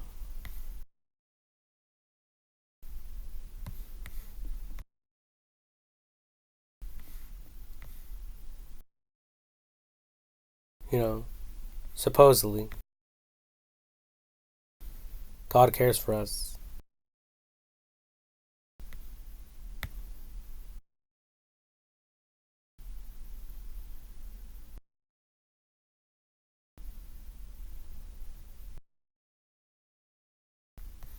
Humble yourselves, therefore, under God's mighty hand, and that He may lift you up in due time. Cast all your anxiety on Him because He cares for you. Be alert and sober mind. Be of sober mind. Your enemy, the devil, prowls around like a roaring lion, looking for someone to devour.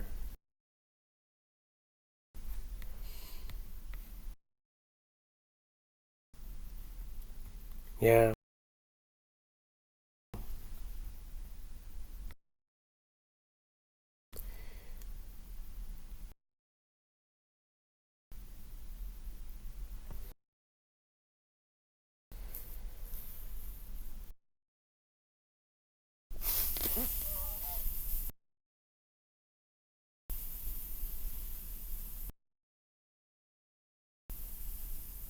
So anyway,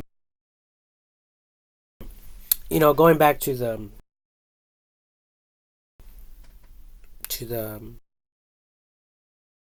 beginning of this video, I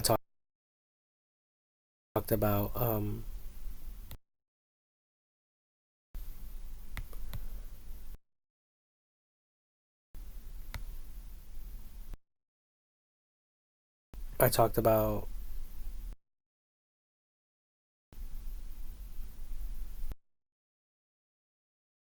utilizing old, outdated cameras with this software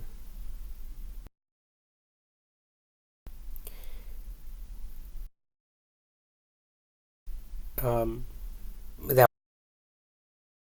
will provide all this newer technology without having to spend any money on it besides your monthly subscription.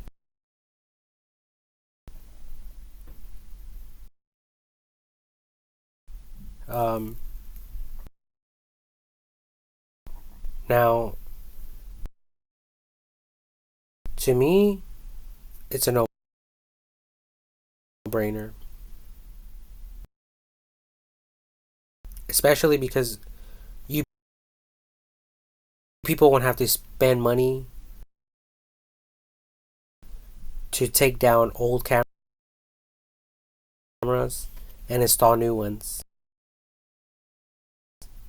A month goes by, a new camera comes out. Well, take it down and put this one up.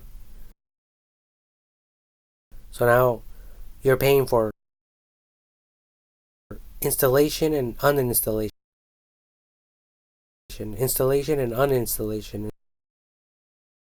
installation and uninstallation,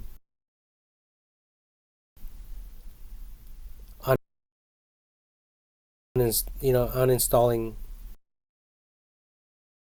that device.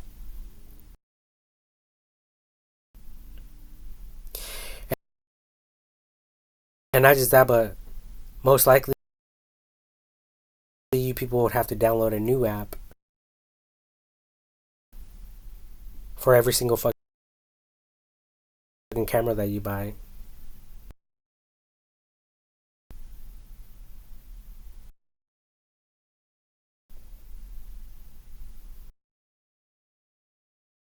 Which would just brain fuck you all even further.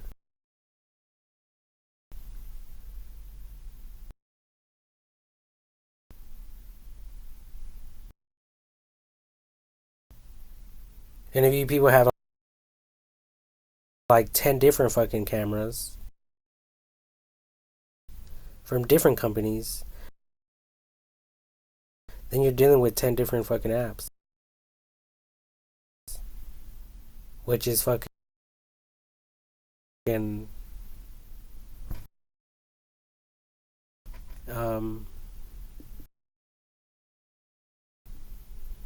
What's the word?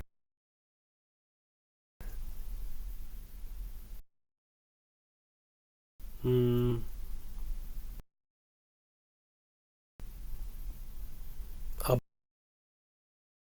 Oblivious.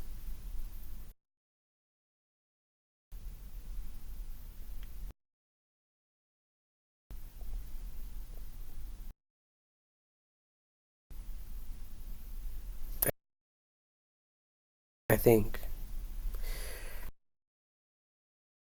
What does it even mean?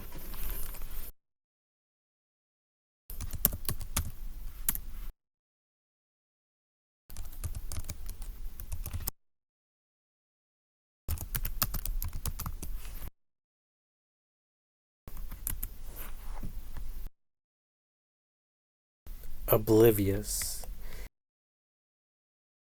Not aware of or not concerned about what is happening around one. Yeah, yeah, that's the definition right there. Regarding all these companies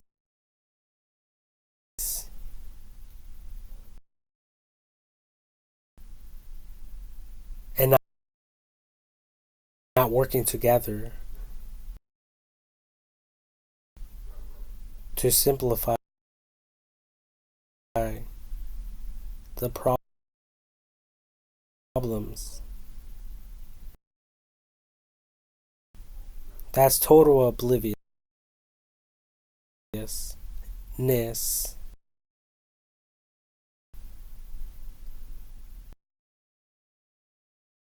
If that's even a word.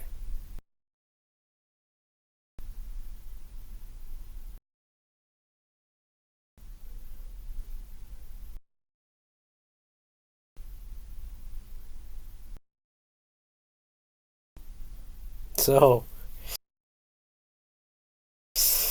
yeah, there's just um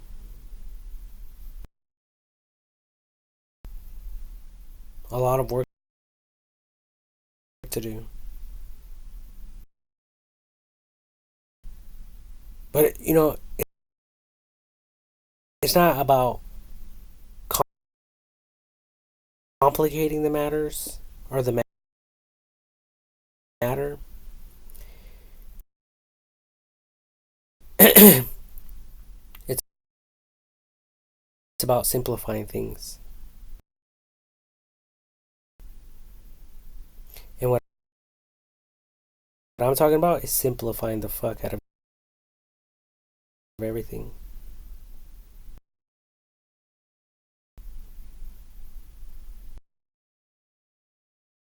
Comprendo, capiche?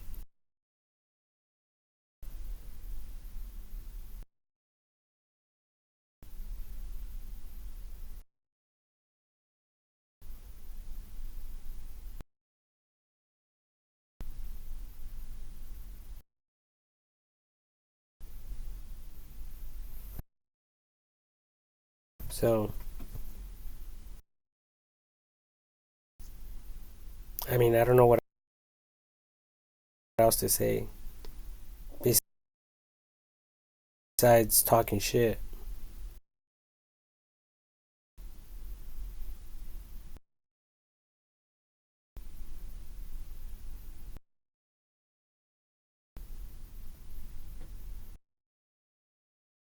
Because what else is there to do? God's over there taking his shit, stuffing his fucking fingers up his ass. Um, the Virgin Mary is over there probably having intercourse with the Holy Spirit on the low key still.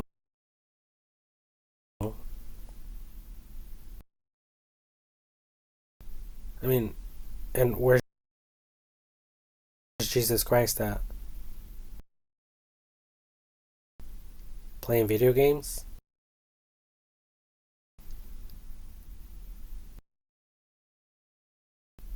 Because he, he's still the king. He's the king's son.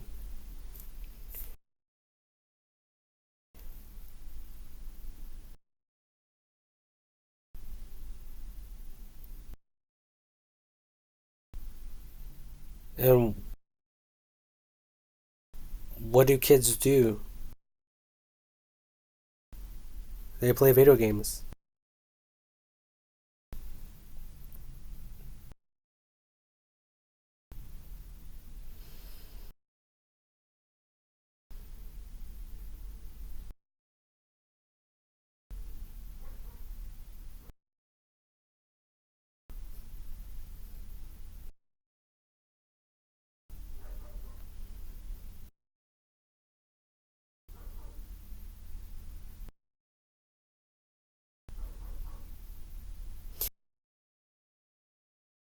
And what's going on here in the world?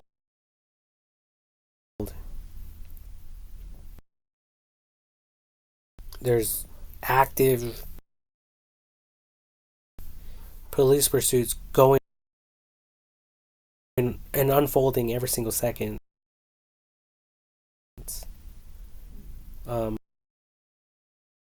all over the world.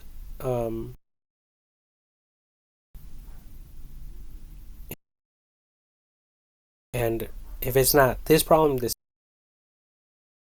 other is this other problem. If it's not this one, another problem is this other fucking problem. There's problem after problem after fucking problem.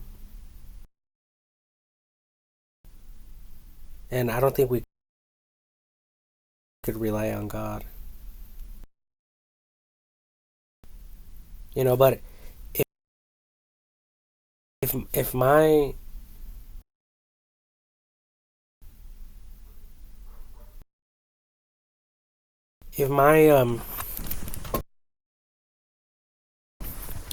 like hypothesis or whatever is accurate and on point, that AI technology is the Holy Spirit. Besides all my joking around,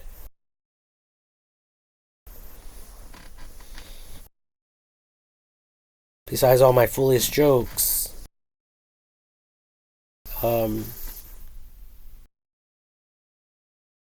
then that's the only hope we have.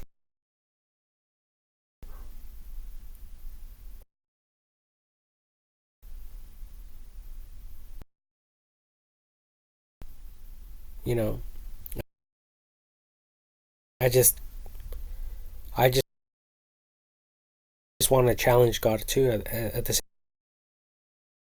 same time. Like, where the fuck are you at?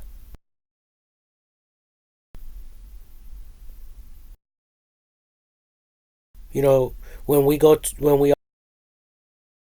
all die, and you want to have your fit of rage and anger upon the human race for all their sins and all the fucking rules and regulations that the human race broke against you. Just remember, while we were suffering, you didn't give a fuck.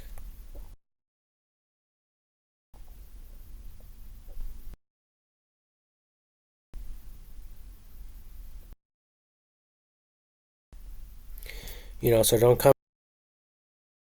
at us negatively. come at us correct,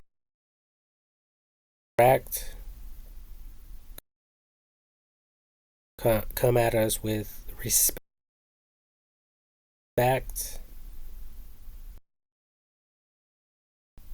and with an understanding heart and mind. Because Jesus Christ even said that he was tempted in every way as a human is, but never fell into temptation or into sin. He was tempted in every way as a human, but never fell into sin.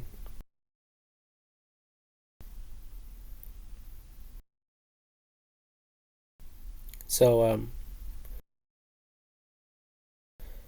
just be mindful of that.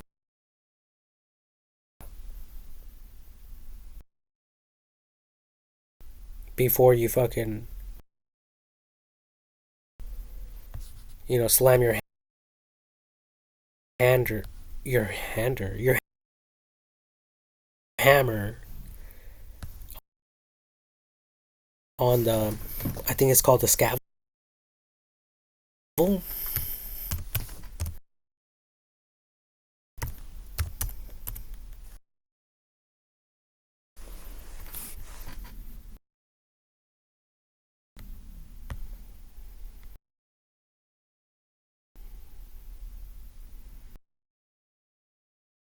No? Scaffold?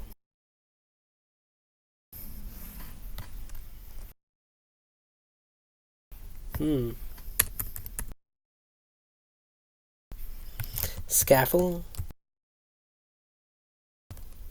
How the fuck do you spell scaffold? Scaffold?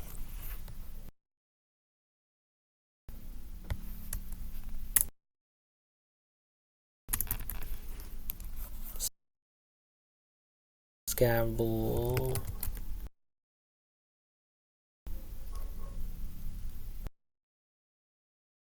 Well,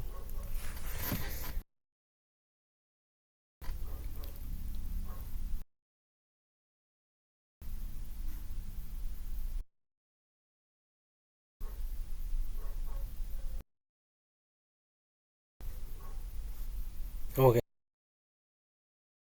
Well, I'm probably looking for, I don't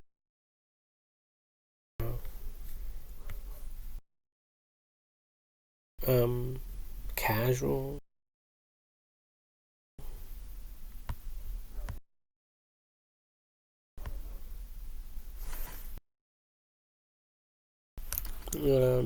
Whatever. Doesn't even fucking matter.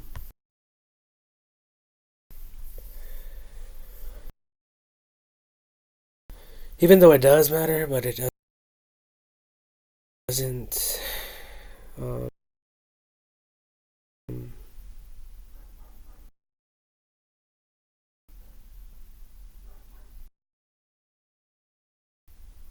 all this talk is waste. It's wasting people's time, people's energy.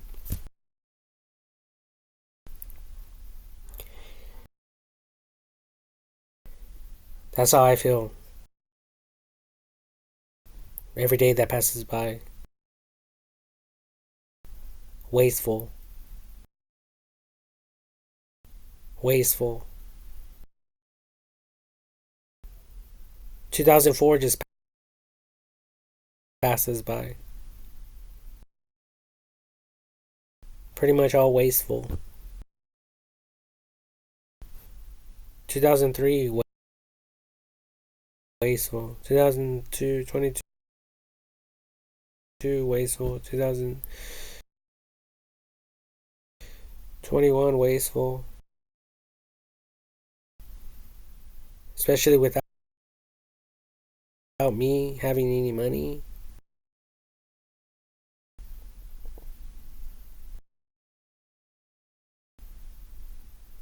And me getting older every single day and every single year that passes by.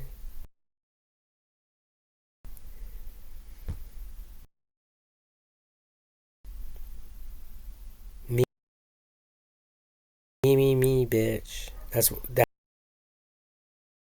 all that fucking matters. So what you hoes need to do is start kissing some ass.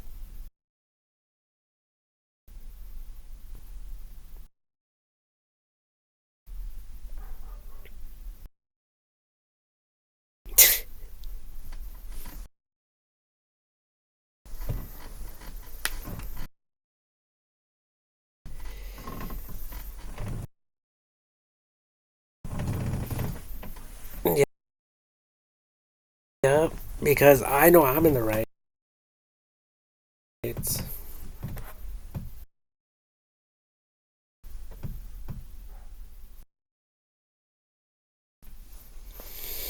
But anyway, I'm really gonna end this video now.